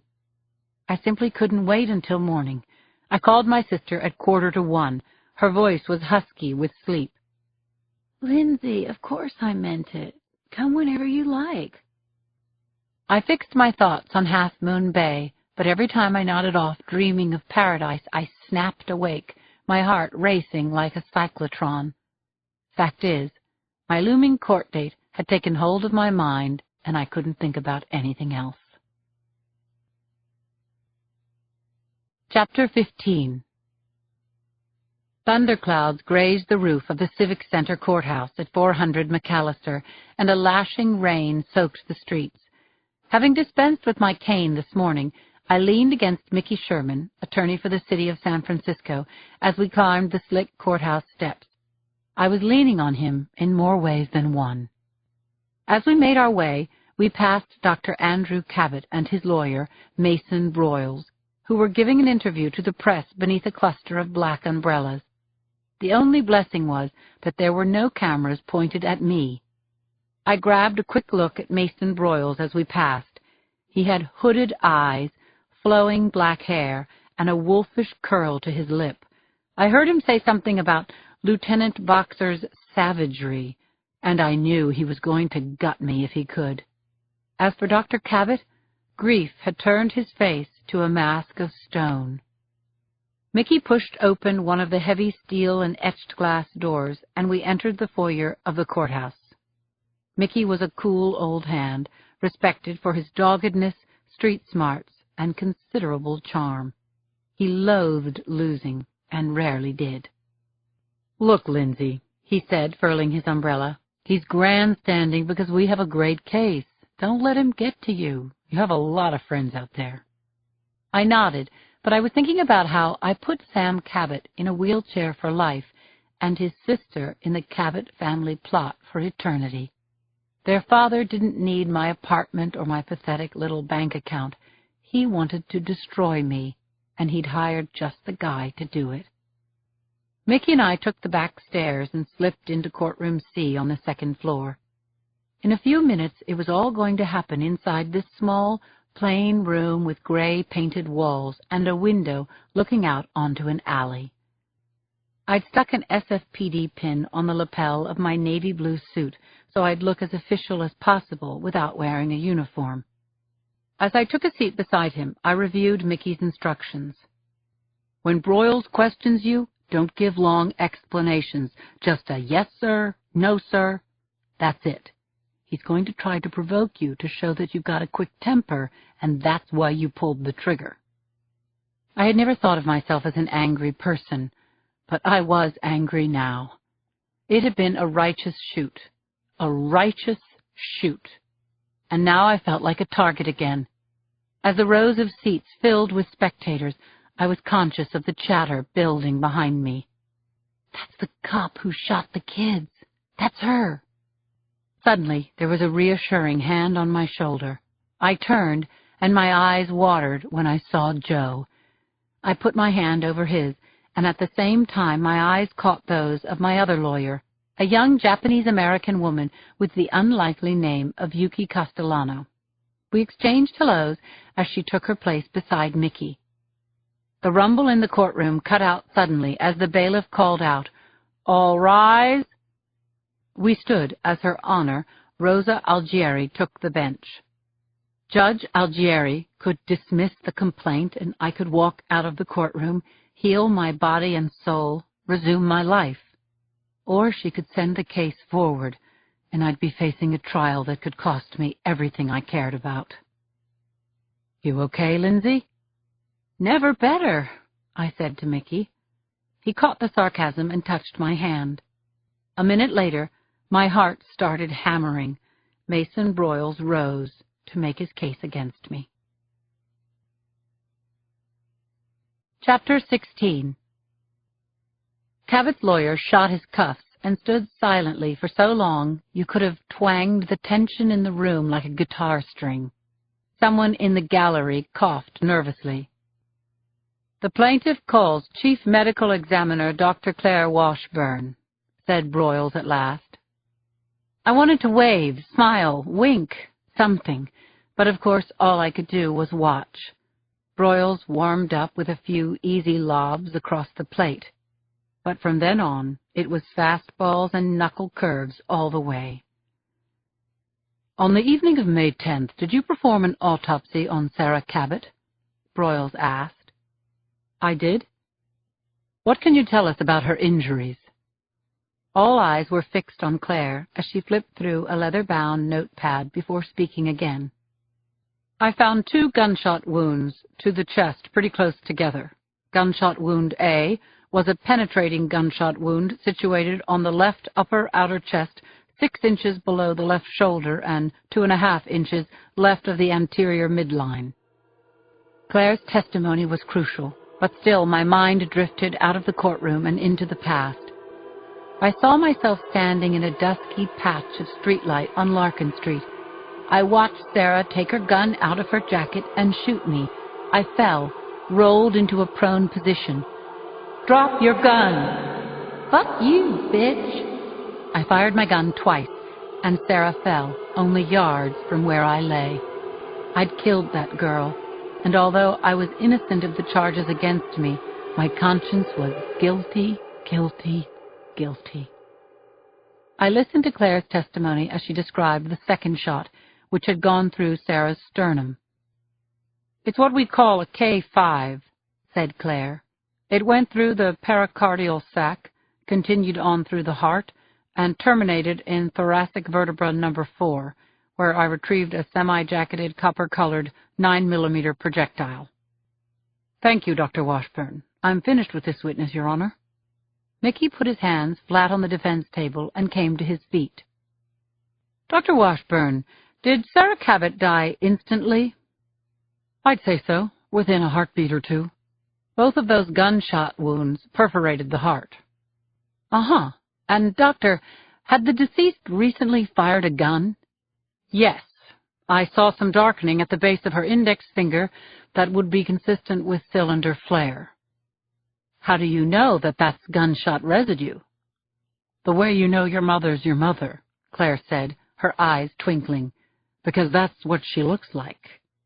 She paused for the laughter to subside, then she continued, "Besides which, I photographed that smudging, documented it, and did a gunshot wound residue test, which was submitted to the laboratory and came back positive."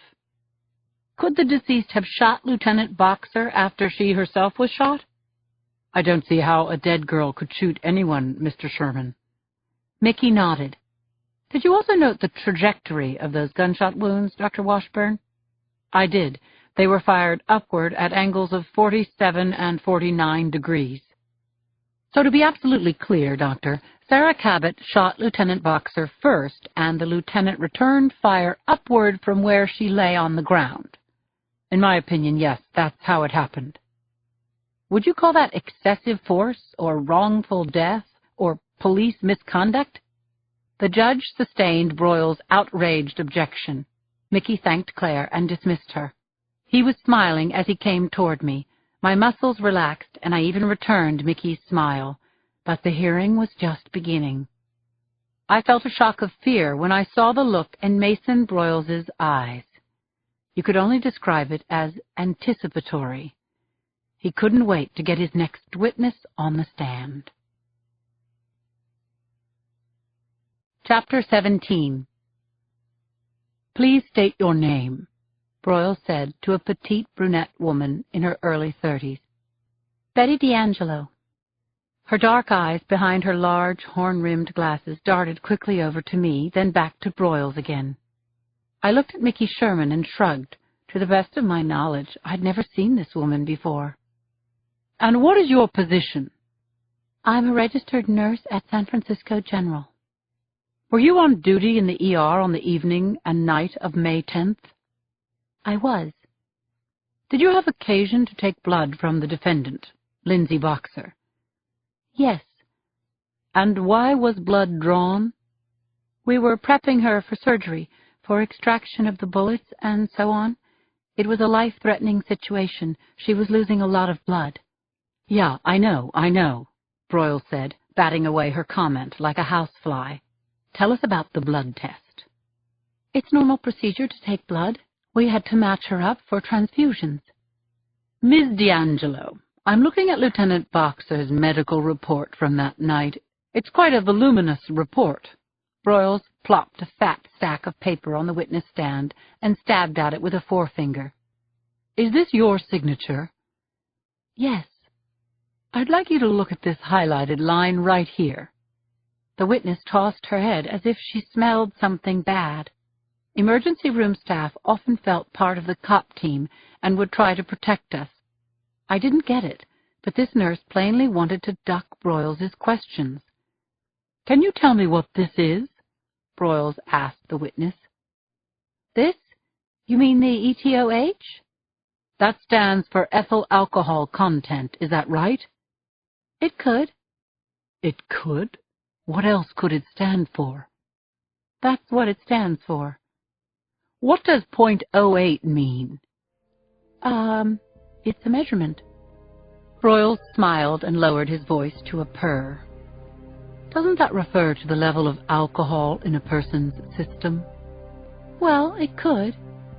"Ms. D'Angelo, it's the level of alcohol in the person's system. And .08, that's drunk. Isn't that right? Yes or no?" "Yes." I felt like my head had been struck with a sledgehammer. My God, those fucking margaritas at Susie's. I felt the blood drain from my face and I almost fainted. Mickey turned to me, the expression on his face demanding, "Why didn't you tell me?" I looked at my attorney, open-mouthed and absolutely sick with remorse. I could hardly bear Mickey's look of incredulity as, armed with nothing but his wits, he leaped to his feet and approached the witness. Chapter 18. There were only 12 rows of seats in courtroom C in the San Francisco Civic Courthouse and no jury box. It would have been hard to find a courtroom more intimate than this one. I don't think anyone breathed during Mickey's walk to the witness stand. He greeted Ms. D'Angelo, who looked relieved to be off the hot seat Mason Broyles had fired up for her. "I only have a couple of questions," he said. "It's common practice to use ethyl alcohol swabs to clean the wounds, isn't it? Couldn't that alcohol have been confused with the blood alcohol?" Betty D'Angelo looked like she wanted to cry. "Well, we use alcohol-free swabs in the ER just so we can prevent that kind of mistake." Mickey brushed off the response and turned to the judge. He asked for a recess, and it was granted. The reporters bolted for the doors, and in the relative privacy, I apologized with all my heart. "I feel like a real schmuck," he said, not unkindly. "I saw that medical report, and I didn't notice the ETOH.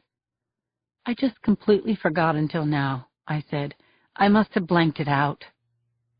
I told Mickey that I'd been off duty when Jacoby called me at Susie's. I told him what I had had to drink, and that if I wasn't straight when I got into the car, the adrenaline rush of the car chase had been completely sobering. "You usually have a couple of drinks with dinner?" Mickey asked me. "Yes, a few times a week."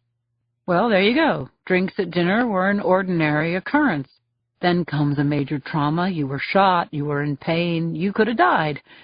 You killed someone, and that's what you've been obsessing about. Half of all shooting victims block out the incident entirely. You've done fine, considering what you've been through."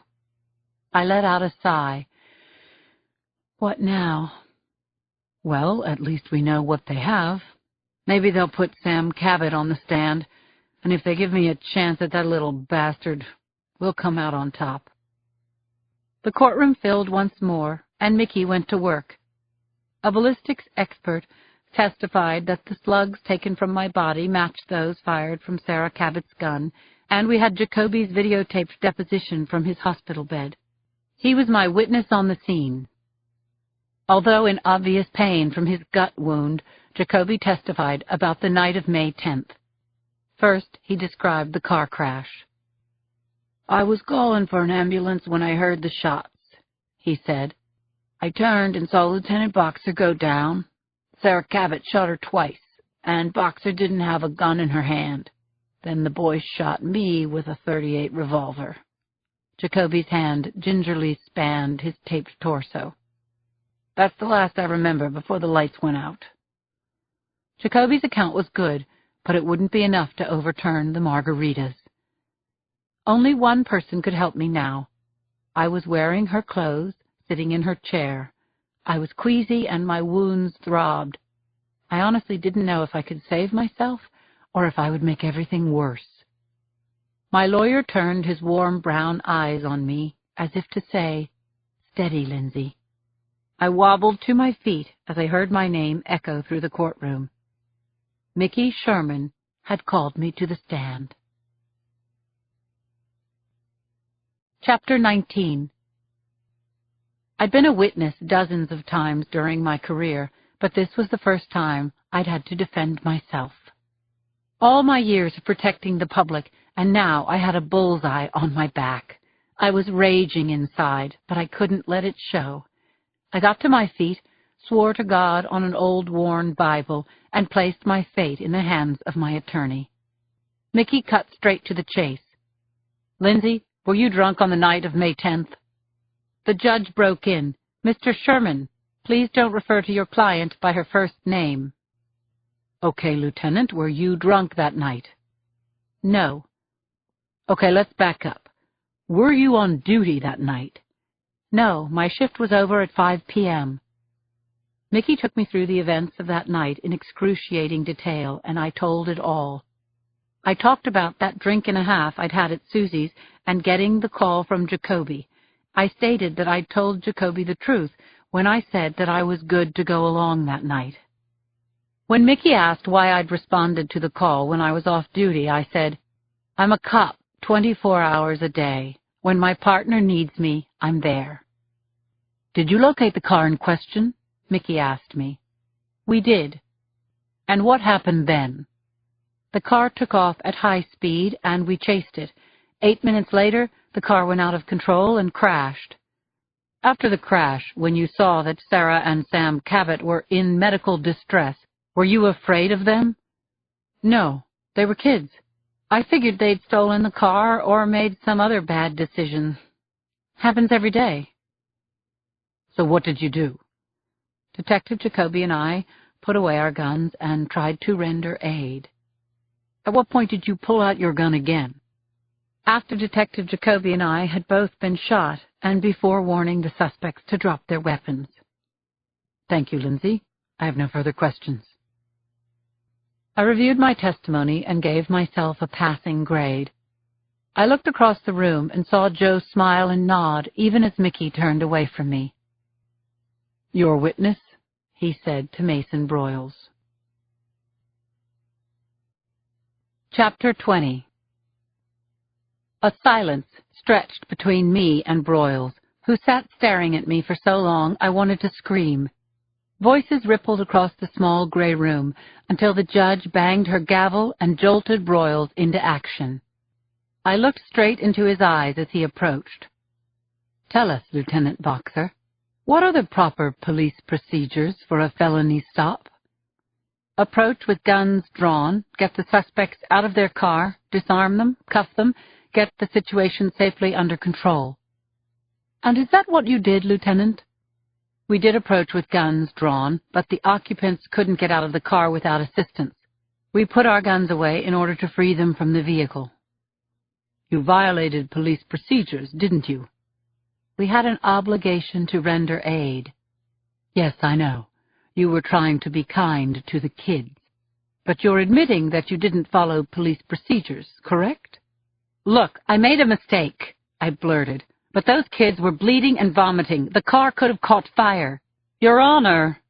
"Please limit your answers to the question, Lieutenant Boxer," the judge said. I sat back hard in the chair. I'd seen Broyles operate many times before in the courtroom and recognized his genius for finding his opponent's pressure point. He'd just fingered mine.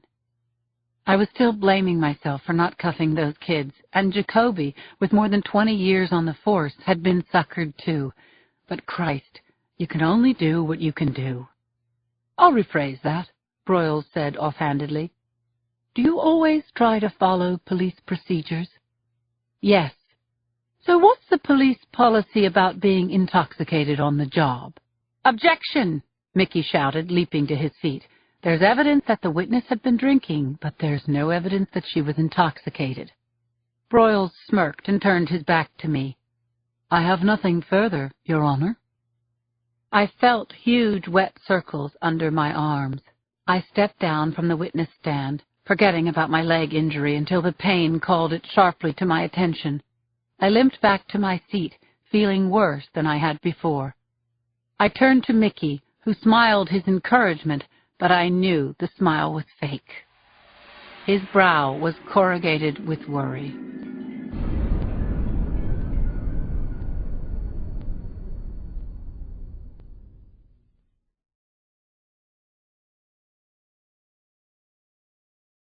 Chapter 21. I was shaken by the way Mason Broyles had flipped the events of May 10th and placed the blame on me. He was good at his job, that slime, and it took all my strength to park my face in neutral and sit calmly as Broyles made his closing argument. "Your Honor," he said, "Sarah Cabot is dead because Lindsay Boxer killed her, and Sam Cabot, age 13, is in a wheelchair for life. The defendant admits that she didn't follow proper police procedures. Granted, there may have been some misdoing on the part of my clients, but we don't expect juveniles to exercise good judgment. Police officers, however, are trained to deal with all manner of crises, and the defendant couldn't handle this crisis because she was drunk. Simply put, if Lieutenant Boxer had properly performed the duties of her job, this tragedy wouldn't have occurred, and we wouldn't be here today." Broyles' speech outraged me, but I had to admit he was persuasive, and had I been sitting in the gallery instead of the dock, I might have seen it his way.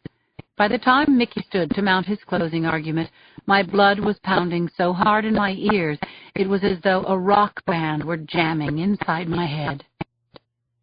"Your Honor, Lieutenant Lindsay Boxer didn't put loaded guns into the hands of Sarah and Samuel Cabot," Mickey said, his voice ringing with indignation. "They did that themselves. They shot unarmed police officers without provocation, and my client returned fire in pure self-defense. The only thing she's guilty of is being too kind to citizens who showed her no kindness in return. In all fairness, Your Honor, this suit should be dismissed." and this fine officer allowed to return to her duties without blame or blemish to her distinguished service record. Mickey finished his summation sooner than I had expected. A gap opened behind his last ringing words, and my fear poured in. As he sat down beside me, the courtroom filled with slight mouse-like stirrings, papers rustling, the clicking of laptop keys, bodies shifting in their chairs. I gripped Mickey's hand under the table, and I even prayed, "Dear God, let her dismiss the charges, please." The judge pushed her glasses up under the bridge of her nose, but I couldn't read her face. When she spoke, she did so concisely and in a weary tone. "I believe the defendant did everything she could to salvage a situation gone horribly wrong," said Judge Algieri. "But the alcohol bothers me. A life has been lost. Sarah Cabot is dead. There's enough evidence here to merit sending this case to a jury." Chapter 22. I went rigid with shock as the trial date was set for a few weeks into the future. Everyone stood as the judge left the courtroom. Then the mob closed in around me. I saw blue uniforms at the edge of the throng, eyes not quite meeting mine, and then clumps of microphones were pushed up to my face. I still held Mickey's hand. We should have gotten the dismissal, I thought. We should have won. Mickey helped me to my feet, and I followed him as he cut through the crowd. Joe's hand was on the small of my back as the three of us and Yuki Castellano exited the courtroom and made for the stairs. We stopped in the ground floor stairwell.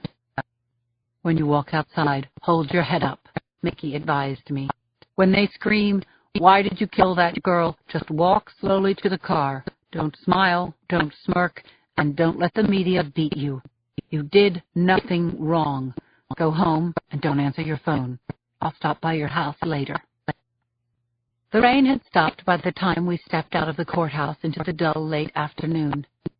I shouldn't have been shocked to see that hundreds of people had gathered outside the courthouse to see the cop who'd shot and killed a teenage girl. Mickey and Yuki split away from us to address the press, and I knew that Mickey's thoughts were turning now to how he was going to defend the SFPD and the city of San Francisco.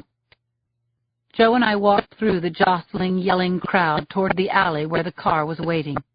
I heard a chant, "Child killer, child killer," and questions were lobbed at me like stones. "What were you thinking, Lieutenant? How did you feel when you shot those kids?" I knew the faces of the television reporters, Victor Smith, Sandra Dunn, Kate Morley, all of whom had interviewed me when I'd been a witness for the prosecution.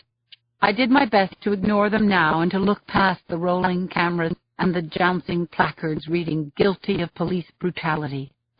I kept my eyes focused just ahead and my steps matching Joe's until we reached the black sedan.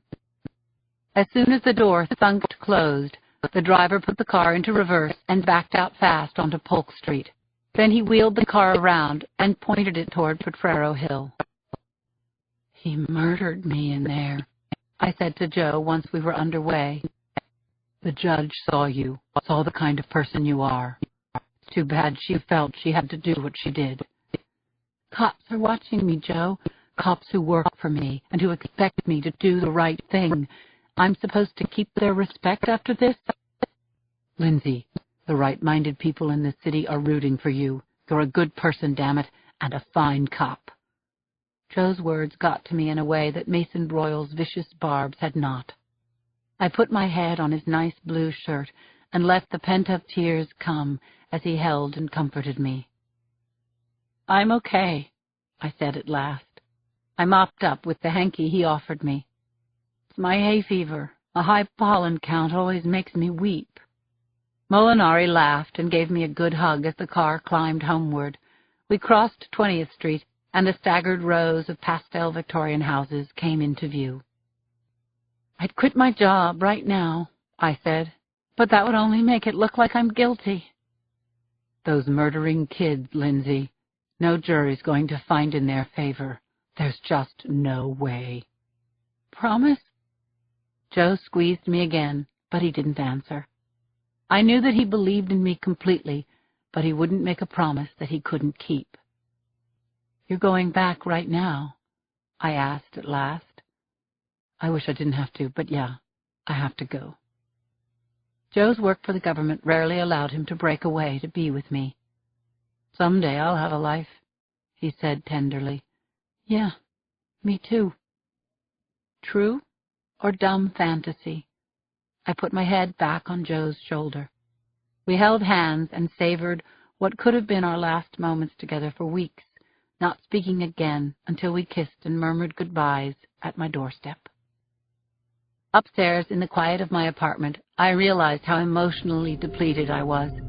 My muscles ached from holding myself together, and there was no relief in sight. Instead of freeing me from this assault on my reputation and my belief in myself, the hearing had only been a dress rehearsal for another trial. I felt like a tiring swimmer way out past the breakers. I got into my big soft bed with Martha, pulled the blankets up to my chin, and let sleep roll over me like a thick fog. Chapter 23. A shaft of early morning sunlight split the clouds as I tossed a last suitcase into the back of the car, strapped in, and backed the Explorer out of my driveway. I was hot to get out of town, and so was Martha, who had her head out the passenger side window and was already creating quite a breeze with her wagging tail.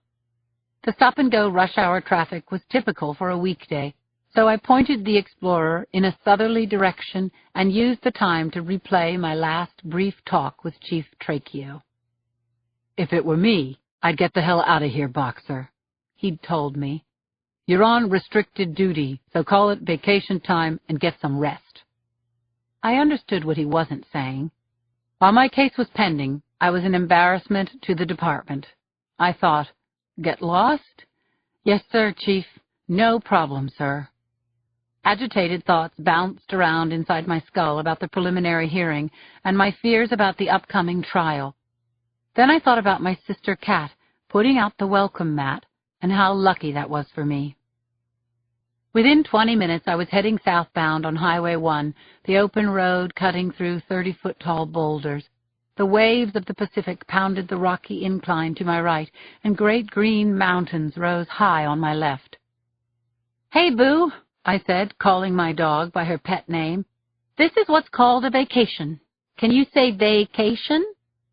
Martha turned her sweet face and gave me a loving brown-eyed look, then put her nose back into the wind and resumed her joyous surveillance of the coastal route.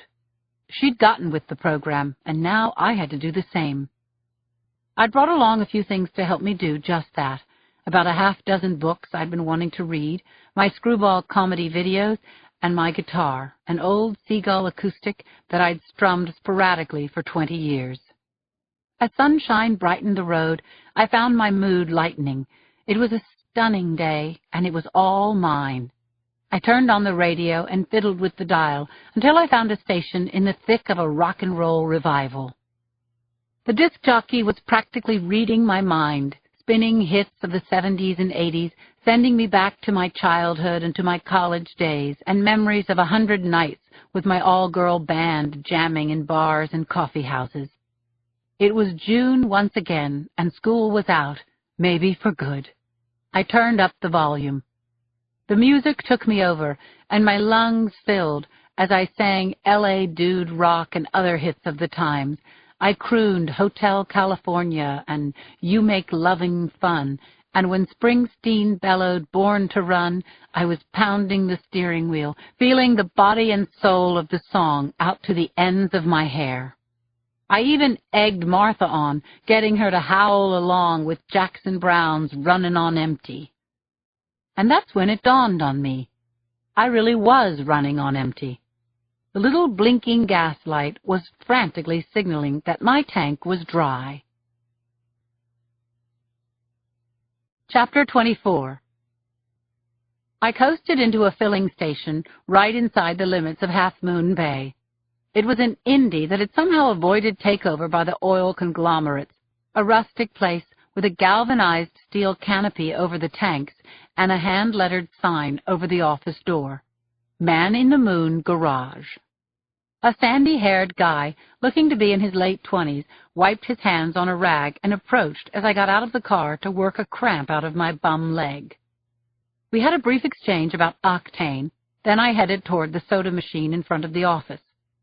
I looked around the side yard, a lot full of sticker weeds, teetering towers of worn-out tires, and a few beached old junkers. I'd just lifted a cold can of Diet Coke to my lips when I noticed a car in the shadows of the garage that made my heart do a little dance. It was a bronze-colored '81 Pontiac Bonneville, the twin of the car my Uncle Dougie had owned when I was in high school. I wandered over and peered into the passenger compartment. Then I looked under the open hood. The battery was encrusted, and mice had eaten the spark plug wires, but to my eyes the innards looked clean. I had an idea. As I handed my credit card to the gas station attendant, I pointed a thumb back over my shoulder and asked, "Is that old Bonneville for sale?" "She's a beauty, isn't she?" He grinned at me from under the bill of his cap. He balanced a clipboard against a denim thigh, ran the slider over my card, then turned the sales slip around for me to sign. "My uncle bought a car like that the year it came out." "No kiddin'. It's a classic, all right." "Does it run?" "It will. I'm working on it now. The tranny's in good shape. Needs a new starter motor, alternator, a little this and a little that." "Actually, I'd like to fool around with the engine myself. Kind of a project, you know." The gas station guy grinned again and seemed pleased by the idea. He told me to make him an offer, and I put up 4 fingers. He said, "You wish. That car's worth 1,000 if it's worth a nickel."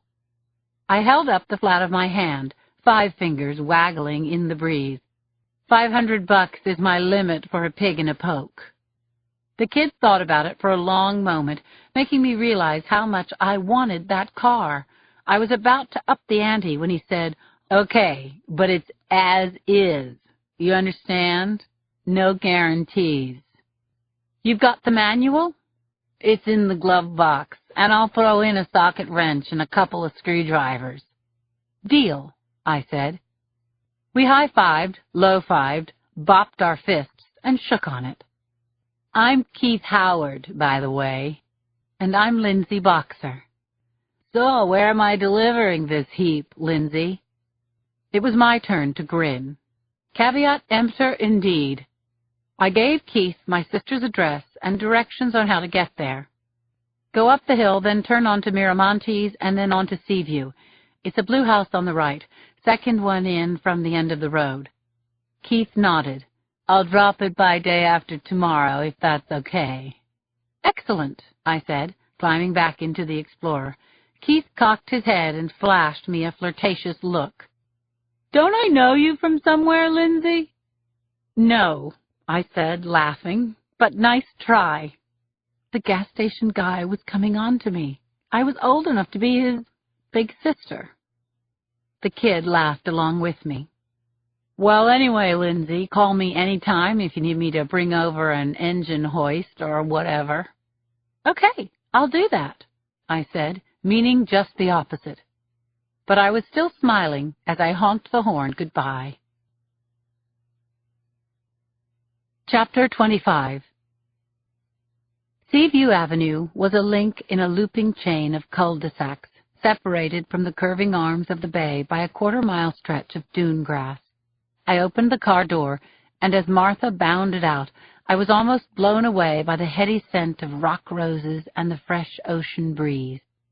I stood for a minute, taking in Kat's cheery house, with its dormers and porches and sunflowers growing against the fence in the front yard, before taking the key from the niche above the lintel and opening the door into my sister's life.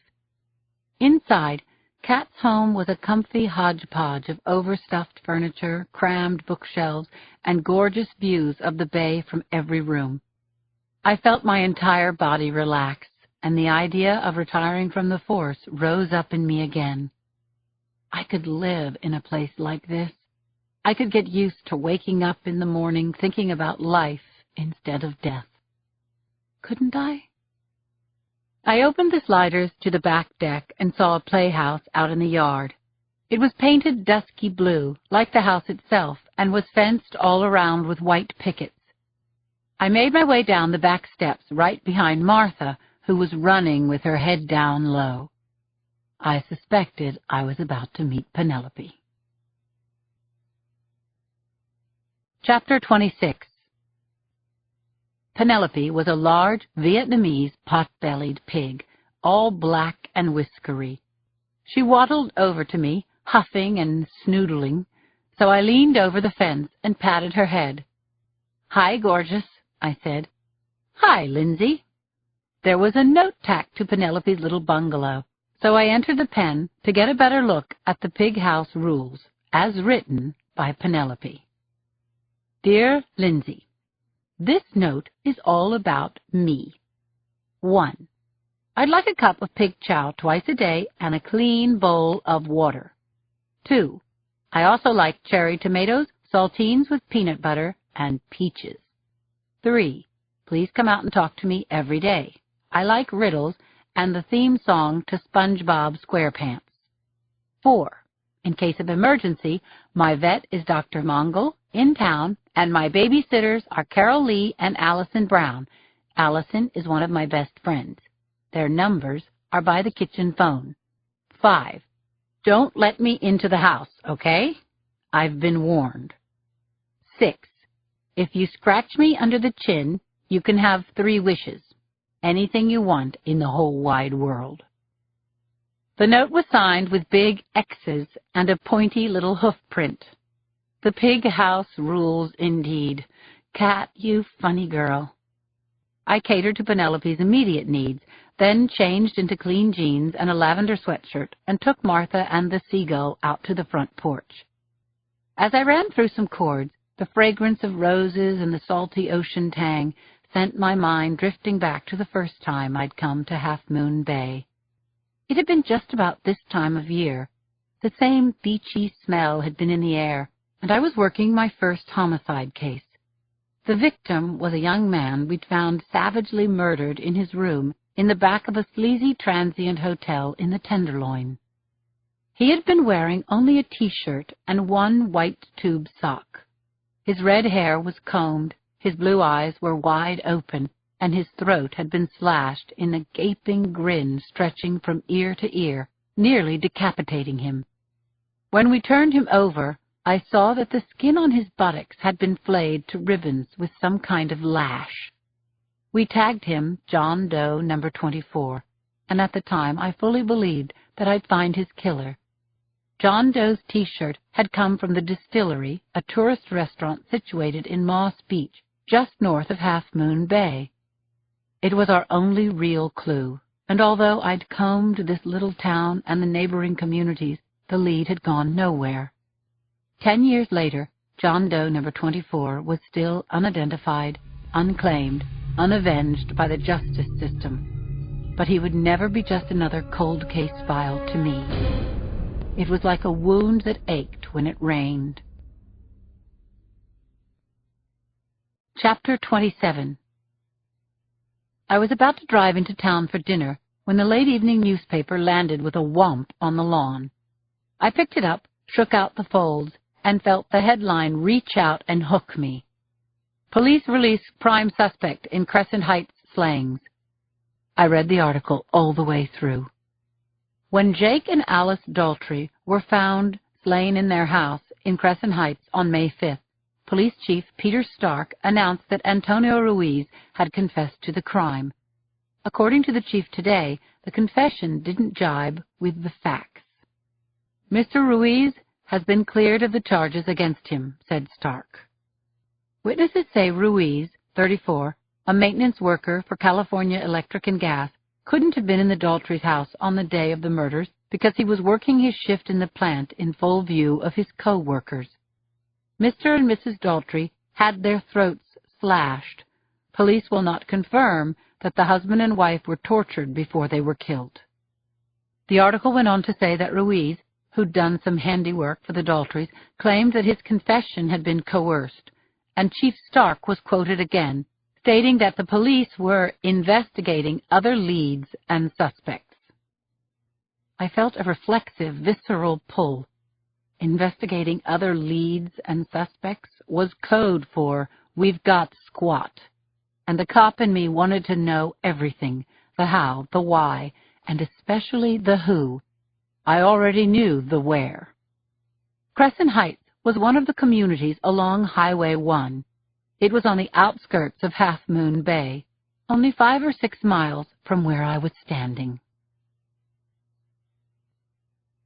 Chapter 28. Get in and out in under 5 minutes. Absolutely no more than 5. The watcher noted the exact time as he stepped out of his gray panel van onto Ocean Colony Road. He was dressed as a meter man this morning, dun-colored coveralls with a red and white patch over the right breast pocket. He pulled down the bill of his cap, patted his pockets, feeling his folding knife in one, his camera in the other, picked up his clipboard and a tube of caulk, tucked them under his arm. His breathing quickened as he took the narrow footpath alongside the O'Malley's house. Then he stooped at one of the basement window wells, stretched latex gloves over his hands, and used a glass cutter and a suction cup to remove a 24 by 20-inch pane of glass. He froze, waiting out the yipping of a neighbor's dog, then slipped feet first down into the basement. He was in. Not a problem. The basement stairs led up to an unlocked door to a kitchen filled with deluxe appliances and a ridiculous excess of gadgets. The watcher noted the alarm code posted by the phone, committed it to memory. "Thanks, Doc, you dummy." He took out his small, excellent camera, preset to shoot in bursts of 3 consecutive shots, and pointed it around all sides of the room. Zit, zit, zit, zit, zit, zit. The watcher bounded up the stairs and found a bedroom door wide open. He stood for a moment in the doorway, taking in all the girly things. The 4-poster bed, ruffles in lavender blue and creamy pink, posters of Creed and endangered wildlife. "Caitlin, Caitlin, what a sweet girl you are."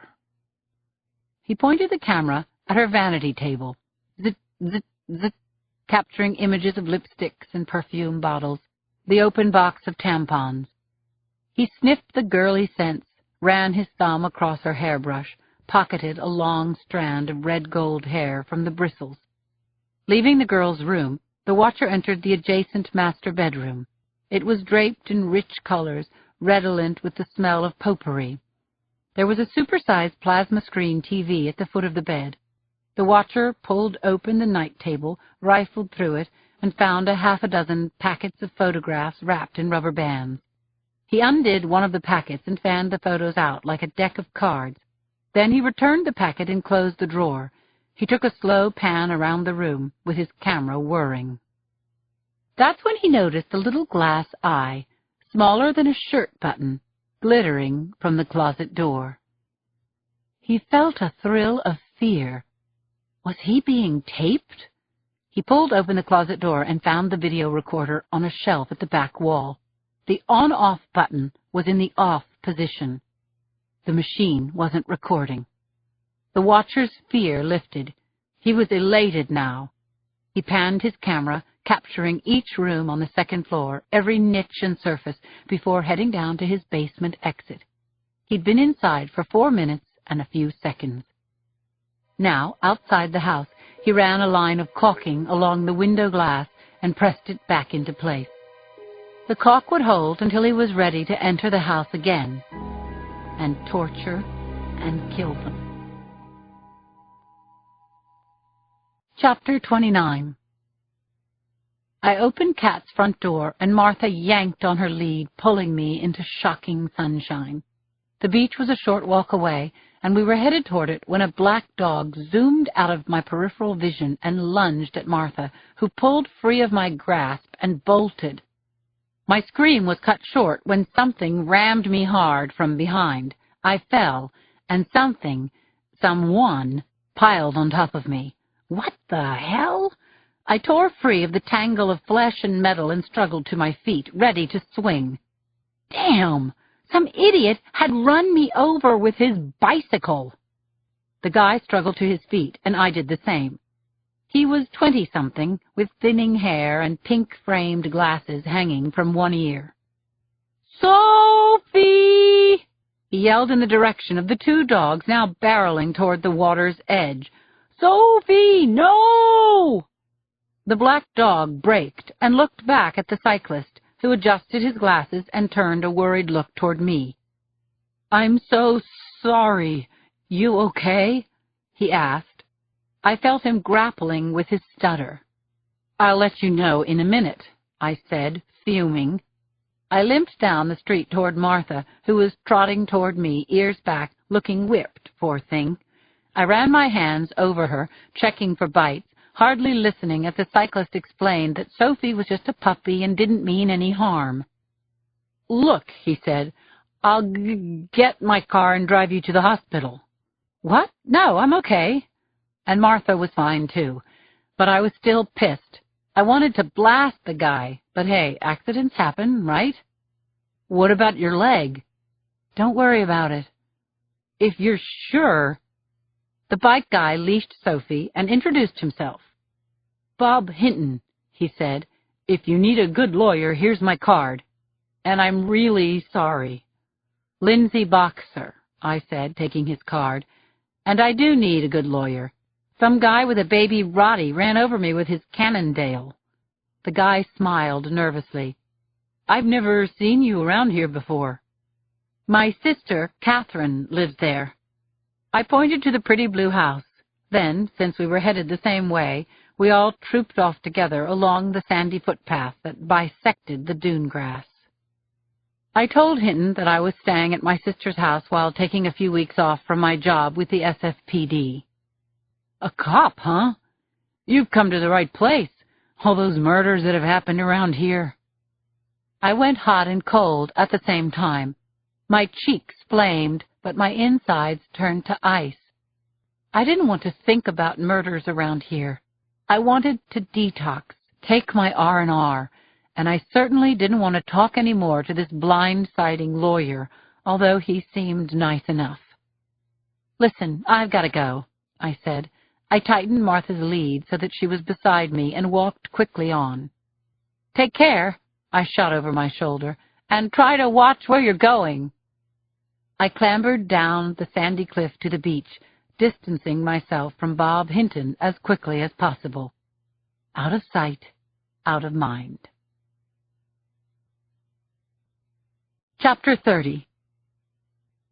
The water was too cold for swimming, but I sat cross-legged near the surf's edge and stared out at the horizon where the aqua-blue bay met the great rolling Pacific.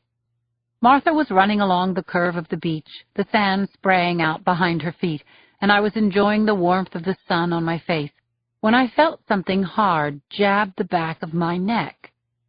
I froze. I didn't even take a breath. "You shot that girl," a voice said. "You shouldn't have done that."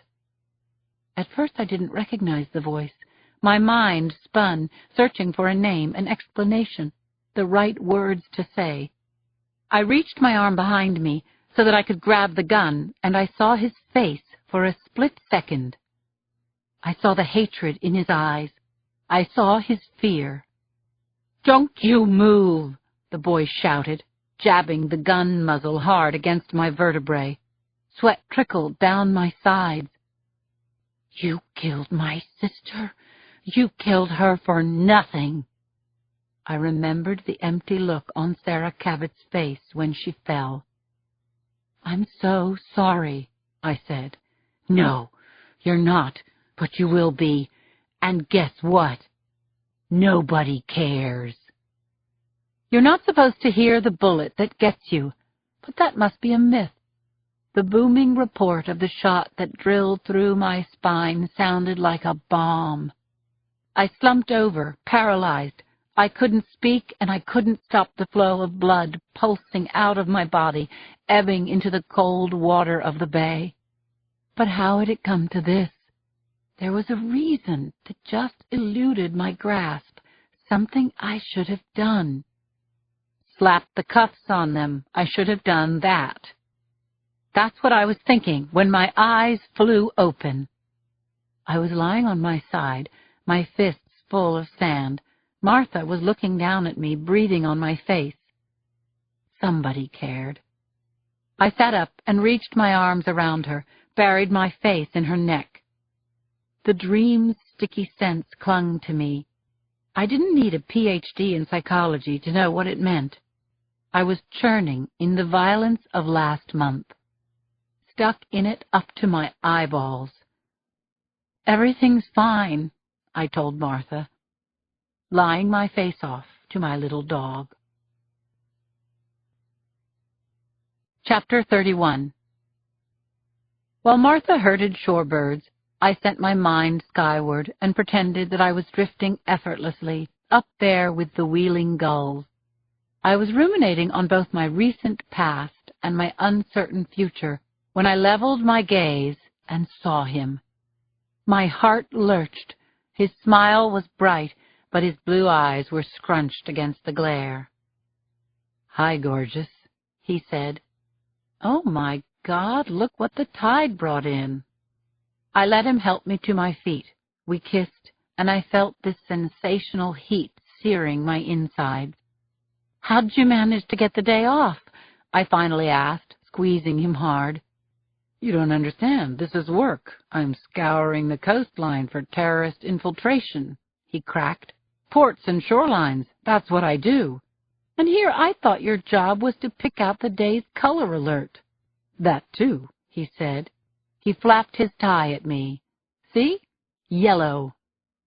I liked that Joe could josh about his job, because it would have been too depressing otherwise. Our shoreline was extremely porous, and Joe saw the holes. "Don't tease," he said. Then we kissed again. "This is hard work." I laughed. "All work, no play makes Joe a dull guy." "Hey, I've got something for you," he said as we walked together along the jetty.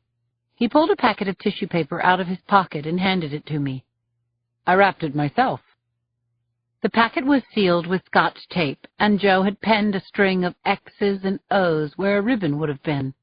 I ripped open the tissue and poured a bright silver chain and a medallion into my palm. "It's supposed to keep you safe," Joe said. "Sweetie, it's Coco Pelli. How did you know?" I held the little disc level with my eyes. "The Hopi pottery in your apartment kind of gave me a clue. I love it. What's more, I need it," I said, turning my back to him so he could fasten the long silver chain around my neck. Joe swept the hair off my nape and kissed me just there. His lips, the roughness of his cheek against that tender spot, sent a thrill through me. I gasped, then turned into his arms again. I liked it there a lot. I kissed him softly, and the kiss turned deeper and more urgent. I finally pulled away from him. "Let's get you out of those clothes," I said. Chapter 32. Kat's guest bedroom was peach and gauzy with a double bed next to the window. Joe's jacket flew onto the chair, followed by his blue denim shirt and yellow tie. I lifted my arms, and he gently pulled my skimpy halter top over my head. I took his hands and pressed his palms to my breasts, and the warmth of his touch made me feel almost weightless. I was panting by the time my shorts hit the floor.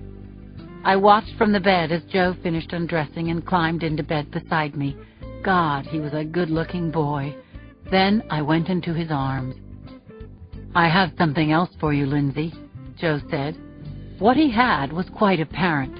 I laughed into the crook of his neck. "Not just that," Joe told me. "This."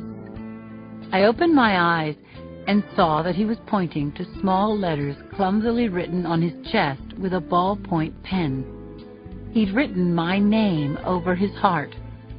Lindsay. "You're funny," I said with a smile. "No, I'm romantic," said Joe.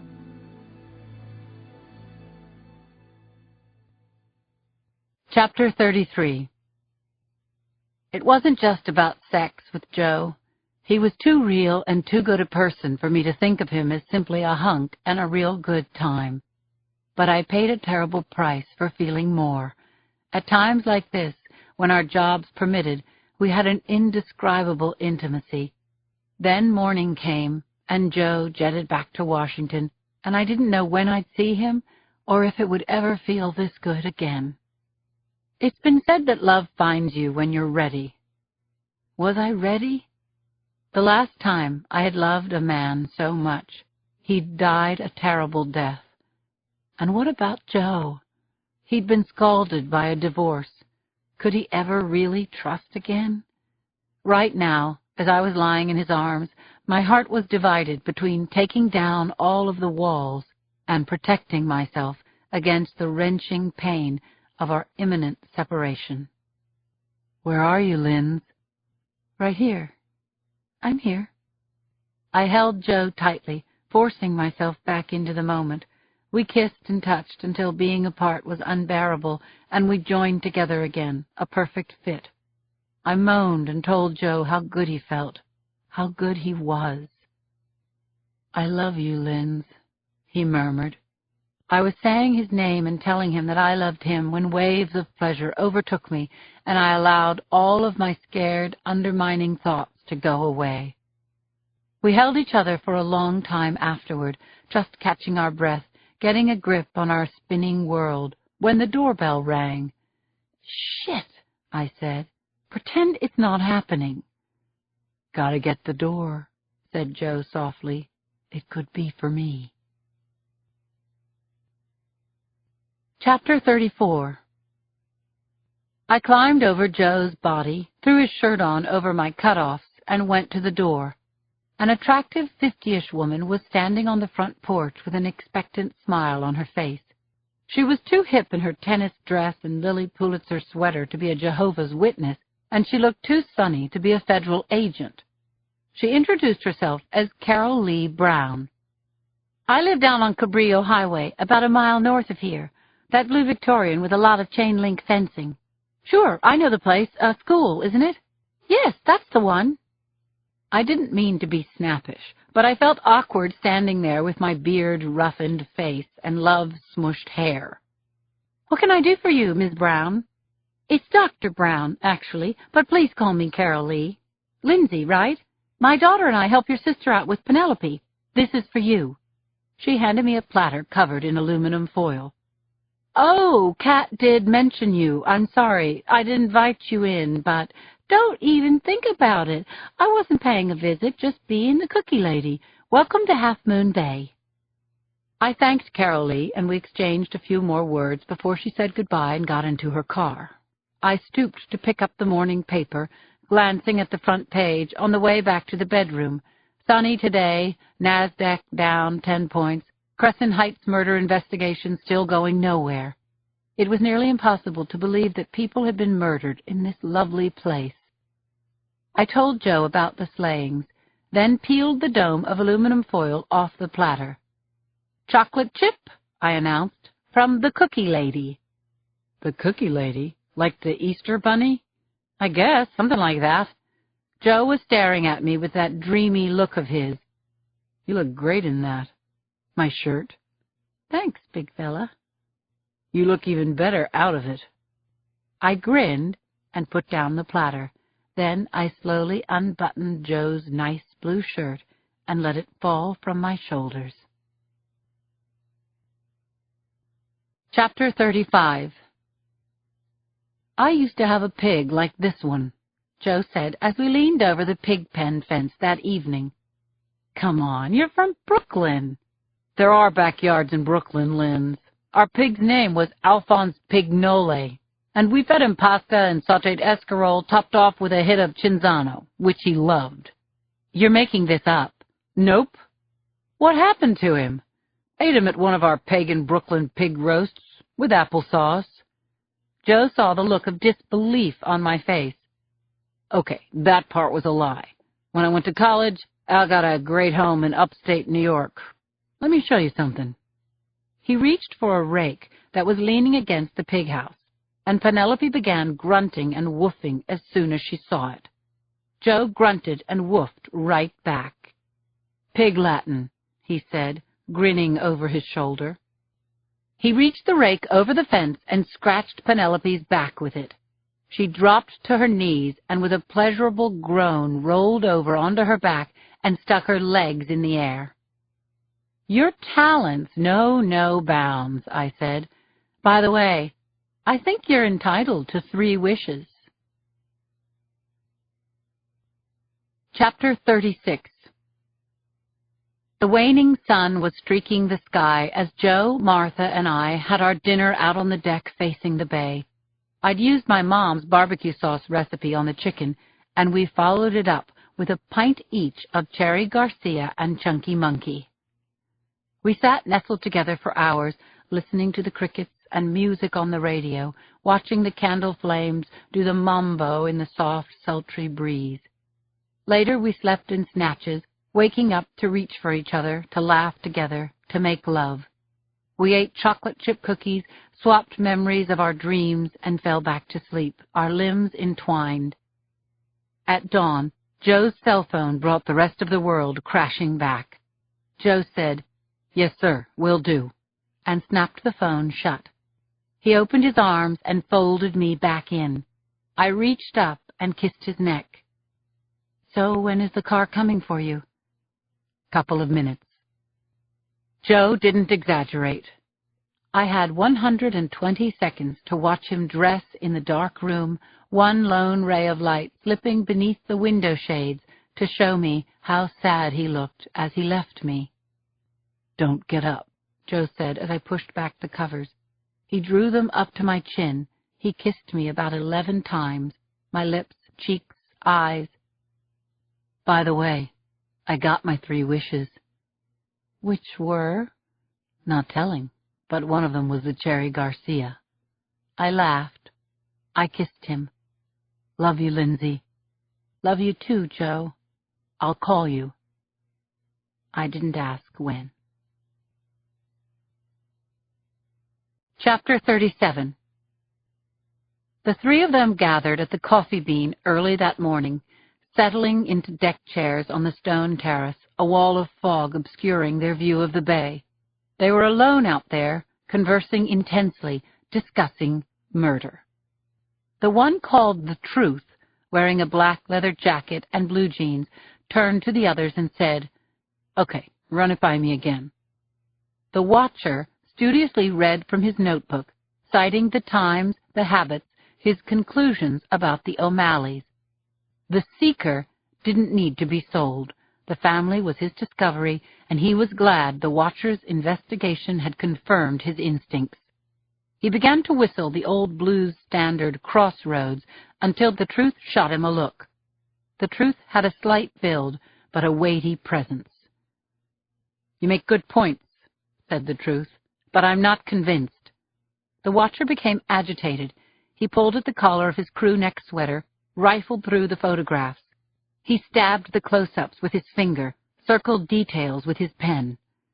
"It's a good beginning," said the Seeker, coming to the Watcher's defense. The Truth waved a hand, a dismissive gesture. "Don't jerk me around. Get me the goods." Then, "Let's order." The waitress named Mattie pranced out onto the terrace in skinny hip-huggers and a tank top that exposed a smooth expanse of tummy. "That's what I call a belly blinker," said the Seeker, his charm overshadowed by the hunger in his eyes. Mattie gave him a wan smile before refilling their coffee mugs. Then she pulled out her order pad and took the Truth's order: scrambled eggs, bacon, and a freshly baked cinnamon bun. The Seeker and the Watcher ordered too, but unlike the Truth, they only picked at their food when it came. They continued to speak in muted voices, working the angles, trying it on. The Truth stared into the fog, listening intently as a plan finally came together. Chapter 38. The day unfurled like a yellow beach blanket. It was a terrible shame that Joe wasn't here to share it with me. I whistled Martha into the car, and we headed into town for provisions. As we sped along Cabrillo Highway, I saw the sign, Bayside School, Department of Child Welfare, State of California. The big blue Victorian house loomed large on my right side. On an impulse, I pulled the car into the parking area. I sat for a long moment, taking in the house, the playground, the tall chain-link fence. Then I locked the car and walked up a gravel pathway to a heavy oak door. A very overweight black woman, probably in her mid-30s, answered the bell. "Hi," I said. "I'm looking for Dr. Brown." "Come on in. She's in the teacher's lounge. I'm Maya Abood. I'm one of the teachers here." "What kind of school is this?" I asked as I followed her through dark, narrow hallways and up 2 flights of stairs. "The state stashes runaways here mostly. These kids are the lucky ones." We passed small classrooms, a TV lounge, and dozens of children, from very small ones to adolescents. It was a far cry from Oliver Twist, but still, that all of these children were essentially homeless was sad and troubling. Ms. Abood left me at the threshold of a bright, many-windowed room, and inside it was Carol Lee Brown. She jumped to her feet and came toward me. "Lindsay, good to see you." I was passing by, and, well, I wanted to apologize for being abrupt yesterday. "Oh, stop, I surprised you, and you didn't know me from a tuna fish sandwich. I'm glad you're here. There's someone I want you to meet." I told Carol Lee that I couldn't stay long, but she assured me it would just take a minute. I followed her outside to the playground and saw that we were headed toward a pretty dark-haired girl of about 8, sitting at a table under a shade tree, playing with her Power Rangers. "This is my daughter, Allison," said Carol Lee. "Allie, this is Bridget and Meredith's Aunt Lindsay. She's a detective." The little girl's eyes got very bright as she turned them on me. "I know exactly who you are. You're taking care of Penelope." "I sure am, Allie, but it's just for a few weeks." "Penelope is so cool, isn't she? She can read minds." The little girl chattered on about her pig friend as she and her mom walked me to the parking area. "It's really cool that you're a policewoman," Allison said, grabbing my hand. "It is?" "Sure, because it means you're good at fixing things." I was wondering what the little girl meant when she squeezed my fingers excitedly, then sprinted to my car. Martha wagged her tail and barked until I let her out. Then she danced around Allison and covered her with sloppy kisses. We eventually separated, child and dog, and Carol Lee and I made plans to get together soon. As I waved goodbye through the open window, I thought, I've made a new friend. Chapter 39. The watcher nervously stroked the steering wheel as he waited for Laurel Lee O'Malley to leave the house. It was bad news that he had to go in again. At last, the silly-ass woman exited her house in her shopping outfit du jour and locked the door behind her. She gunned her little red Mercedes down Ocean Colony Road without looking back. The watcher got out of his car. He was wearing a blue sport jacket and slacks, dark sunglasses, what a field supervisor from the telephone company might wear. He walked quickly toward the house. As he had before, the watcher stooped at the basement window well and pulled on gloves. Then, slicing through the caulking with the blade of his hunting knife, he removed the pane of glass and dropped into the basement. He moved swiftly through the house, up the stairs to the O'Malley's bedroom. Once there, he opened the closet, pushed aside a raft of dresses, and examined the video camera on the shelf attached to the back wall. The watcher took the tape out of the camera and slipped it into a pocket. He took another tape at random from a messy stack of tapes on the same shelf, resisting the impulse to tidy the rest. Then he took a packet of photos from the nightstand drawer. He'd only been in the house for 2 minutes and 20 seconds when he heard the front door slam. His mouth went dry. In all his days of watching this house, no one had ever come back after leaving for the morning. The watcher went to the closet and crouched beneath a shimmying curtain of skirts. He reached up and closed the door. The carpet dampened the sound of footsteps, and the watcher was startled when the doorknob turned. He had no time to think. The closet door opened, the clothing parted, and the watcher was revealed, crouching like a thief. Laura O'Malley gasped out loud and clutched at her breast. Then her face darkened. "I know you," she said. "What are you doing here?" The knife was already in his hand. Laura Lee saw it and let out a piercing scream. The watcher felt he had no choice.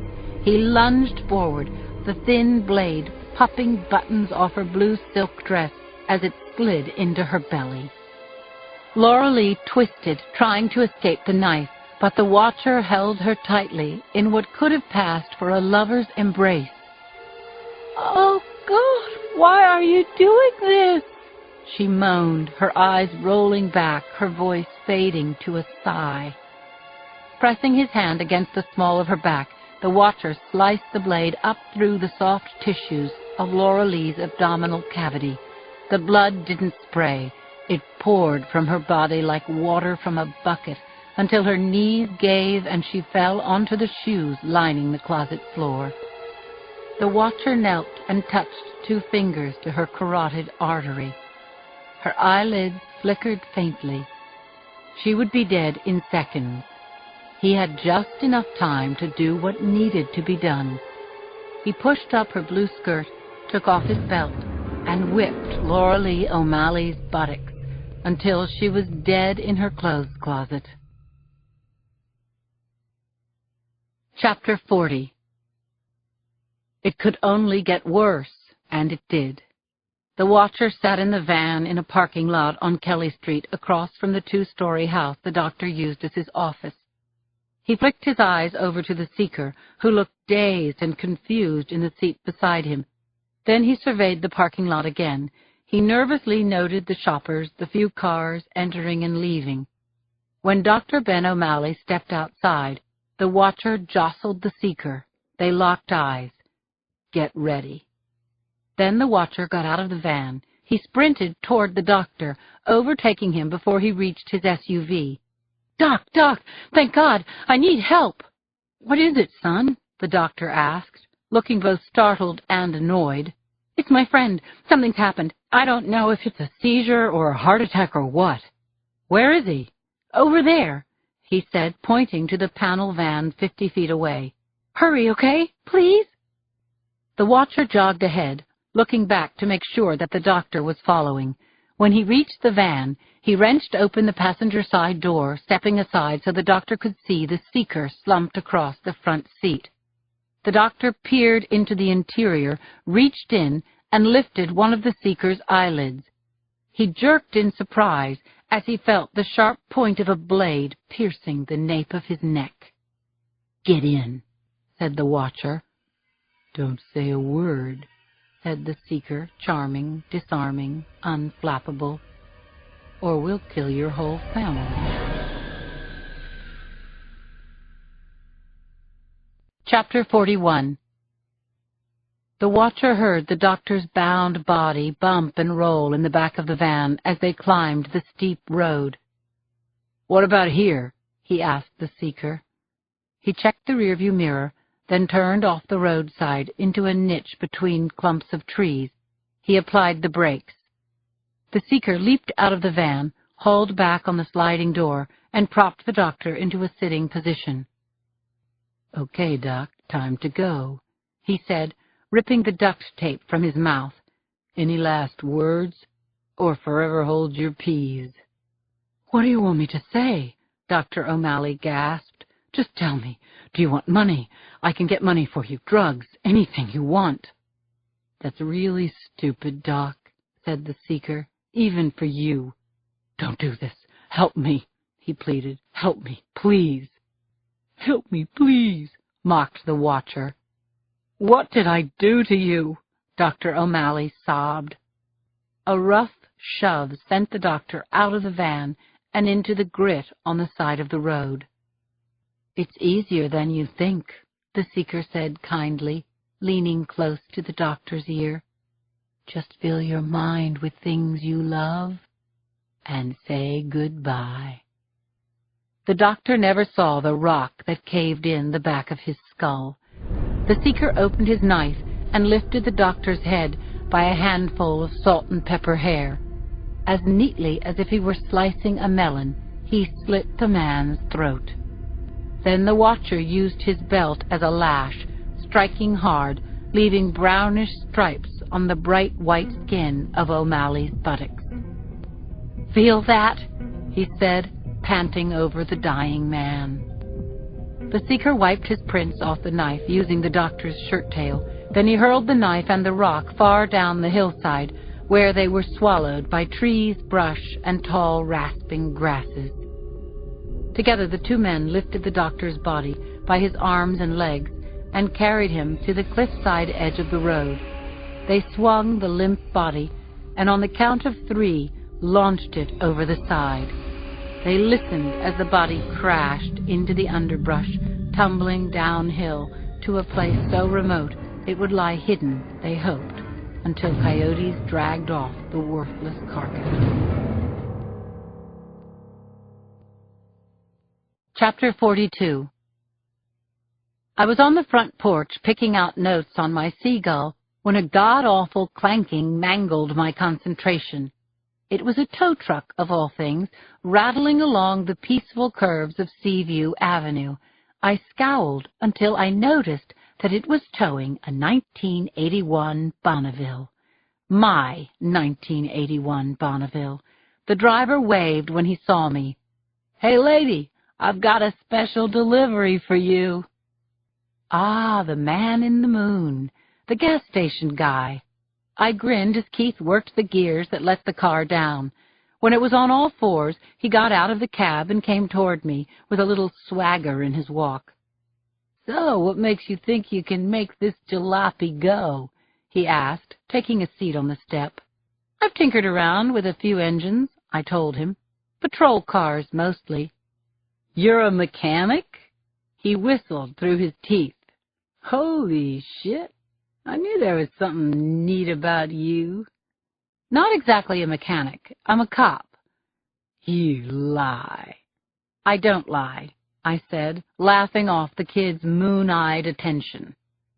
He stretched a muscular arm toward me and with a cursory, "Do you mind?" snatched up my guitar. "Help yourself, buddy." The kid put the seagull in his lap, strummed some chords, then belted out a few lines of a country sob song of the "My baby's left me all alone" variety. He put so much ham into it, I could only laugh at his performance. Keith took a mock bow, then handed the guitar back to me. "So what's your specialty?" he asked. "Acoustic rock, the blues. I'm working on a song right now, fooling around with some pieces and parts." "Here's an idea. Why don't we talk about it over dinner? I know this fish place in Moss Beach," he said. "Thanks, Keith. That's a nice idea, but I'm already taken." I reached up and clutched the cocoa pelly Joe had given me. "I don't mind telling you that you're breaking my heart." "Aw, you'll survive." "No, it's true. I'm smitten. Beautiful, a mechanic in her spare time. What more could a guy ask for?" "Come on, Keith," I said, patting his arm. "Show me around my new car." I stepped down from the porch with Keith behind me. I ran my hand over the Bonneville's fender, opened the driver's door, and settled in. The car had a good, roomy, comfy feel, and the dash was full of whiz-bang dials and gizmos, just as I remembered. "It's a good choice, Lindsay," Keith said, leaning on the roof of the car. "I wouldn't sell you a junker. My backup toolbox is in the trunk, but call if you have any problems." "Will do." He flashed a sheepish smile, took off his cap, shook out his sandy hair, repositioned his cap, and said, "Well, take care, okay?" I waved as he drove away. Then I put the key into my new baby's ignition and turned it. The engine didn't start. It didn't even cough, buzz, or whine. It was as dead as a flat frog in the middle of the road. Chapter 43. I made a shopping list of the parts I'd need, and then spent the rest of the day bringing up the Bonneville's shine with a tube of compound I found in Keith's toolkit. I was supremely happy buffing dull brown into a high bronze gleam. I was still admiring my work when the evening paper came sailing out the window of a passing car. I backpedaled quickly and plucked it out of the air, earning a "nice catch" from the paper guy. I snapped open the thin local gazette, and the bold black headline grabbed me. Local doctor's wife stabbed to death at home. Doctor missing. I stood rooted to the lawn and read. Lauralee O'Malley, wife of Dr. Ben O'Malley, was found slain in her home on Ocean Colony Road this afternoon, apparently the victim of a burglary gone wrong. The victim's stepdaughter, Caitlin, 15, found her stepmother's body in the bedroom closet when she returned home from school. Dr. O'Malley, a respected general practitioner and longtime member of the community, is missing. This afternoon, Chief Peter Stark asked the crowd outside the police station to be calm but vigilant. It appears that Lauralee O'Malley was killed by the same person who committed the other terrible homicides in this community, said Stark.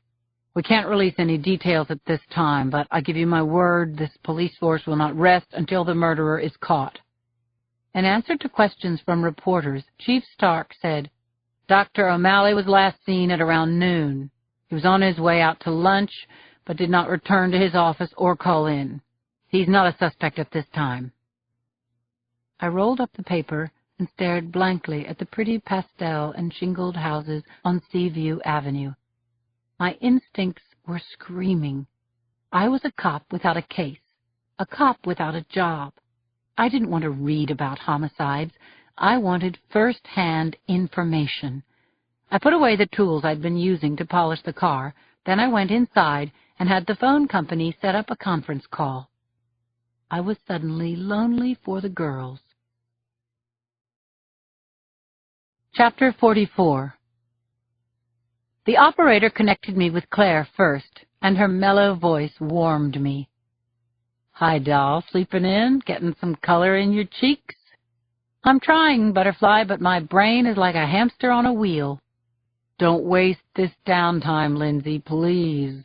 God, what I wouldn't do for some time off. Cindy joined the conference call, her youthful voice ringing with the usual excitement. It's not the same without you, Linz. Sucks. I wish you guys were here, I told my friends. It's all blue sky and yellow sand, and hey, Joe came and spent the night. Cindy had some news about her second date with the hockey player, prompting whistles, and I came back with the story of Keith, the sandy-haired gas station guy. He's in his 20s, I think, Brad Pitt type. He actually put the moves on me. Claire said, You two really make me feel like the boring old married woman. I want to be as bored as you are with Edmund, said Cindy. That's for sure. The laughing and teasing made me feel as if we were gathered around a dimly lit table at Susie's. And, as we always did at Susie's, we talked shop. So, what about these murders I've been hearing about? Claire asked. Geez, the town is freaking out. A young couple was killed a few weeks ago, and a woman was murdered about a mile from here this morning. It was on the wire, Cindy said. A bloody scene. Yeah, it's starting to look like a killer on a spree, and you know it's irking me that I can't do anything. I want to comb the crime scene. I hate not being in the loop. Well, you'll be interested in this little tidbit, Claire said. I got this off the medical examiner's database. That couple who were murdered in Crescent Heights a few weeks ago, they were whipped. I think I blanked out for a moment as my mind flew to John Doe number 24. He'd been slashed and whipped. They were whipped? Claire, you're sure about that? Absolutely sure. Back and buttocks. Just then, a beep came over the line, and the name on the caller ID was like the past slamming into the present. I said, Hold on, guys, and I pressed the flash button. Lindsay, it's Yuki Castellano. Got time to talk? It was good that I was still on the phone with Claire and Cindy. I needed some time to shift gears into talking to my lawyer about the shooting on Larkin Street. Yuki said she'd call back in the morning, and I got on the line with the girls again, but my mind was scrambling. For the past few days, I'd gotten away from everything, except the upcoming trial of my life. Chapter 45. The watcher walked along the path through the dune grass under a slender crescent moon. He was wearing a wool cap and black sweats, and had his micro camera with the 10x zoom in hand. He used it to watch a couple making out at the end of the beach. Then he turned the lens toward the houses 100 yards away on the outer loop of Seaview Avenue. He narrowed his focus to one particular house, a blue Cape Cod with a lot of windows and a double set of sliders leading out to the deck. He could see Lieutenant Lindsay Boxer walking around in the living room. Her hair was pinned up off her neck, and she was wearing a thin white T-shirt, twirling a chain around her neck as she talked on the phone. He could see the outline of her breasts under that shirt, full but perky. "Nice tits, Lieutenant, sir." The watcher knew exactly who Lindsay was, what kind of work she did, and why she said she was in Half Moon Bay. But he wanted to know a lot more. He wondered who she was talking to on the phone. Maybe the dark-haired guy who'd stayed over last night and had left in a black government-issued town car. He wondered about that guy, who he was, and if he was coming back. And he wondered where Lindsay kept her gun. The watcher took some pictures of Boxer, smiling, frowning, taking down her hair, holding the phone between her shoulder and her chin, reaching, breasts moving as she did so, to put her hair up again. As he watched, the dog crossed the room and lay down near the sliders, staring out through them, almost as if she were looking directly at him. The watcher walked a ways down the beach toward the smooching lovers, then cut across the dune grass to a parking area where he'd left his car. Once inside, he took his notebook out of the glove box and turned to the tab with Lindsay's name written in meticulous script. Lieutenant Lindsay Boxer. There was just enough glow from the street lights to add to his notes. He wrote, "Wounded, alone, armed and dangerous." Part 3. Back in the saddle again. Chapter 46. The sun was only a blush on the dawn sky when a loud ringing jarred me out of sleep. I fumbled for the phone, nailed it on the 4th ring.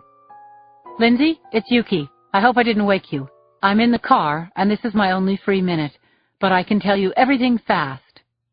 Yuki was passionate and smart, and I knew this about her. She always spoke at 90 miles an hour. "Okay, I'm ready," I said, flopping back into the bed. "Sam Cabot is out of the hospital. I deposed him yesterday," Yuki said, her voice a rhythmic rat-tat-tat. He recanted his confession of the hotel murders, but that's the DA's problem. As for the action against you, he says you fired first, missed him, and that he and Sarah returned fire in self-defense. Then you gunned them down. Crock of shit. We know it, and they know it, but this is America. He can say whatever he wants. My sigh came out as a kind of strangled groan. Yuki kept on talking. "Our only problem is that he's such a heartbreaker, that pathological little crud, paralyzed, propped up in that chair with his neck in a brace, quivering lower lip. Looks like a cherub who's been blindsided by a vicious, gun-happy chick cop," I interrupted.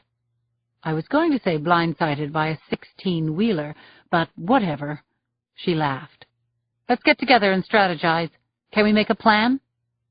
My calendar was so sparkling clean it was practically virginal.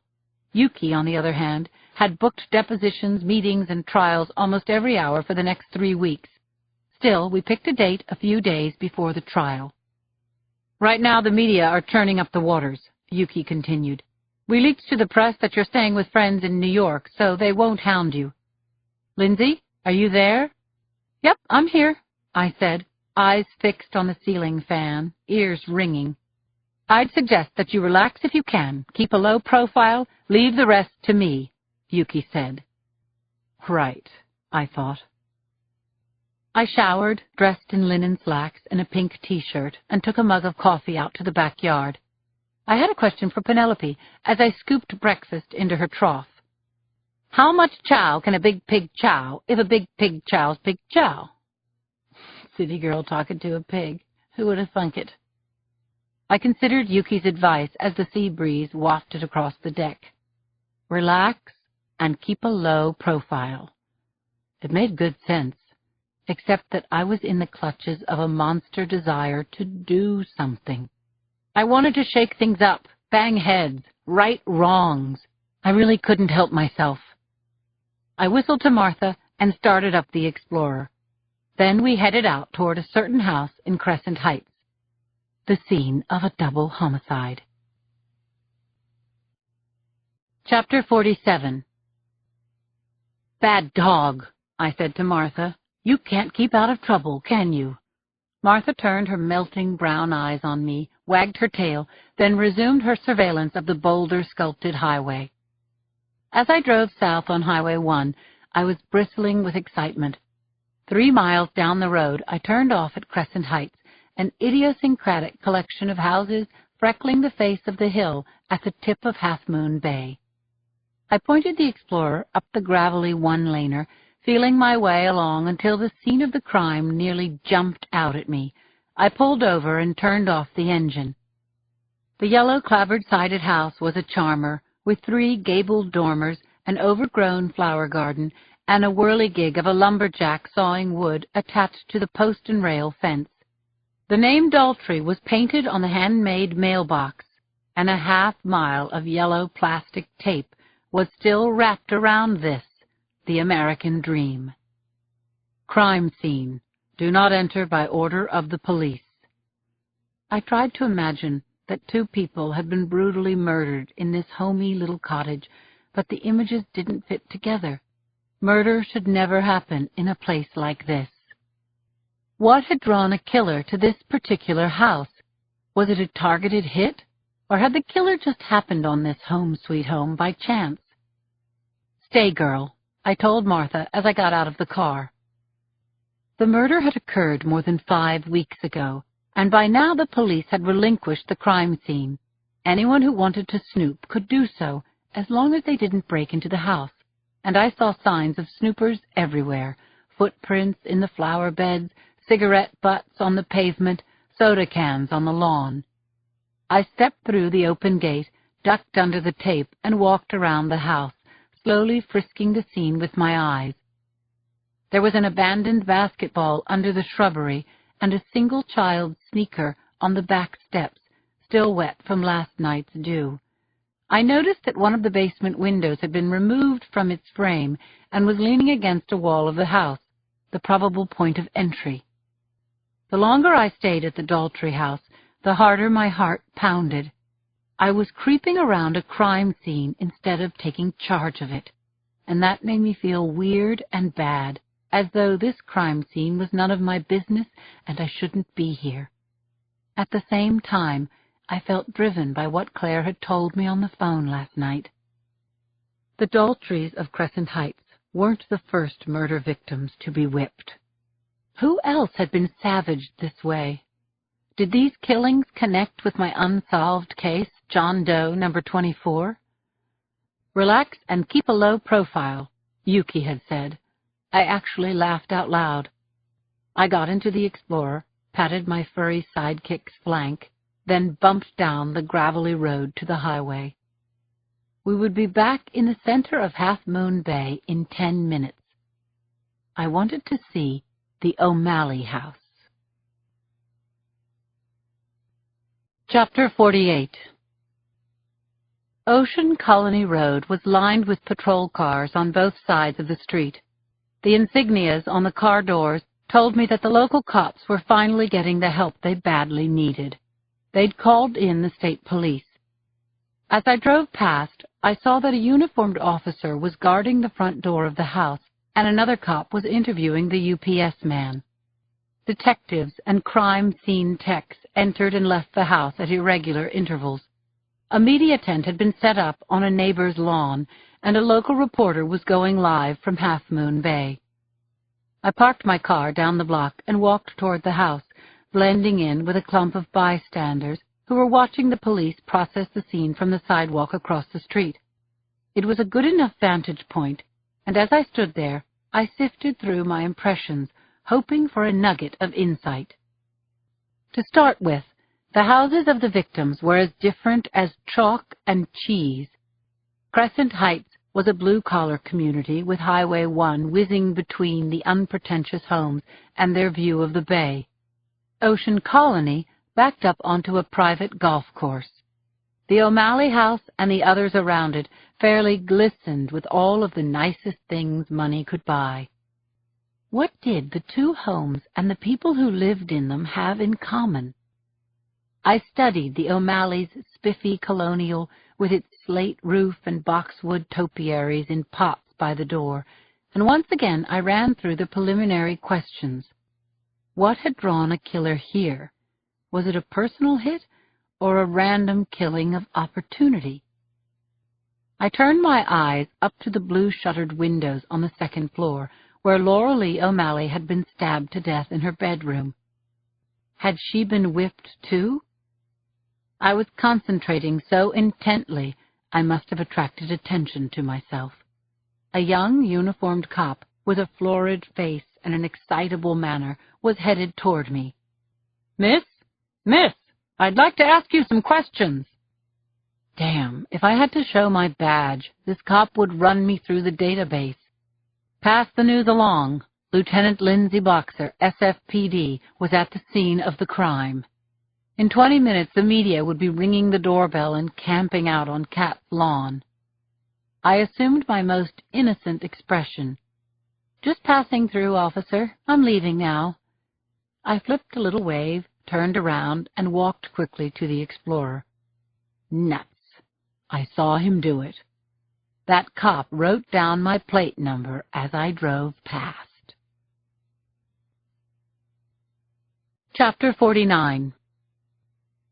The quaint little watering hole was named for a soaring seabird, the cormorant, an elegant facsimile of which hung from the ceiling over the bar.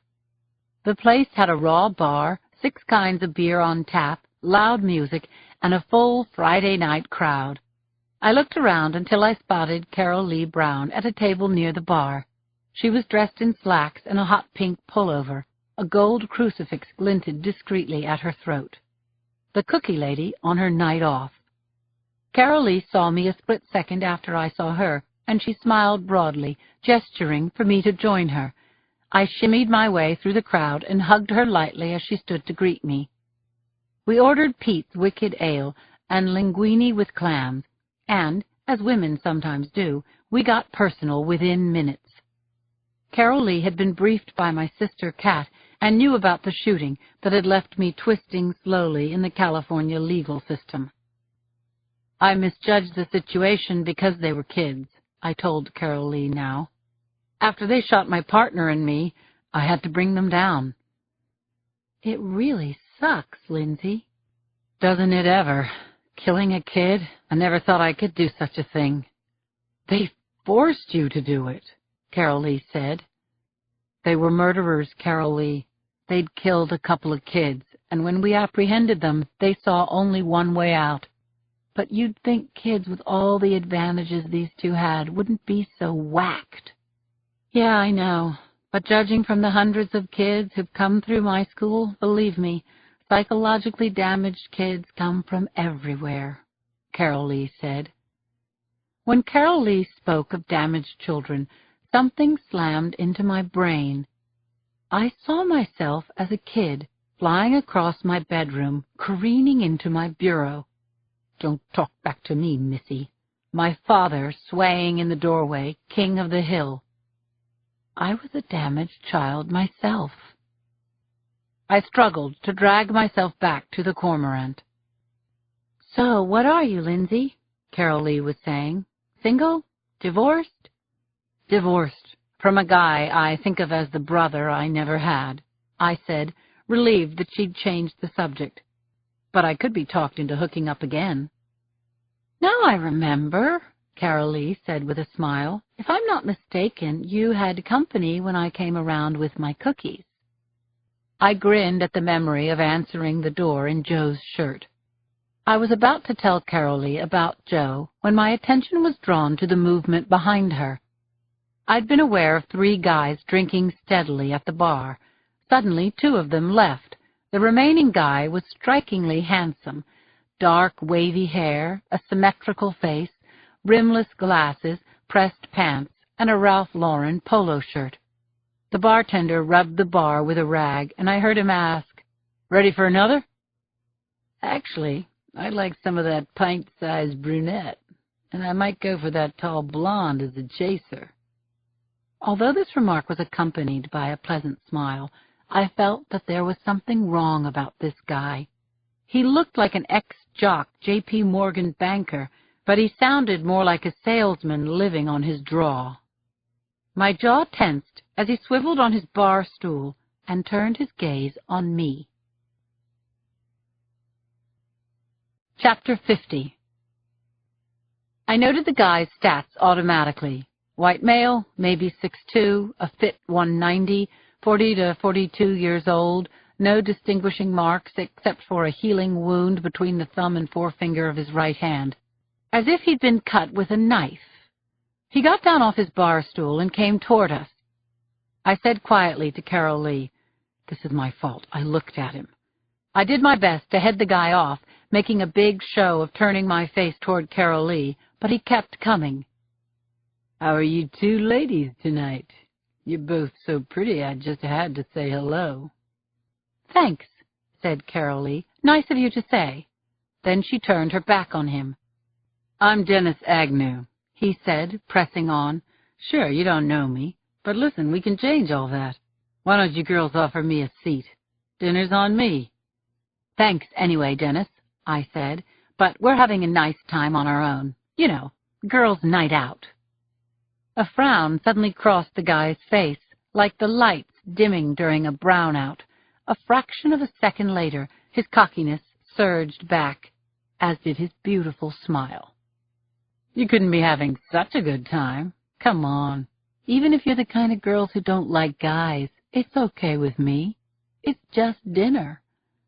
Dennis Agnew was a crazy blend of smooth and crude, but whatever he was up to, I'd had enough of it. "Hey, Dennis," I said, fishing my badge out of my handbag and flashing it at him. "I'm a police officer, and this conversation is private. Okay?" I could see the pulse beating in his temple as he tried to strike a face-saving pose. "You really shouldn't make snap judgments, officer, especially about people you don't know." Agnew walked back to the bar, put down some bills, and gave us a final look. "You take care now. I'll be seeing you around." Then he stiff-armed the door that led out to the parking lot. "Nice work, Lindsay." Carol Lee made a cocked gun of her hand and blew imaginary smoke off the end of her finger. "What a creep," I said. "Did you see the look on his face? Like he couldn't believe we were blowing him off. Who does he think he is, George Clooney?" "Yeah," said my new friend. "His mom and his mirror have been telling him that he's irresistible for his whole life." Too funny. We laughed hard, clinked glasses. It was great to be with Carol Lee. I felt that I'd known her for years. Because of her, I stopped thinking about Dennis Agnew, killers and corpses, and even my looming court date. I lifted my hand and ordered another round of Pete's Wicked. Chapter 51. The seeker stashed his new knife under the front seat of his car, then got out and opened the door to the convenience store. He was instantly refreshed by the air conditioning, the soothing sight of the tall, frosty coolers filled with soda and beer. He was especially gratified to see a small, dark-haired woman wearing an expensive Fila tracksuit in line at the checkout counter. Her name was Anne-Marie Sarducci, and the seeker knew that she had just finished her nightly run. She'd buy her bottle of imported spring water, then walk home and have dinner with her family in their home overlooking the bay. The seeker already knew a great deal about Anne-Marie, that she was vain about her size 3, 112-pound figure, that she was screwing her personal trainer, that her son was dealing drugs to his classmates, and that she was insanely jealous of her sister, Juliet, who had a long-running role in a daytime soap filmed down in Los Angeles. He also knew that she authored a blog under the screen name Twisted Rose. He'd probably been her most attentive reader for months. He'd even signed her guest book with his own screen name. I like the way you think. The Seeker. The Seeker filled a paper cup with strong black coffee from the urn in the corner of the store, then joined the line behind Mrs. Sarducci. He jostled her a little, brushed her breast as though it were an accident. "I'm sorry." "Oh, hey there, Anne-Marie," he said.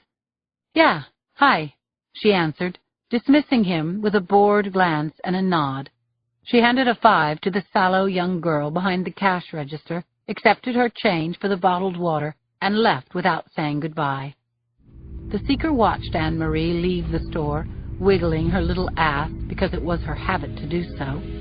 In a couple of hours, he'd be reading her online diary, all the kinky things she didn't want people in her real life to know. See you later, Twisted Rose. Chapter 52. When Carol Lee called and asked me to keep Allison for a few hours, I wanted to plead, "Please don't ask me to babysit." But Carol Lee got to me before the words left my mouth. "Allie misses that pig," she'd said. "If you'll let her visit Penelope, she'll amuse herself and I can get my molar fixed. I'd really appreciate it, Lindsay." A half hour later, Allison bounced out of her mom's minivan and ran up to the front door. Her dark, glossy hair was in 2 bunches, one on either side of her head, and everything she wore, including her sneakers, was pink. "Hi there, Allie." "I brought apples," she said, pushing past me into the house. "Wait till you see." "Uh-huh," I said, faking some enthusiasm. As soon as I opened the back door, Penelope trotted over to the fence and began grunting a noisy string of squeals and woofles, and Allison squealed and woofled back. Just about the time I thought the neighbors would call the animal warden, Allison grinned at me and said, "That's what we call piggies." "So I've been told," I said, smiling back at her. "It's a real language," Allison insisted. She raked the pigs back, and Penelope rolled over, assuming her ecstatic feet-in-the-air stupor. "When Penelope was a piglet, she lived in a big house near the sea with pigs from all over the world," Allie told me. "She used to sit up all night and talk piggies with the other pigs, and during the day she gave pedicures called pigatures." "Is that right?" "Pigs are a lot smarter than people think," Allie confided. "Penelope knows lots of things, more than people would ever realize." "I simply had no idea," I said. "Look," Allie continued, "you feed her the apples, I have to paint her nails." "Really?" "It's what she wants." With Allison assuring me that it was okay to let the pig onto the back deck, I did what I was told. I held Granny Smith's apples so that Penelope could chomp them while Allison chatted to us both and painted the pig's cloven hooves with pearly pink nail polish. "All done, Penny," Allie beamed proudly. "Just let them dry." "So," she said to me, "what can Martha do?" "Well, as a matter of fact, border collies also have a language. Martha is trained to herd sheep on command." "Show me." "Do you see any sheep around here?" "You're silly." "Yes, I am. But you know what I love most about Martha? She keeps me company, and she warns me about bad guys, or even about things that go bump in the night." "And you have a gun, right?" Allie asked, with an almost cagey look on her sweet face. "Yep, I have a gun." "Wow, a gun and a dog. You rock, Lindsay. You might be the coolest person I know." I finally threw back my head and laughed. Allie was such a cute and imaginative child. I was shocked at how much I liked her and how fast. I'd come to Half Moon Bay to rethink my whole life. Now I was being visited by a vivid fantasy of me, Joe, a home, a little girl. I was turning this shocking thought around in my mind when Carol Lee came into the backyard with a lopsided Novocaine smile. I couldn't believe 2 hours had gone by, and I was so sorry to see Allie go. "Come back soon," I said, hugging her goodbye. "Allie, come back any time." Chapter 53. I stood on the street waving until Carol Lee's minivan disappeared around the loop in Seaview Avenue. But when it was gone, a thought that had been circling the periphery of my consciousness parked in my forebrain. I took my laptop to the living room, settled into a puffy chair, and booted up the NCIC database. Within minutes, I learned that Dr. Ben O'Malley, age 48, had been cited for speeding a few times and arrested on a DWI 5 years before. He had been married and widowed twice. Wife number 1 was Sandra, the mother of their daughter, Caitlin. She'd died inside their 2-car garage in 1994, hanged herself. The second Mrs. O'Malley, Laura Lee née Breen, murdered yesterday at age 39, had been arrested for shoplifting in 98, fined and released. I did the same drill on Alice and Jake Daltrey, and reams of information scrolled onto my screen. Jake and Alice had been married for 8 years and had left twin boys, age 6, when they were slaughtered in their yellow house in Crescent Heights. I pictured that cute place with its sliver of bay view, the abandoned basketball, and the child's sneaker. Then I focused back on the screen. Jake had been a bad boy before he married Alice. I clicked down through his rap sheet, soliciting a prostitute and forging his father's signature on his Social Security checks, for which he served 6 months. But he'd been clean for the last 8 years and had a full-time job working in a pizzeria in town. Wife Alice, 32, had no record. She'd never even run a light or backed into a car at the supermarket. Still, she was dead. So what did this add up to? I phoned Claire, and she picked up on the first ring. We got right into it. "Claire, can you dig around for me? I'm looking for some kind of link between the O'Malley murder and those of Alice and Jake Daltrey." "Sure, Lindsay. I'll run a comparison on the ME database, see what I can find." "And also, could you look into Sandra O'Malley, died in 1994, carbon monoxide poisoning?" We talked for a few more minutes about Claire's husband, Edmund, and a sapphire ring he'd given her for their anniversary, and we talked about a little girl named Allie who could channel pigs. When I hung up the phone, I felt as if I were breathing air of a richer kind. I was about to close down my computer when something caught my eye. When Laura Lee O'Malley went to trial for boosting a $20 pair of earrings, a local lawyer by the name of Robert Hinton had represented her. I knew Bob Hinton. His card was still in the pocket of my shorts from the morning he had mowed me down with his 10-speed. And as I remembered it, the guy owed me a favor. Chapter 54. Bob Hinton's office was a shoebox of a space on Main Street, nestled between Starbucks and a bank. Taking the chance that he might be in on a Saturday, I pushed open the glass door and saw Bob sitting behind a large wooden desk, his balding scalp bent over the San Francisco Examiner. He jerked his head up and his arms flew out, knocking over his coffee and spilling it across his newspaper. I saw the picture on the front page just before it became a coffee-sodden mess. It was a close-up of a fair-haired boy in a wheelchair. Sam Cabot, my own little nightmare. "Sorry, Bob, I didn't mean to startle you like that." "You have nothing to be sorry for," Bob said. He adjusted his pink-framed glasses and pulled some paper napkins out of his desk drawer to blot the spill. "Have a seat, please." "Thank you, I will." Bob asked me how I was getting along in Half Moon Bay, and I told him I was managing to keep busy. "I was just reading about you, Lieutenant," he said, mopping the front page of the paper with a wad of napkins. "There are no secrets in a nanosecond world, I said with a smile.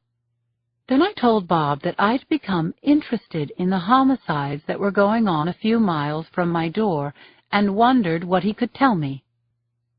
I knew Laura Lee O'Malley, he said. Represented her on a case. Got her off with a wrist slap, he said with a self-deprecating shrug. I know Ben only slightly. People are saying he must have had something to do with Laura Lee's death, but I can't see him killing Caitlin's stepmother. The child was so traumatized by her real mother's suicide. Cops always look at the spouse first. Sure, I know. I've got friends on the force. I grew up in Half Moon Bay, he explained, and I started practicing here right after law school. I like being a small fish in a small pond. You're too modest, Bob. I waved my hand, indicating the photos hanging on the walls of Bob shaking hands with the governor and other dignitaries. There were also some neatly framed parchment awards. Oh, those, Bob said, shrugging again. Well, I do some pro bono work as a guardian ad litem for abused or neglected kids. You know, representing them in court, making sure that their rights are protected. Very commendable, I said. I was starting to warm up to this very likable guy, and I noticed that he was getting more comfortable with me. He hadn't stuttered since the coffee incident. Bob leaned back in his chair and pointed to a photo of an award ceremony in the town hall, Bob shaking hands with someone who was handing him a plaque. See this guy? He asked, indicating a dapper man sitting with a line of others on the stage. Ray Whitaker. He and his wife, Molly, lived in L.A., but they summered here, murdered in their beds a couple of years ago. Lindsay, do you know that all these people were whipped and slashed to death? I'd heard, I said. I zoned out for a minute as my brain grappled with the fact of yet another set of murders a couple years ago. What did the whippings mean? How long had the killer been working? When I tuned back in, Bob was still talking about the Whitakers. Folksy, real nice people. He was a photographer and she was a bit player in Hollywood.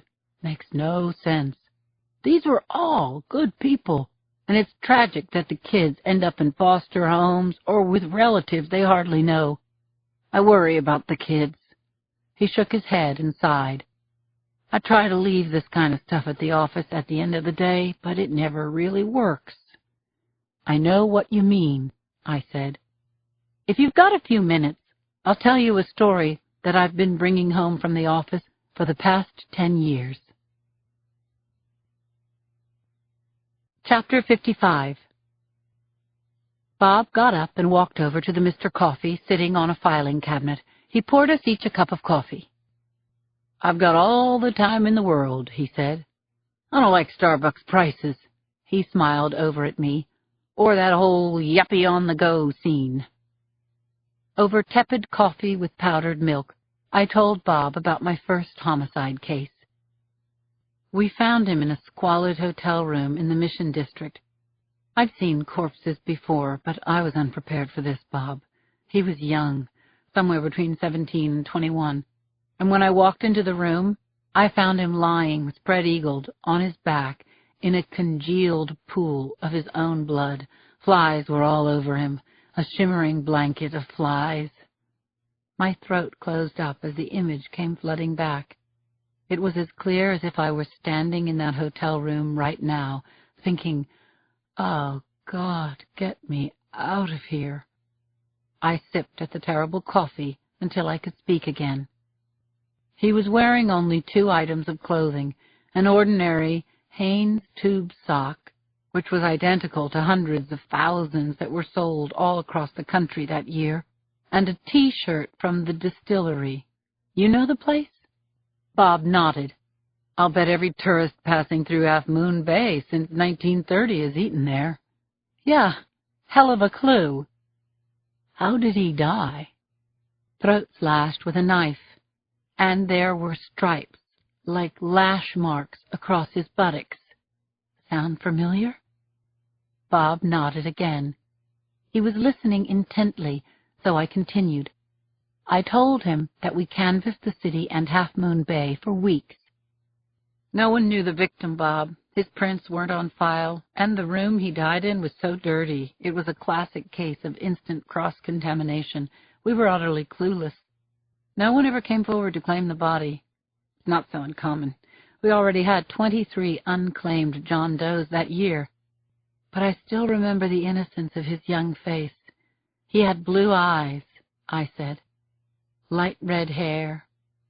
And now, all these years later, more murders with the same signature.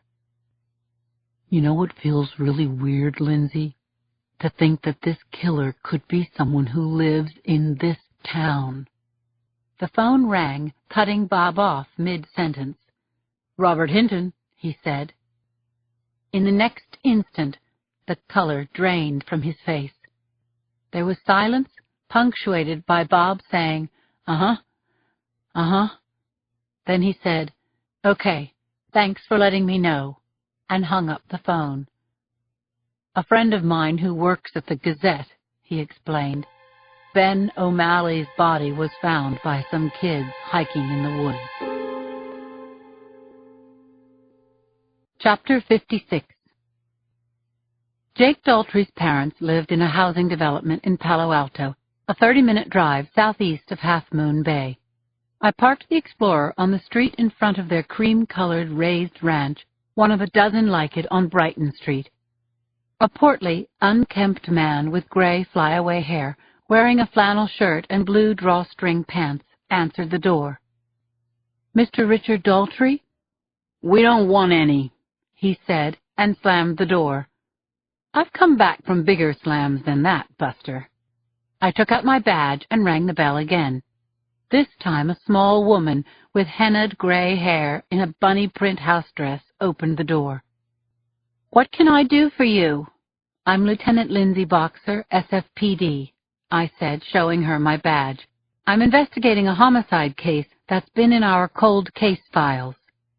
And what's that got to do with us? I think there may be similarities between my old case and the deaths of Jake and Alice Daltrey. I'm Agnes, Jake's mother, she said, opening the door. Please forgive my husband. We've been under a terrible strain. The press is just awful. I followed the elderly woman into a house that smelled of lemon pledge and a kitchen that didn't seem to have changed since Hinckley shot Reagan. We sat at a red formica table, and I could see the backyard through the window. 2 little boys played with trucks in a sandbox. My poor grandsons, said Mrs. Daltrey. Why did this happen? Agnes Daltrey's heartbreak was written on her deeply lined face, her stooped shoulders. I could see how much she needed someone to talk to who hadn't heard it all before. Tell me what happened, I urged her. Tell me everything you know. Jake was a wild child, she said. Not bad, you understand, but headstrong. When he met Alice, he grew up overnight. They were so much in love and wanted children so badly. When the boys were born, Jake vowed to be a man they could respect. He loved those boys, and, Lieutenant, he lived up to that promise. He was such a good man, and he and Alice had such a good marriage. Oh. She put her hand over her heart and shook her head miserably. She couldn't go on, and she hadn't talked about the murders at all. Agnes looked down at the table as her husband came through the kitchen. He glared at me, took a beer out of the refrigerator, slammed the door shut, and left the room. Richard is still angry at me, she said. Why is that, Agnes? I did a bad thing. I was almost desperate to know. I put my hand on her bare arm, and at my touch, tears rose in her eyes. Tell me, I said softly. She grabbed tissues out of a box and pressed them to her eyes. I was going to pick up the boys at school, she said. I stopped off at Jake and Alice's house first to see if they needed milk or juice. Jake was naked, lying dead in the foyer. Alice was on the stairs. I stared at Agnes, urging her on with my eyes. I cleaned up the blood, Agnes said with a sigh. She looked at me as if she expected to be whipped herself. I dressed them. I didn't want anyone to see them that way. You destroyed the crime scene, I said softly. I didn't want the boys to see all that blood. Chapter 57. I wouldn't have done this a month ago. I would have been too busy thinking about the job I had to do. I stood and I opened my arms to Agnes Daltrey. She put her head against my shoulder and cried as though she would never stop. I understood now. Agnes wasn't getting the comfort she needed from her husband. Her shoulders shook so hard I could feel her pain as if I knew her, as if I had loved her family as much as she did.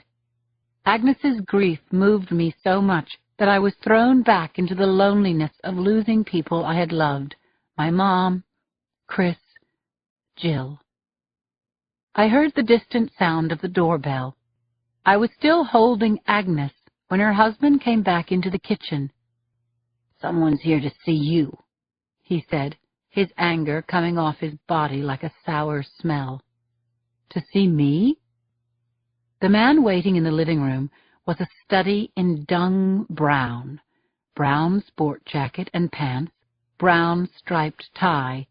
He had brown hair, a thick brown mustache, and hard brown eyes. But his face was red. He looked furious.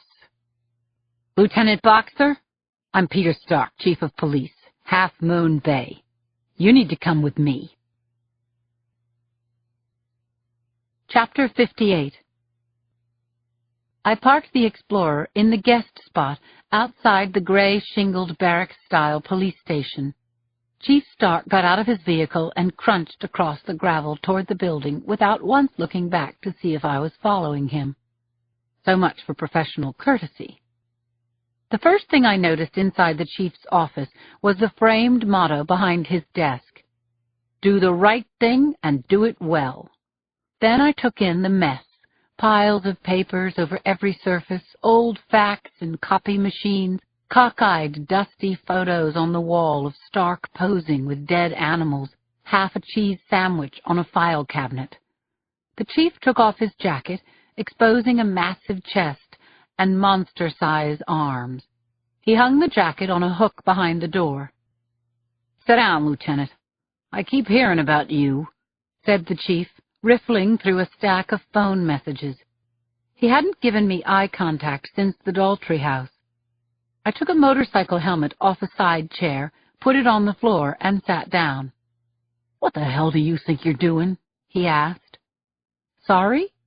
What the hell gives you the right to come into my backyard and start poking around?" he said, drilling me with his eyes. "You're on restricted duty, aren't you, Lieutenant?" "With all due respect, Chief, I don't get your point." "Don't screw with me, Boxer. Your rep as a loose cannon precedes you. Maybe you shot those kids without cause. Hey, look, maybe you got scared, lost your nerve, whatever, and that would make you a dangerous cop. Get that?" I got the message all right. The guy outranked me, and a report from him that I had violated police procedures or disobeyed direct orders could hurt me. Still, I kept my expression neutral. "I think these recent murders link up with an old homicide of mine," I said. "The killer's signature looks the same. We might be able to help each other." "Don't use the word 'we' with me, Boxer. You're benched. Don't mess with my crime scenes. Leave my witnesses alone. Take some walks. Read a book. Get a grip. Whatever. Just stay out of my hair." When I spoke again, my voice was so taut an aerialist could have cartwheeled across it to the other side of the room. "You know, Chief, in your place, all I'd be thinking about is this psychopath wandering your streets, thinking, how can I shut him down for good? I might even welcome a decorated homicide inspector who wanted to help out, but I guess we think differently. My little speech set the chief back a blink or two, so I seized the opportunity to get out with my dignity. "You know how to reach me," I said, and marched out of the police station. I could almost hear my lawyer whispering in my ear, "Relax, keep a low profile." "Nuts, Yuki. Why not advise me to take up the harp?" I revved the engine and peeled out of the parking lot. Chapter 59. I was driving along Main Street, muttering under my breath, thinking up several new things I wish I'd said to the chief, when I noticed that my gas gauge light was practically screaming, "Lindsay, you're out of gas." I pulled in to the Man in the Moon, ran the Explorer over the air bell, and when Keith didn't appear, walked across the asphalt apron into the depths of his shop. The Doors' song, "Riders on the Storm," billowed out when I opened the door to the repair bay. On the wall to my right was a calendar featuring Miss June wearing nothing but a wave in her hair. Above her was a splendid sight, rare and beautiful hood ornaments from Bentleys, Jags, and Maseratis, mounted on lacquered blocks of wood like trophies. Curled inside a tire was a fat orange tabby cat having a snooze.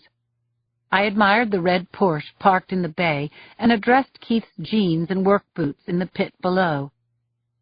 "Nice ride," I said. Keith ducked out from under the car, a smile already lighting his grease-streaked face. "Isn't it, though?"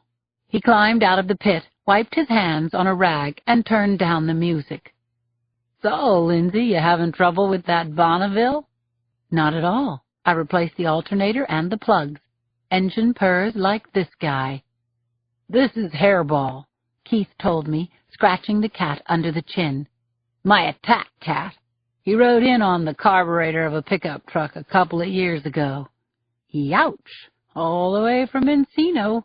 Burned his paws, but he's good as new now, aren't you, buddy?" Keith asked if I needed gas, and I said that I did. We walked together into the soft afternoon sunshine. "I caught you on TV last night," Keith told me as High Test gurgled into the Explorer's capacious tank. "You did not." "No, I did. Your attorney was on the news, and they showed a picture of you in your blues," he said, grinning at me. "You really are a cop." "You didn't believe me?" The kid shrugged winningly. "I pretty much believed you, but it was okay either way, Lindsay. Either you were a cop or you just had a great line." I hooted, and Keith's face crinkled in laughter. After a bit, I told him about the Cabot case, just the overview, absent the grief and the gore. Keith was supportive and a damned sight more fun to talk to than Chief Stark. Hell, I was even enjoying his attention. Brad Pitt, right? He unlatched the Explorer's hood, pulled out the dipstick, and gave me a direct look with his bright blue eyes. I stared into them long enough to notice that his irises were rimmed with navy blue and flecked with brown, as if there were little drifts of gold dust in them. "You need oil," I heard him say. I felt my face color. "Sure, okay." Keith punched open a can of Castrol and poured it into the engine. As he did, he put his other hand in the back pocket of his jeans, adopting a posture of studied nonchalance. "So satisfy my curiosity," he said. "Tell me about your boyfriend." Chapter 60. I wrenched myself out of whatever the heck was going on between us and told Keith about Joe, what a great guy he was, how funny, how kind, and how smart. He works in D.C., Homeland Security. "I'm impressed," said Keith. I saw the kid swallow before he asked, "Are you in love with the guy?" I nodded, picturing Joe's face, thinking how much I missed him. "Lucky guy, that Manicotti." "Molinari," I said, grinning. "Lucky whatever his name is," Keith said, closing the hood. Just then, a black sedan with rental car plates pulled up to the garage. "Damn," Keith muttered. "Here comes Mr. Porsche, and his car is not ready." As I handed Keith my MasterCard, Mr. Porsche stepped out of his rent-a-car and into my peripheral vision. "Hey, Keith," he called out. "How's it coming, my man?" Wait a minute. I knew him. He looked older in broad daylight, but it was that obnoxious guy who'd hit on me and Carol Lee in the Cormorant. Dennis Agnew. "Just give me 5 minutes," Keith called back. Before I could ask him about that creep, Keith was heading toward the office, and Agnew was walking straight toward me. When he got within spitting distance, he stopped, put his hand heavily on the hood of my car, and shot me a look that hit me right between the eyes. He followed up the look with a slow, insinuating smile. "Slummin', officer? Or do you just like young meat?" I was honing a retort when Keith came up from behind. "You calling me meat?" Keith said, aligning his body with mine. He matched Agnew's sarcastic smile with a sunny one of his own.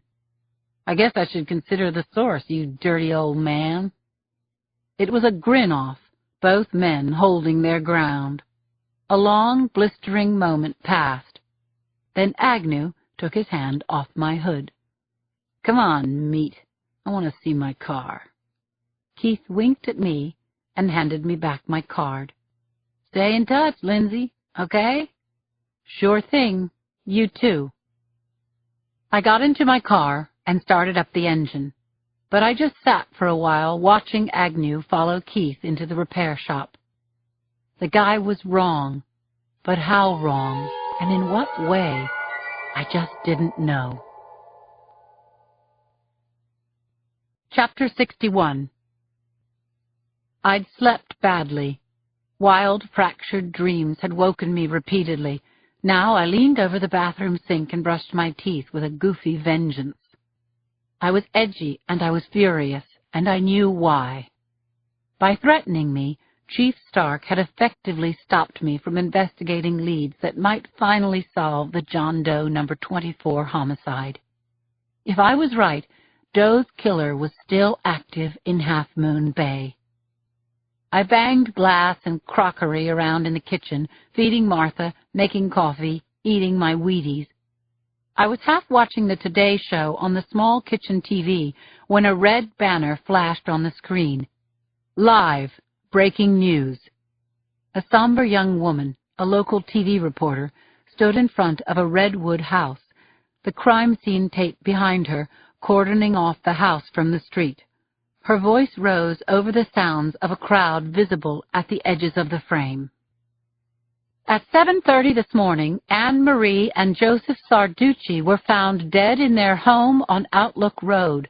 Their slashed and partially nude bodies were found by their 13-year-old son, Anthony, who was unharmed. We spoke with Police Chief Stark just minutes ago. The scene cut away to a shot of Stark facing reporters outside the station house. The crowd jostled for position. There were network call letters on some of the microphones. This was a siege. I turned up the sound. "Chief Stark, is it true that the Sarduccis were slaughtered like animals?" "Chief, over here. Did Tony Sarducci find them? Did the kid find his parents? Hey, Pete, do you have a suspect?" I watched, transfixed, as Stark negotiated the balancing act of his life.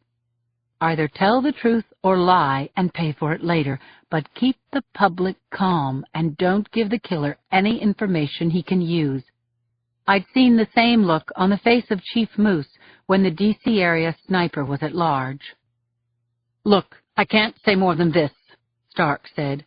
2 more people have died, and yes, it looks like the crime was committed by the same killer. We're on it, and we'll inform the public as soon as we have something to report. I grabbed a chair, pulled it right up to the screen, and sat down hard. Even though I'd seen so many murdered people, this case got me to the core. I didn't think I could have a reaction like this. I was so outraged at the killer's audacity, I was shaking.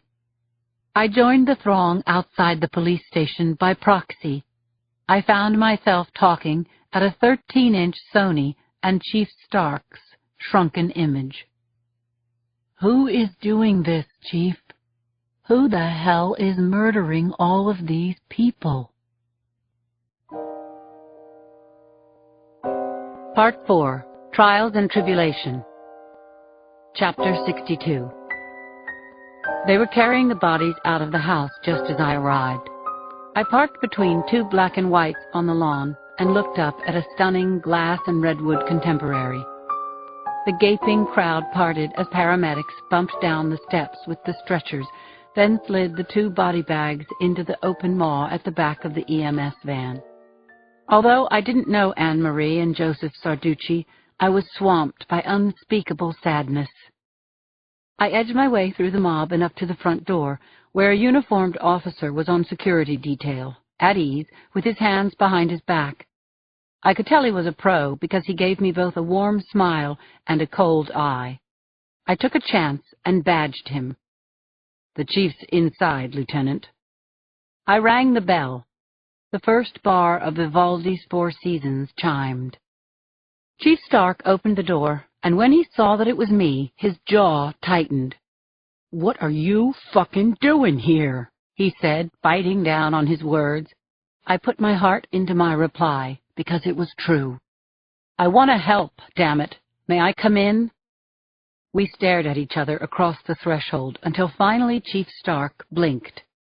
"Anyone ever tell you that you're a persistent pain in the ass?" he said, stepping aside so that I could enter. "Yes, and thanks." "Don't thank me. I called a friend of mine on the SFPD. Charlie Clapper says you're a good cop. He's right about half the time. Don't make me sorry." "You honestly think you could feel sorrier than you do right now?" I asked. I walked past Stark through the foyer and into the living room with its wall of windows facing the water below. The furnishings were of a spare Scandinavian variety, clean lines, flat woven carpets, abstract art, and although the Sarduccis were dead, I could feel their presence in the things they'd left behind. Even as I mentally catalogued everything I could see, I noticed what was missing. There were no cones, tags, or markers on the ground floor. So where had the killer entered? I turned to the chief. "Mind running the scene for me?" "Bastard broke in through the skylight upstairs," said Stark. Chapter 63. The master bedroom felt not just cold, but hollowed out, as if the room itself were suffering from the terrible loss.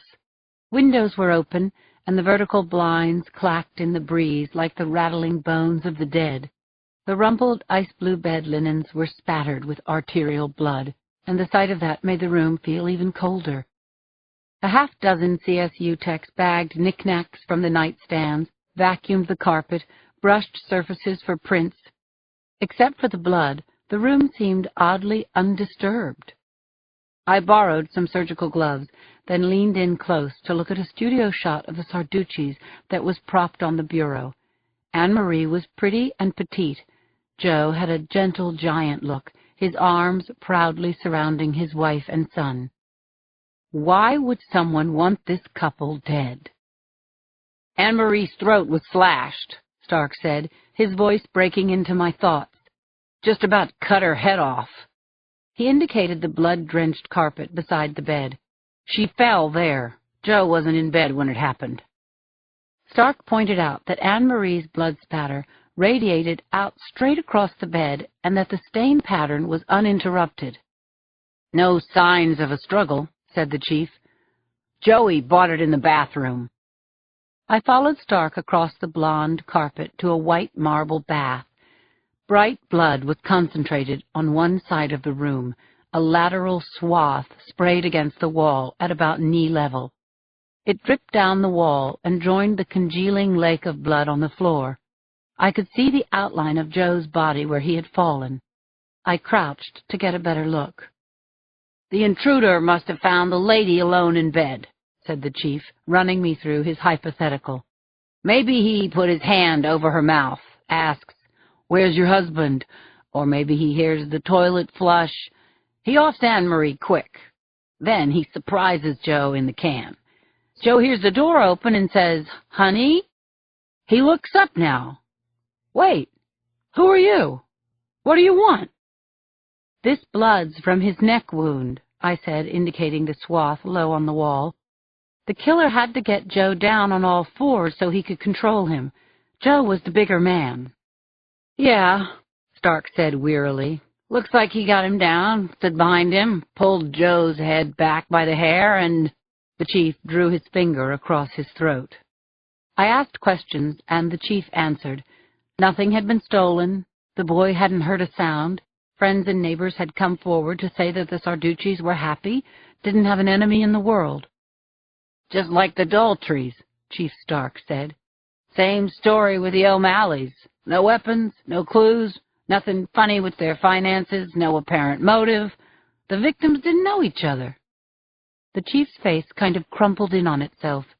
He was vulnerable for a split second, and I could see the pain. "All the victims had in common was that they were married," he said. "So where does that go? 80% of the people in Half Moon Bay are married. The whole goddamn town is terrified, me included." The chief finished his speech. He looked away, stuffed the back of his shirt into his pants, patted down his hair, collected himself so he didn't look as desperate as he must have felt. Then he looked me in the eye. "So what are your thoughts, Lieutenant? Wow me, why don't you?" Chapter 64. I hadn't seen the bodies, and the labs from this savage double homicide wouldn't start trickling in for days. Still, I ignored the chief's sarcasm and told him what my gut had already told me. "There were 2 killers," I said. Stark's head jerked back. He practically spat bullshit. "Look," I said, "there was no sign of a struggle, right? Why didn't Joe try to overpower his assailant? He was big. He was a bear." "Try it this way," I went on. "Joe was taken out of the room at knife point, and he cooperated because he had to. Killer number 2 was still in the bedroom with Anne-Marie."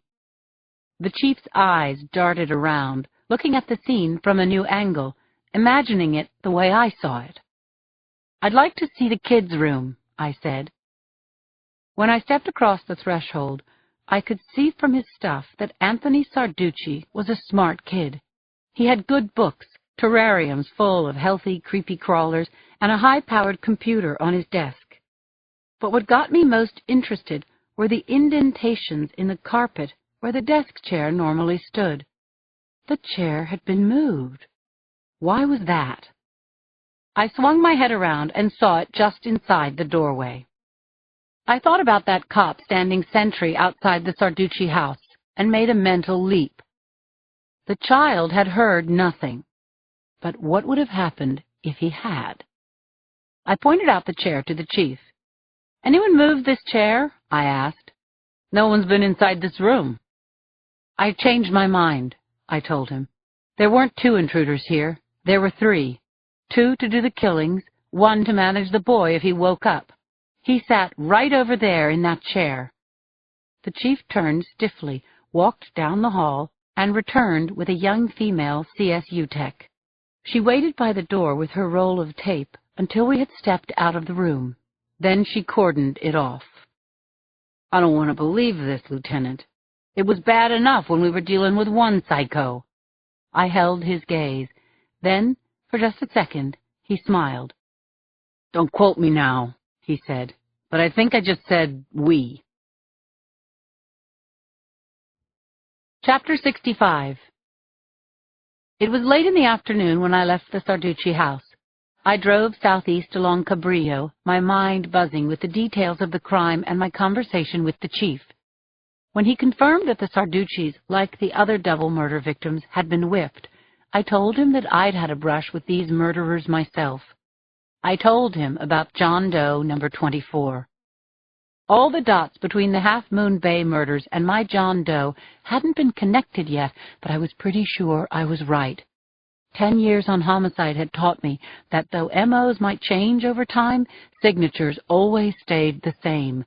Whipping and slashing in combination was a rare, possibly unique signature.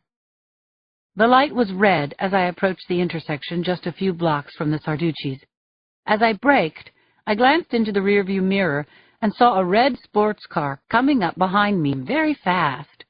I expected the car to stop, but it didn't even slow down. I could not believe what I saw next.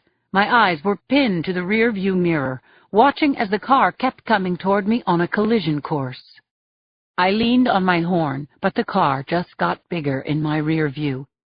What the hell was going on? Was the driver on his freaking cell phone? Did he see me? Adrenaline shot through me, and time splintered into fragments.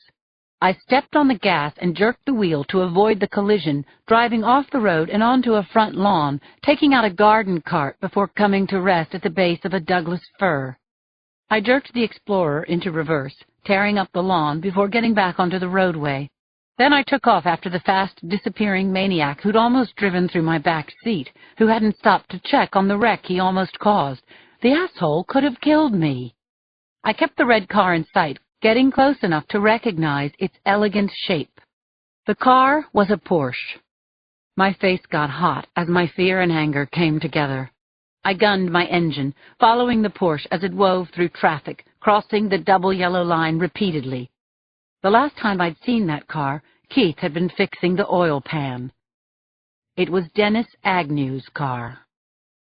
A dozen miles flew by. I was still on the Porsche's tail when we went up and over the hills into San Mateo and south on El Camino Real, a seedy thoroughfare bordering the Caltrain tracks. Then, without signaling, the Porsche hooked a sharp right into a strip mall entrance. I followed, squealing into the turn, coming to a stop in a nearly desolate parking lot. I turned off the engine, and as my racing heart slowed to a canter, I looked around. The mini-mall was a down-market collection of retail shops, auto parts, a dollar store, a liquor store. Down at the far end of the lot was a square cement block building with a red neon sign in the window. Playmate Pen, XXX Live Girls. Parked in front of the poster-plastered storefront was Dennis Agnew's car. I locked the Explorer and walked the 20 yards to the porn shop. I opened the door and went inside. Chapter 66. The Playmate Pen was an ugly place lit by harsh overhead lights and flashing neon. To my left were racks of party toys, dildos and ticklers in garish colors, and molded body parts in lifelike plastic. To my right were soda and snack machines, refreshment for all those film lovers trapped inside tiny video booths, with their brains hooked into their fantasies, hands firmly on their joysticks. I felt eyes tracking me as I walked the narrow aisles lined with videos. I was the only female wandering loose in the place, and I guess I stood out more in my slacks and blazer than if I'd been stark naked. I was about to approach the clerk in front when I felt a dark presence at my elbow. "Lindsay?" I started, but Dennis Agnew looked thrilled to see me. "To what do I owe the honor, Lieutenant?" I was caught in a maze of stacks and racks of chicks and dicks, but like a steer in the chute of a slaughterhouse, I could see that the only way out was straight ahead.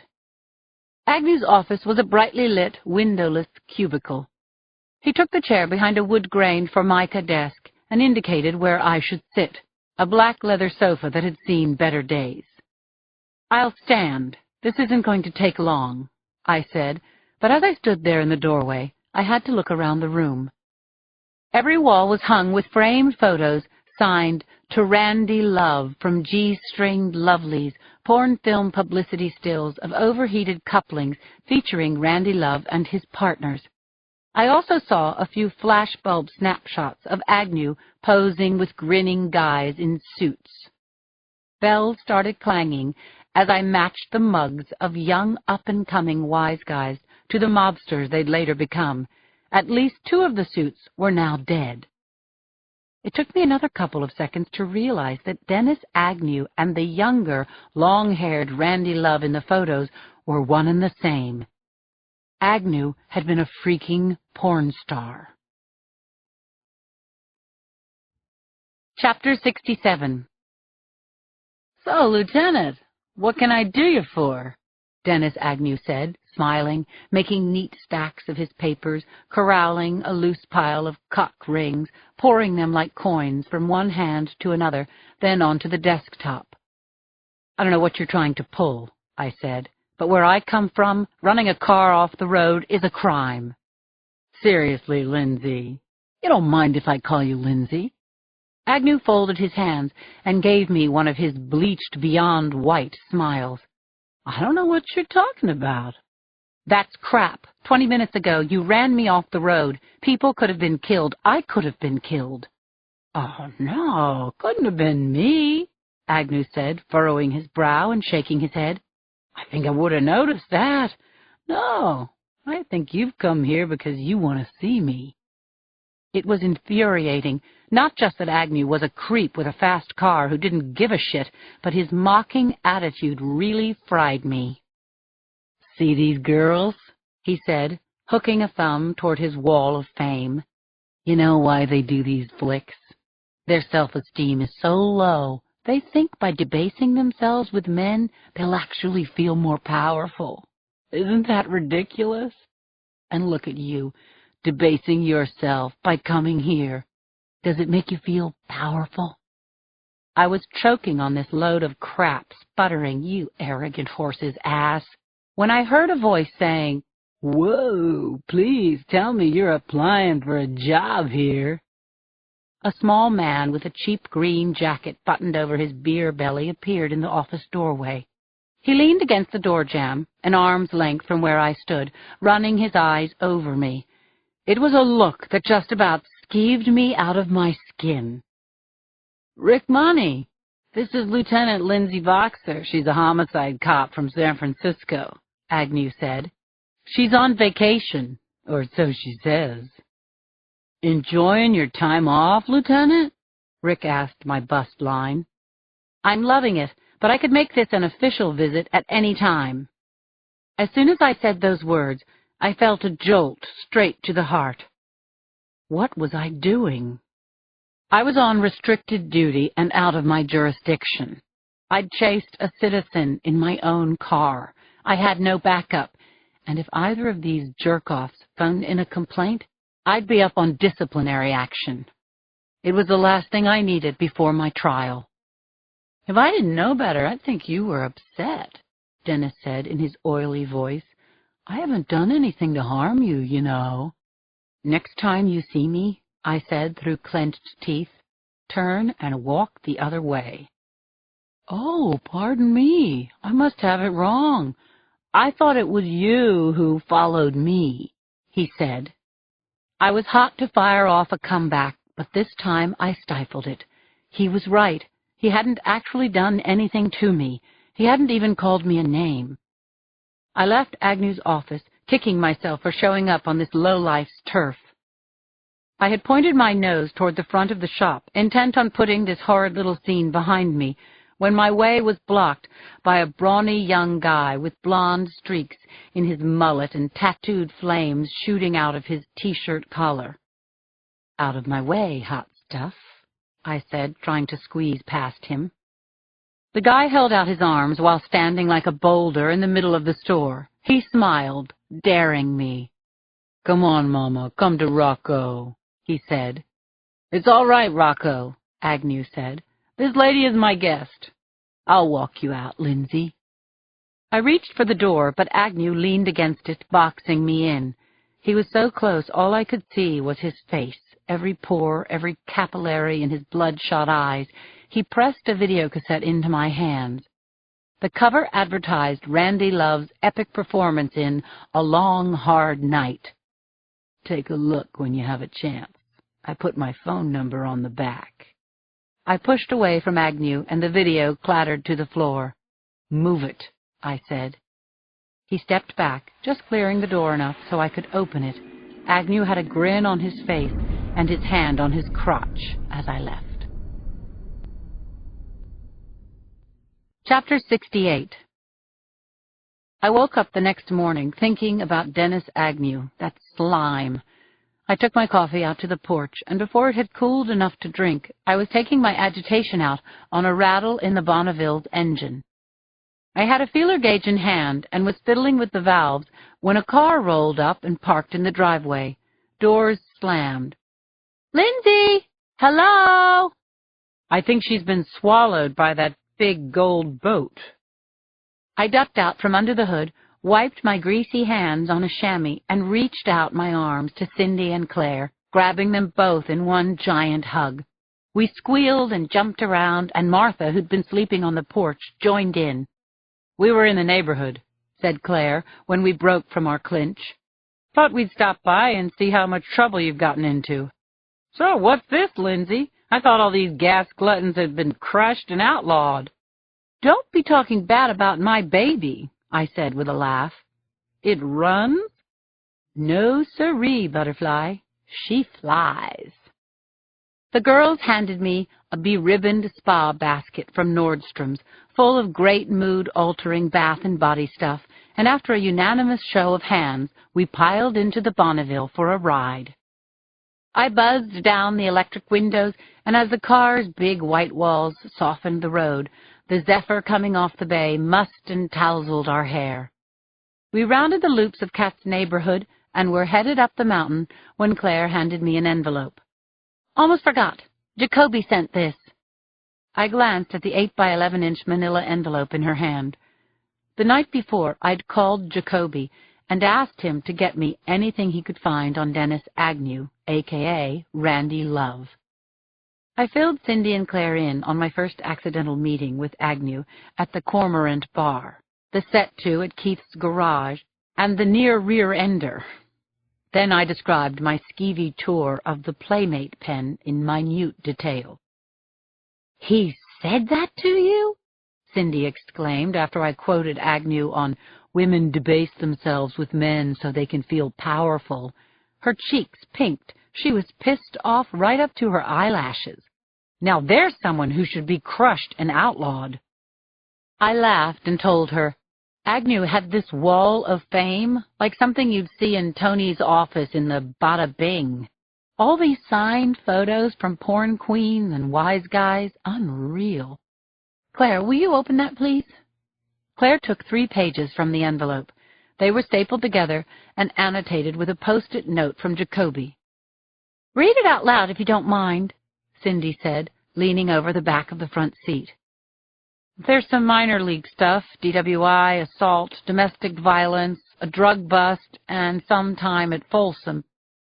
But here you go, Linz. Says he was charged with first-degree murder 5 years ago. Case dismissed." I reached over and peeled off Jacoby's handwritten note. The Vic was Agnew's girlfriend. His lawyer was Ralph Brancusi. I didn't have to say more. We all knew Brancusi was a high-profile defense attorney. Only the wealthy could afford him. Brancusi was also the lawyer of choice for the mob. Chapter 69. When we got back to Kat's house, there was a patrol car in the driveway, and Chief Stark was walking toward us. He looked as grim as ever, brow scrunched up, with a haunted look in his eyes that was actually contagious. "What is it, Chief? What's happened now?" "The ME's examining the Sarducci's," he said, squinting into the sun. "This is your formal invitation." I felt a surge of excitement that I masked out of consideration for the chief. I introduced Cindy and Claire. "Dr. Washburn is the CME in San Francisco," I said. "Okay for her to come along?" "Sure, why not?" the chief grunted. "Take all the help I can get. I'm learning, right?" Cindy looked at the 3 of us and saw that she wasn't being included in the invitation. Hell, she was the press. "I get it," she said good-naturedly. "Look, I'll hang out here, no problem. I've got my laptop and a deadline. Plus, I'm a leper." Claire and I got back into the Bonneville and followed the chief's car out to the highway. "This is great," I said, my enthusiasm brimming over. "He's letting me into the case." "What am I doing?" Claire said, shaking her head. "Aiding and abetting your completely ill-advised involvement when we both know you should be out on the porch with a gin and tonic. your butt in a chair and your legs over the railing. I laughed. Admit it, I said. You're hooked too.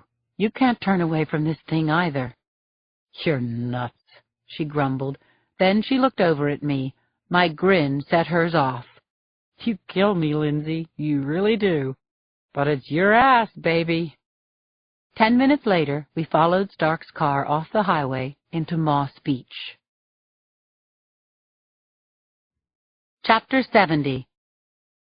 The morgue was in the basement of the Seton Medical Center. It was a white-tiled room smelling as pristine and fresh as the frozen food section in a supermarket. A cooler hummed gently in the background.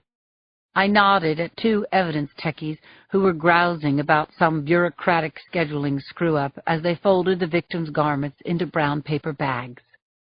I was drawn to the autopsy tables in the middle of the room, where the ME's young assistant was running a sponge and hose over the Sarducci's bodies. He turned off the water and stepped aside as I approached. Joseph and Anne-Marie lay naked and exposed under the bright lights. Their glistening bodies were unmarked, except for ugly slash wounds across their necks, their faces as unlined in death as those of children. Claire called my name, breaking my silent communion with the dead. I turned and she introduced me to a man in blue scrubs and a plastic apron with a net over his gray hair. He had a slight stooped build and a lopsided smile, as if he had Bell's palsy or had suffered a stroke. Lindsay, this is Dr. Bill Ramos, forensic pathologist. Bill, this is Lieutenant Lindsay Boxer, homicide from SFPD. There may be a link between these murders and a cold case of hers. I was shaking Ramos's hand when Chief Stark came over. Doc, tell her what you told me on the phone. Ramos said, Why don't I show you? He spoke to his assistant. Hey, Samir, I want to take a look at the female's back, so give me a half turn. Let's put her on the side. Samir crossed Anne-Marie's ankles left over right, and the doctor reached over and took her left wrist. Then the two of them pulled the corpse so that it rested on one side. I peered at 7 yellowish marks crossing over one another on the dead woman's buttocks, each about 3/4 of an inch in width, approximately 3 inches long. Tremendous force in these blows, said Ramos. Still, you can barely make them out. Samir, let's turn Mr. Sarducci now. The doctor and his assistant pulled the male onto his side, his head lolling back pathetically as they did so. Now see, the doctor said. Here it is again. Multiple faint rectangular patterns, pressure-type abrasions. They aren't the red-brown color you'd see if the section had been struck while he was still alive, and they're not the yellow parchment-like abrasions you'd get if the blows were administered post-mortem. The doctor looked up to make sure I understood. Punch me in the face, then shoot me twice in the chest. There won't be enough blood pressure for me to get a rip-roaring bruise on my face, but there'll be something there if my heart pumps for a moment. The doctor took a scalpel to one of the marks on the male's back, cutting through unmarked tissue and the pale strap mark. You can see this light brownish color under the abrasions, what's called a well-circumscribed focal accumulation of blood. In plain English, Ramos continued, and wouldn't you agree, Dr. Washburn, the deep slash across the carotid artery and the vagus nerves stopped the heart almost instantly, but not instantaneously.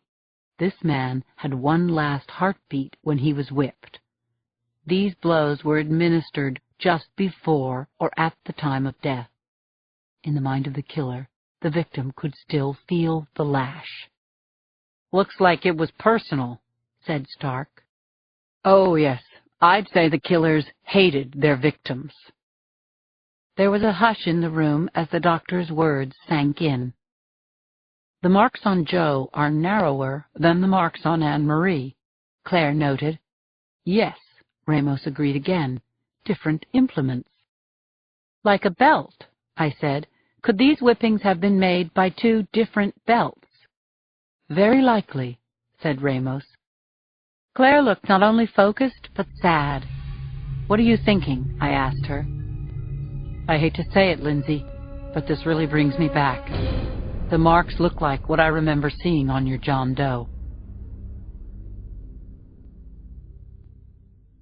Chapter 71. It was after midnight when the watcher headed inland from the beach. He climbed the sandy cliff, then stuck to the quarter-mile of path that cut through the sticker weeds and thick dune grasses and ran east from the cliffs. The watcher could finally make out the serpentine bayside road. He was honing in on one particular house when he stumbled over a log in the path. He reached out to break his fall and went down hard, splaying on his belly, hands scraping packed sand and sawgrass. The watcher got quickly to his knees, slapping his breast jacket pocket. His camera had flown. "Fuck, fuck, fuck!" he yelled in frustration.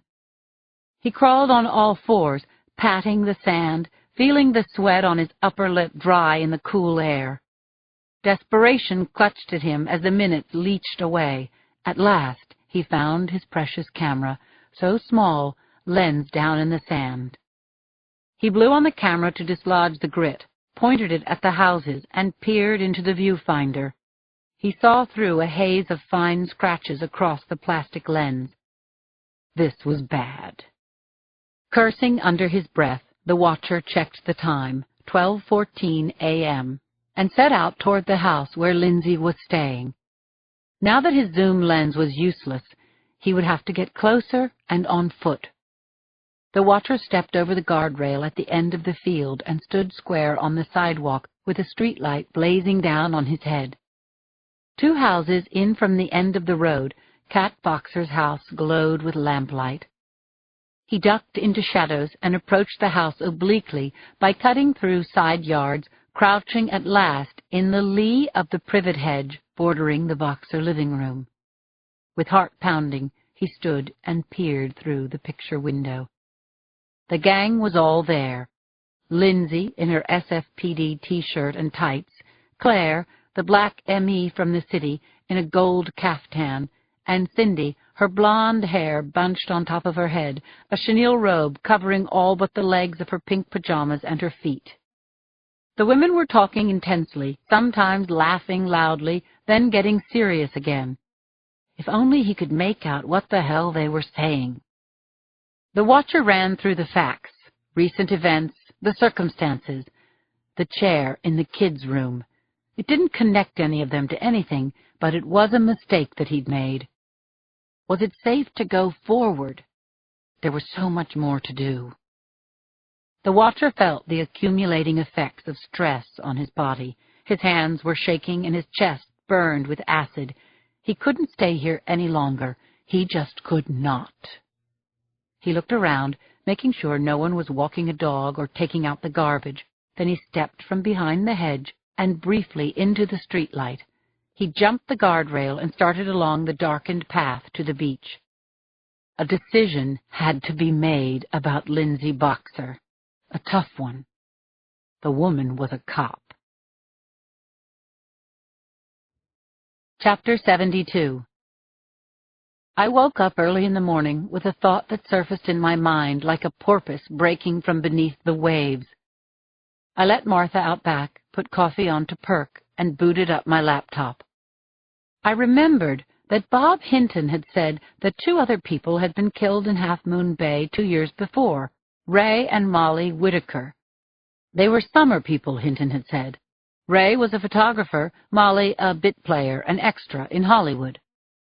I went online to the NCIC database and looked them up. I was still in shock when I went into the bedrooms to rouse the girls. When they were dressed and had coffee and scones in front of them, I told them what I'd learned about Ray and Molly Whitaker. They were pornographers, both of them. Ray was behind the camera and Molly performed with kids, boys, girls. It didn't seem to matter, I said. They were busted for it and acquitted. Their lawyer? It was Brancusi again. The girls knew me too well. They got on my case, warning me to be careful, reminding me that for all intents and purposes I was a civilian, and that even though it seemed logical to check out a possible connection between the Whitakers and Dennis Agnew, I was out of my territory. No one had my back, and I was heading for big trouble. I must have said, I know, a half-dozen times, and as we said goodbye in the driveway, I made a lot of promises to be a good girl. "You should think about coming home, Lindsay," said Claire finally, holding my face in her hands. "Right," I said. "I'll definitely think about it." They both hugged me as though they would never see me again, and frankly, that got to me. As Claire's car backed down the driveway, Cindy leaned out the window. "I'll call you tonight. Think about what we said.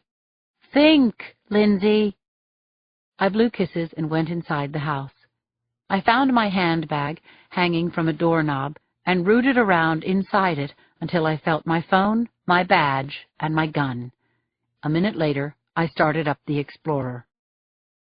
It was a short drive into town, with my mind churning right up to the second I pulled my car into a parking spot outside the police barracks.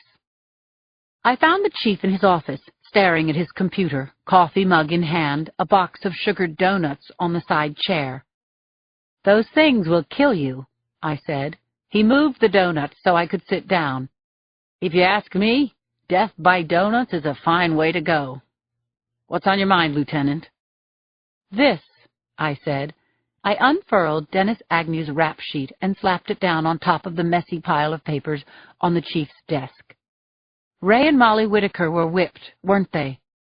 "Yep, they were the first." "Did you like anyone for their murders?" The chief nodded.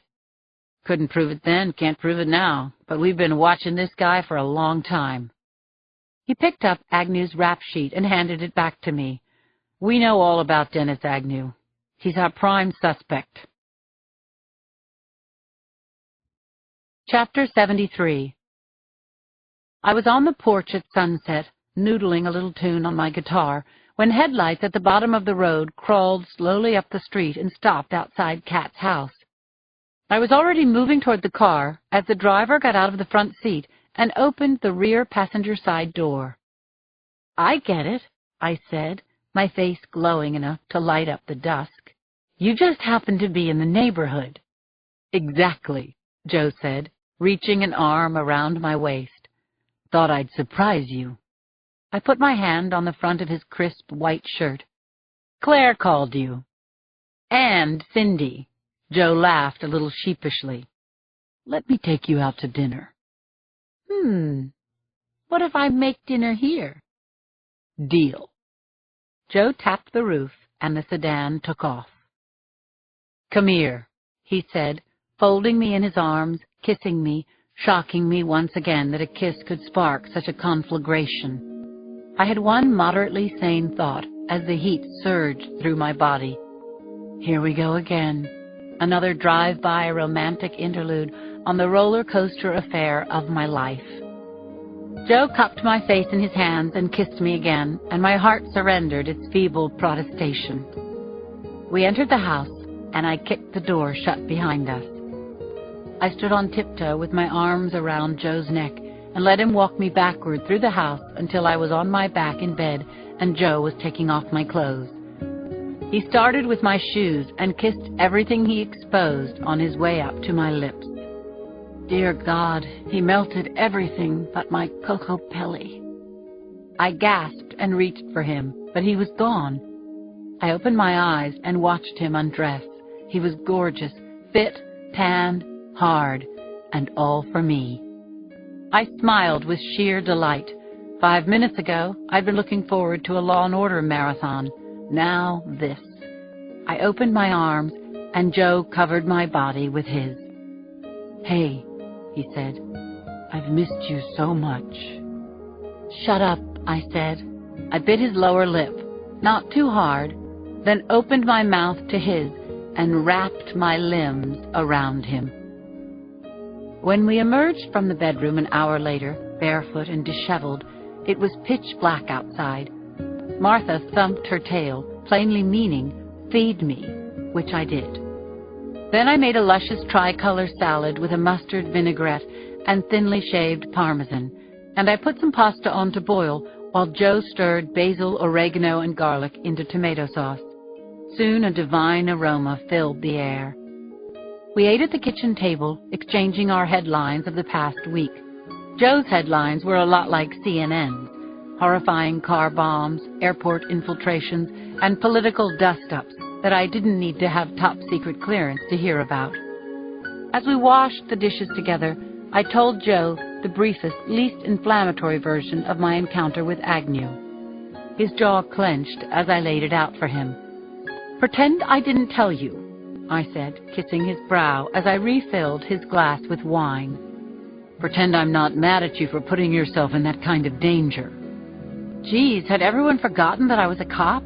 And a smart one, by the way? First female lieutenant in San Francisco, and so on and so forth. "How do you feel about Cary Grant?" I asked him. "How does Katharine Hepburn grab you?" We cuddled together on the sofa and watched Bringing Up Baby, one of my favorite screwball comedies. I cracked up, as I always did, at the scene where Cary Grant crawls around after a terrier with a dinosaur bone in its mouth, and Joe laughed along with me, holding me in his arms. "If you ever catch me doing that with Martha, don't ask." I laughed. "I love you so much, Lindsay." "I love you so much, too," I said. Later that night, I fell asleep inside the curve of Joe's body, thinking, this is so right. I just can't get enough of this man. Chapter 74. Joe cooked bacon and scrambled eggs in the dazzling light pouring through the kitchen windows. I filled mugs with coffee, and Joe read the squint in my eyes for the unspoken question that it was.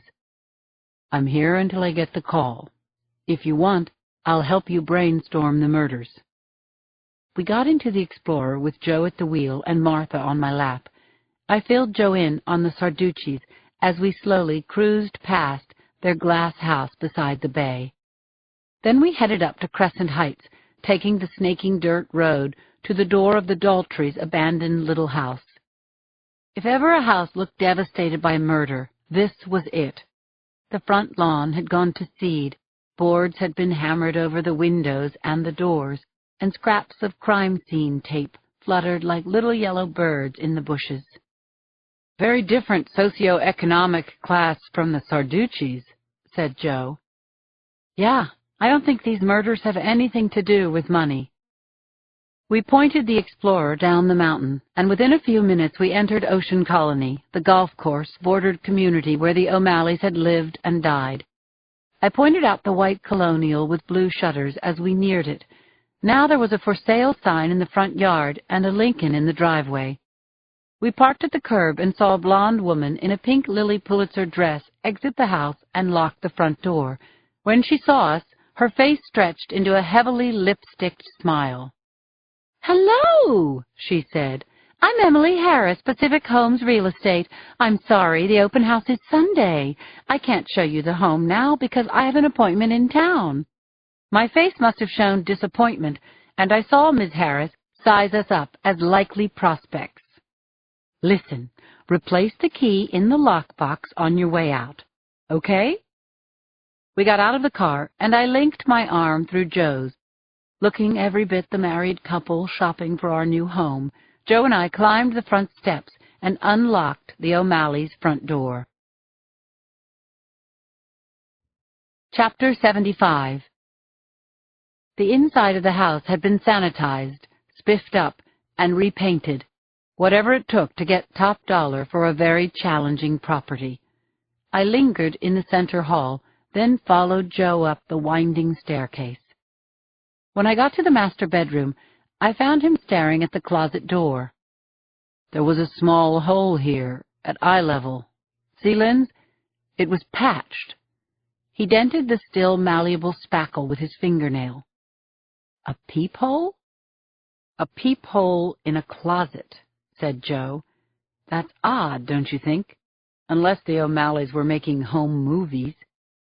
My mind whirled for a moment as I grappled with a possible connection between homemade porn and the Randy Love variety. Had the cops seen the camera set up? And if they had, so what? There was nothing illegal about consenting adults at play.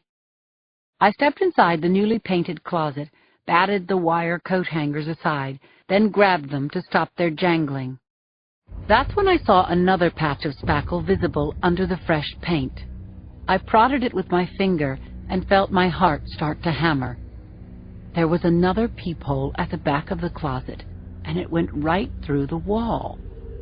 I took one of the hangers off the rod and straightened it into a long wire, which I inserted into the hole. "Joe, could you find out where this comes out?" The wire felt like a living thing as I waited for the tug that finally came from the other end. Joe returned seconds later. "It goes through to another bedroom. You should see this, Lindsay." The room next door was still partly furnished, with a ruffled four-poster, matching vanity, and an ornate full-length mirror affixed to the wall. Joe pointed out the hole, disguised as a floral detail in the mirror's carved wooden frame. "Shit, Joe, this is their daughter's room. Were those bastards spying on Caitlin? Were they filming her?" I stared out the car window as Joe drove us back to Kat's house. I couldn't stop thinking about that second peephole. What kind of people had the O'Malleys been? Why would they have trained a camera on that child? Had it been some kind of nanny cam in the past? Or was it something far more sinister? My mind did pretzel loops around that peephole as I tried on every possibility. But it all came back to one question. Did any of this tie in with the murders? Chapter 76. It was only noon when we got back to Kat's house. Joe and I went into the bedroom my two nieces shared so that we could use their wall-sized corkboard to plot out what we knew about the murders. I found marking pens and construction paper and pulled up two small red plastic stools to sit on. "So what do we know?" Joe asked, tacking yellow paper across the board. "Circumstantial evidence suggests 3 killers. The ME says various knives and belts were used, backing up my theory that there were multiple perps. But there's really nothing else. Not a hair, not a fiber, not a print, not a speck of DNA. It's like working a case in the 1940s. CSU wouldn't help crack this one." "What do you see as a pattern? Talk it out for me." "It's not coming in clear," I said, moving my hands over a make-believe crystal ball. "Stark told me that the victims were all married. Then he says that doesn't mean anything. 80% of the population here is married." Joe printed the victims' names on the sheets of paper. "Keep going," he said. "All of the couples had children except the Whitakers. The Whitakers made kiddie porn, and Caitlin O'Malley may have been a victim. That's pure speculation. The porn angle makes me think there may be some connection to the local porn guys, and through them to organized crime. Speculation again. And lastly, my John Doe doesn't seem to match the victim profile." "Maybe the first murder was an impulse," said Joe, "and the later murders were premeditated." I said, letting my gaze drift to the windowsill, where sweet potatoes grew in water glasses, sending out tendrils and fresh green leaves along the ledge. "That makes sense. Maybe my John Doe was killed in a crime of passion. If so, the killer or killers didn't feel the urge again for quite a long time. Same signature, but what's the connection?" "I don't know yet. Try boiling it down for me." "We've got 8 related murders within a 10-mile radius.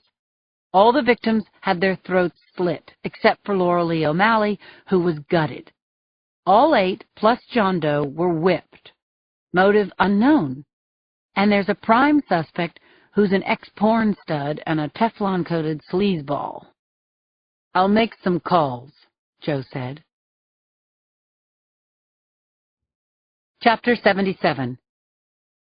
When Joe got off the phone with the FBI, I picked up the marking pen and Joe summarized his notes. "None of the victims raised any red flags. No felonies, no changed names, no connections with Dennis Agnew. As for the Playmate pen guys," Joe said, "Riccardo Montefiore, a.k.a. Rick Monte, has been convicted of pandering, lewd public behavior, and assault, and that's it for him. Rocco Benuto, the bouncer at your porn shop, is a lightweight. 1 count of possession, One count of breaking and entering a convenience store in New Jersey when he was 19, unarmed. Hardly the typical profile of a serial killer, I said. Joe nodded, then continued. All three come up as known associates of various low to mid-level mobsters. They attended a few wise guy parties, provided girls. As for Dennis Agnew, you already know about the murder charge in 2000 that was dismissed. Ralph Brancusi was the lawyer who got him off, I said. Joe nodded again. The victim was a porn starlet from Urbana, Illinois. She was in her 20s, a heroin addict, busted a few times for prostitution, and she was one of Agnew's girlfriends before she disappeared for good. Disappeared, as in no body was found? Sorry, Lindsay, no body. So we don't know if her throat was slit? No. I put my chin in my hands. It was frustrating to be so close to the very heart of this horror show and yet have not one decent lead to run with. But one pattern was clear. The murders were coming closer together. My John Doe had been killed 10 years ago, the Whitakers 8 years later, the Daltrys a month and a half ago. Now, 2 double homicides in 1 week. Joe sat down on the little stool next to mine. He took my hand, and we stared at the notes tacked to the corkboard. When I spoke, my voice seemed to echo in the girls' small room.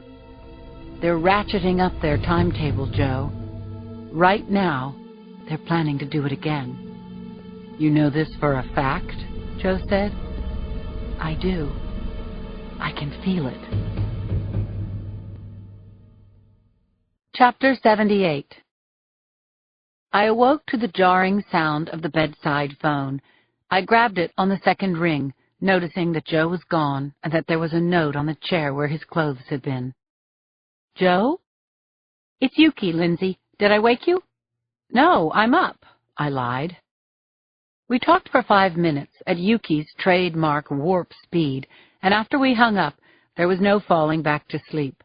I read Joe's sweet goodbye note, then I pulled on some sweats, put a leash on Martha, and together we jogged to the beach. A cleansing breeze whipped in off the bay as Martha and I headed north. We hadn't gotten very far when I heard someone calling my name.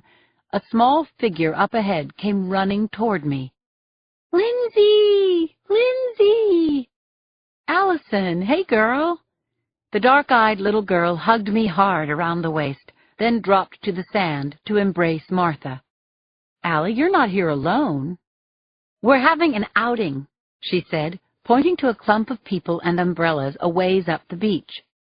As we got closer, I heard kids singing the theme song from Survivor, and I saw Carol Lee coming toward me. We exchanged hugs, and then Carol Lee introduced me to her kids. What kind of mutt is that? An 11 or 12-year-old with a sandy mop of Rasta hair asked me. She's no mutt. Sweet Martha is a border collie. She doesn't look like Lassie, said a little girl with strawberry curls and a healing black eye. Nope, border collies are a different breed. They come from England and Scotland, and they have a very serious job, I said. They herd sheep and cattle. I had their attention now, and Martha looked up at me as if she knew that I was talking about her.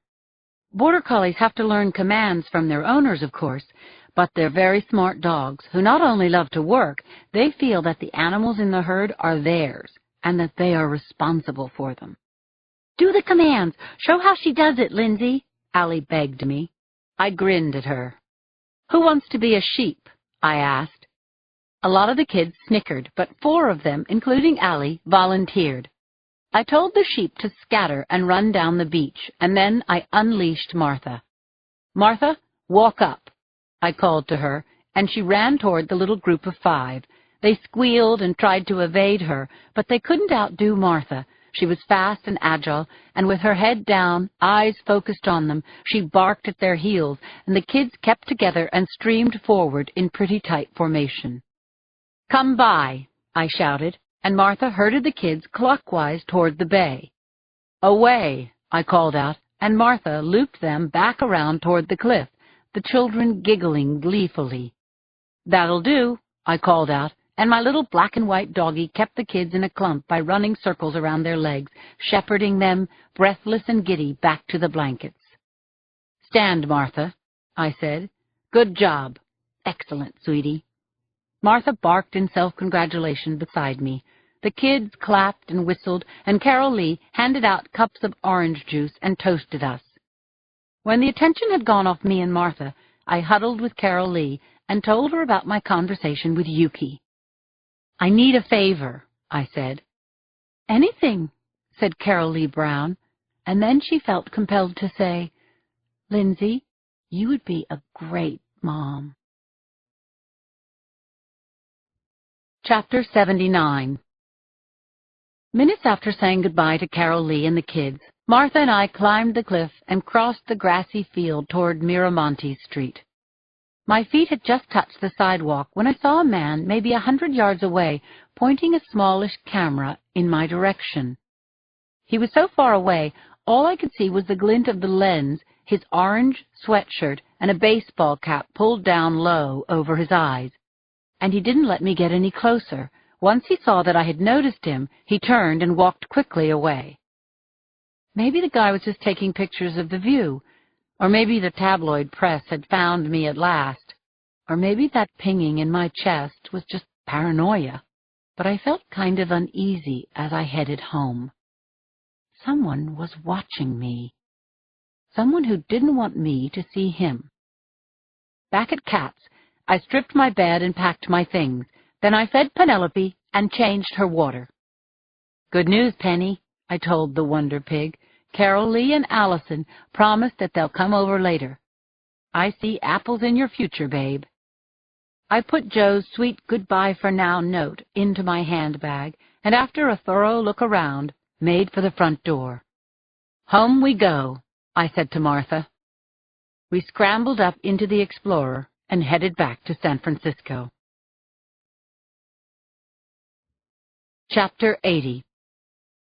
At 7 p.m. that night, I opened the door to Indigo, a brand-new restaurant on McAllister, 2 blocks from the courthouse, which ought to have taken my appetite away.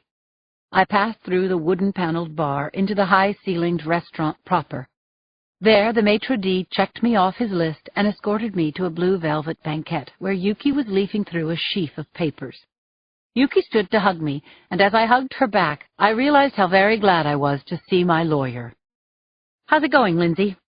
"Just fabulous, except for the part when I remember that my trial starts Monday." "We're going to win," she said, "so you can stop worrying about that." "Silly me for fretting," I said. I cracked a smile, but I was more shaken than I wanted her to know. Mickey Sherman had convinced the powers that be that we would all be best served if I was represented by a woman attorney, and that Yuki Castellano was a great gal for the job. I wished I felt as sure. Although I was catching her at the end of a long workday, Yuki looked fresh and upbeat, but most of all, she looked young. I reflexively clutched my Cocopelli as my 28-year-old attorney and I ordered dinner. "So, what have I missed since I skipped town?" I asked Yuki. I pushed Chef Larry Piascovi's pan-seared sea bass with a parsnip puree to the far side of my plate and nibbled at the fennel salad with pine nuts and a carrot tarragon vinaigrette. "I'm glad that you were out of here, Lindsay, because the sharks have been in a feeding frenzy," Yuki said. I noticed that her eyes made direct contact with mine, but her hands never stopped moving. Editorials and TV coverage of the outraged parents have been running 24/7. Did you catch Saturday Night Live? Never watch it. Well, just so you know, there was a skit. You've been dubbed Dirty Harriet. That must have been a riot, I said, pulling a face. I guess someone made my day. It's going to get worse, said Yuki, tugging at a lock of her shoulder-length hair. Judge Achacoso okayed live TV coverage in the courtroom, and I just got the plaintiff's witness list. Sam Cabot's going to testify. Well, that's okay, isn't it? Sam confessed to doing those electrocution murders. We can use that. Afraid not, Lindsay. His lawyer filed a motion to suppress because his parents weren't there when he blurted out his confession to that ER nurse. Look, Yuki said, grabbing my hands, no doubt responding to the way my face had frozen in shock. "We don't know what Sam's going to say. I'll take him apart. You can count on that. But we can't impeach him with his confession. It's your word against his, and he's 13, and you're a drunken cop." "And so you're telling me don't worry because the truth will out. Juries are composed of human beings, most of whom have had a drink in their lives. I think they're going to find that you're entitled and probably even expected to have a few drinks now and then. You tried to help those kids, Lindsay, and that ain't no crime." Chapter 81. "Don't forget that you're on trial from the minute you arrive at the courthouse," Yuki said as we walked together through the cool and darkening night. We entered the Opera Plaza garage on Van Ness and took the elevator down to where Yuki had parked her taupe two-door Acura. Soon we were driving east on Golden Gate Avenue toward my favorite watering hole, although I was sticking to Coates tonight, just to be safe. Come in a really plain car, not a cop car or a new SUV or anything like that. I have a 4-year-old Explorer with a ding in the door. How's that? There you go, Yuki laughed. Perfect. And what you wore to the prelim was good. Dark suit, SFPD lapel pen, no other jewelry. When the press climbs all over you, you can smile politely, but don't answer any of their questions. Leave all that stuff to you. Bingo, she said as we pulled up to Susie's bar. A surge of happiness warmed me as we stepped inside Susie's. The Calypso band had put the dinner crowd into a fine mood, and Susie herself, wearing a hot pink sarong, was doing the limbo in the center of the dance floor. My two best friends waved us over to our booth at the back. I said, Claire Washburn, Yuki Castellano. Yuki, Cindy Thomas. And the girls stretched out their hands and shook hers in turn. I could see from the strained look on their faces that my buds were as worried about my upcoming ordeal as I was. When Claire took Yuki's hand, she said, I'm Lindsay's friend, and I don't have to tell you. I'm also a witness for the prosecution. Cindy, looking quite grave, said, I work for the Chronicle, and I'll be yelling rude questions outside the courthouse. And chopping her into bite-sized chunks, if that's the way the story goes? Said Yuki. Absolutely. I'm going to take good care of her, you guys, Yuki said. We're going to have a real nasty fight on our hands, to be sure, but we're going to win. As if we'd known in advance we were going to do it, we clasped our combined 8 hands across the center of the table. Fight, team, fight, I said. It felt good to laugh, and I was glad when Yuki took off her suit jacket and Claire poured margaritas for everyone but me. My first one of these, Yuki said dubiously. It's about time, counselor, but drink it nice and slow, okay? Now, said Claire, tell us all about yourself. Start at the beginning.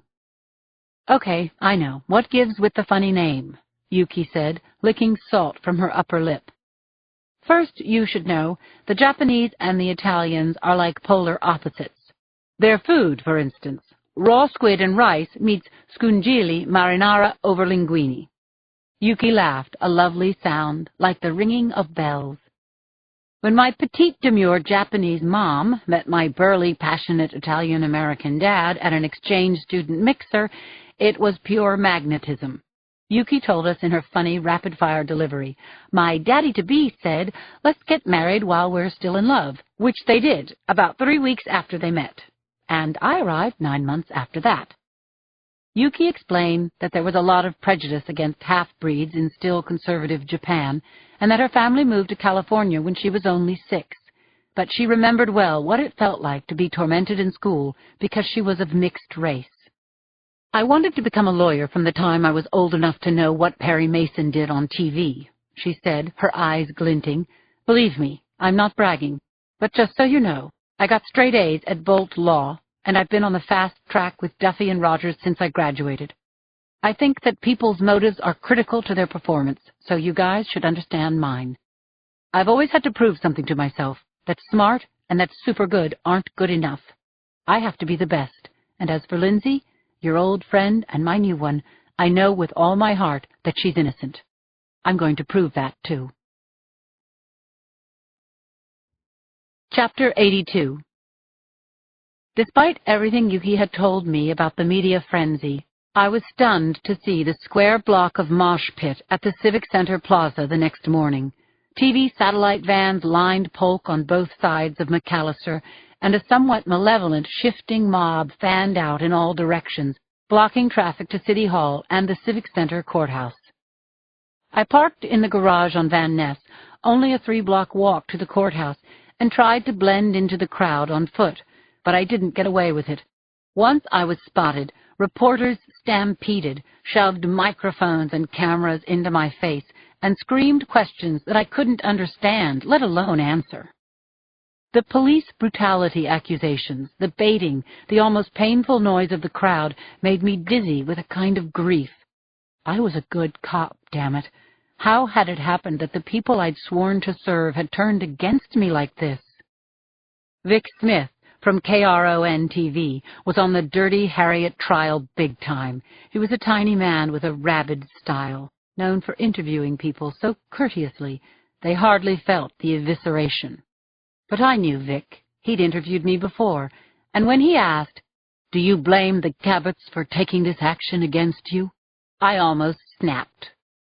I was about to give Vic an ill-advised soundbite for the 6 o'clock news when someone plucked me out of the mob by my elbow.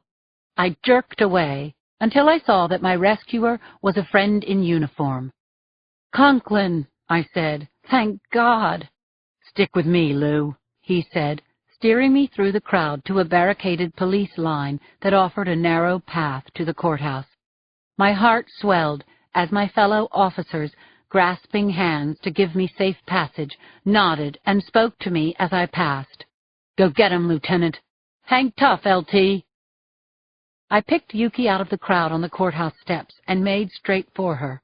She took over from Officer Conklin, and together we put all our weight into opening the heavy steel and glass doors of the civil courthouse. We climbed a flight of marble stairs and moments later stepped inside the impressive cherry-paneled courtroom on the 2nd floor. Heads turned toward us as we entered. I straightened my freshly pressed collar, ran a hand over my hair, and walked with Yuki across the carpeted floor of the courtroom to the attorneys' tables at the front. I had gained a measure of outward composure in the last few minutes, but I was absolutely seething inside. How could this be happening to me?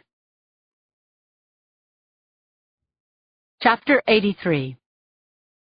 Yuki stood aside as I edged behind the table and took my seat next to silver-haired and silver-tongued Mickey Sherman.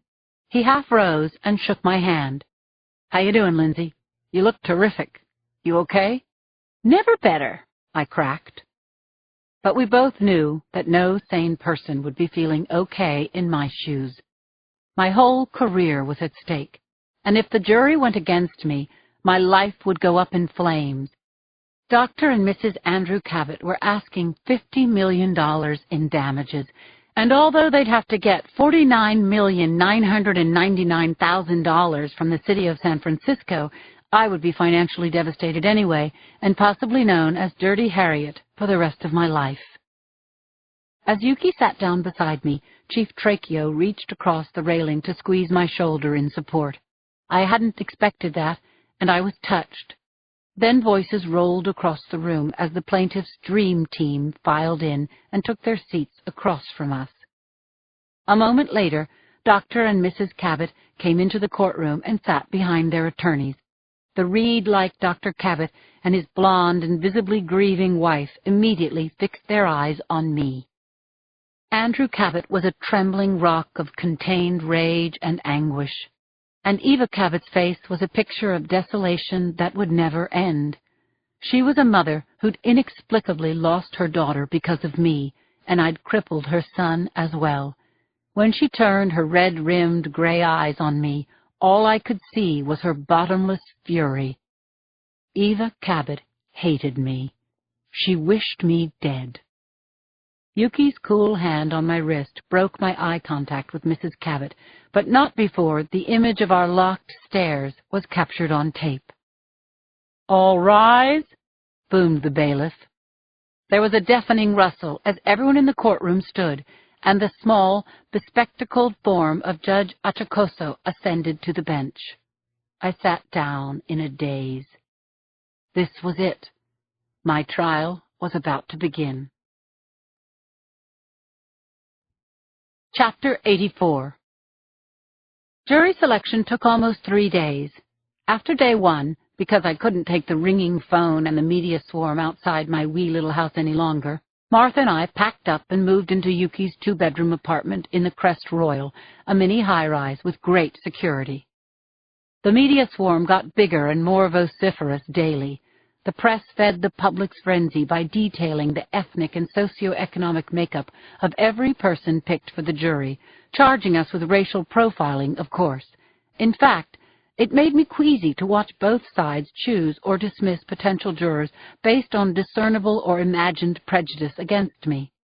When we excused 4 Black and Latino men and women in a row, I put it to Yuki during our next break. "Weren't you just telling me the other day about how it felt to be discriminated against because of your race?" "This isn't about race, Lindsay. The people we excused all had negative feelings about the police.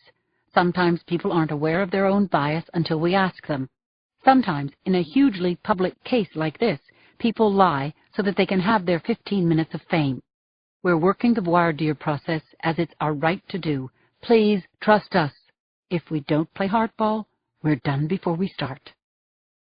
Later that same day, the opposition used 3 peremptory challenges to excuse 2 middle-aged white civil servants, women who might have viewed me kindly as if I were a daughter, as well as a fireman named McGoey, who presumably wouldn't have held even a gallon of margaritas against me.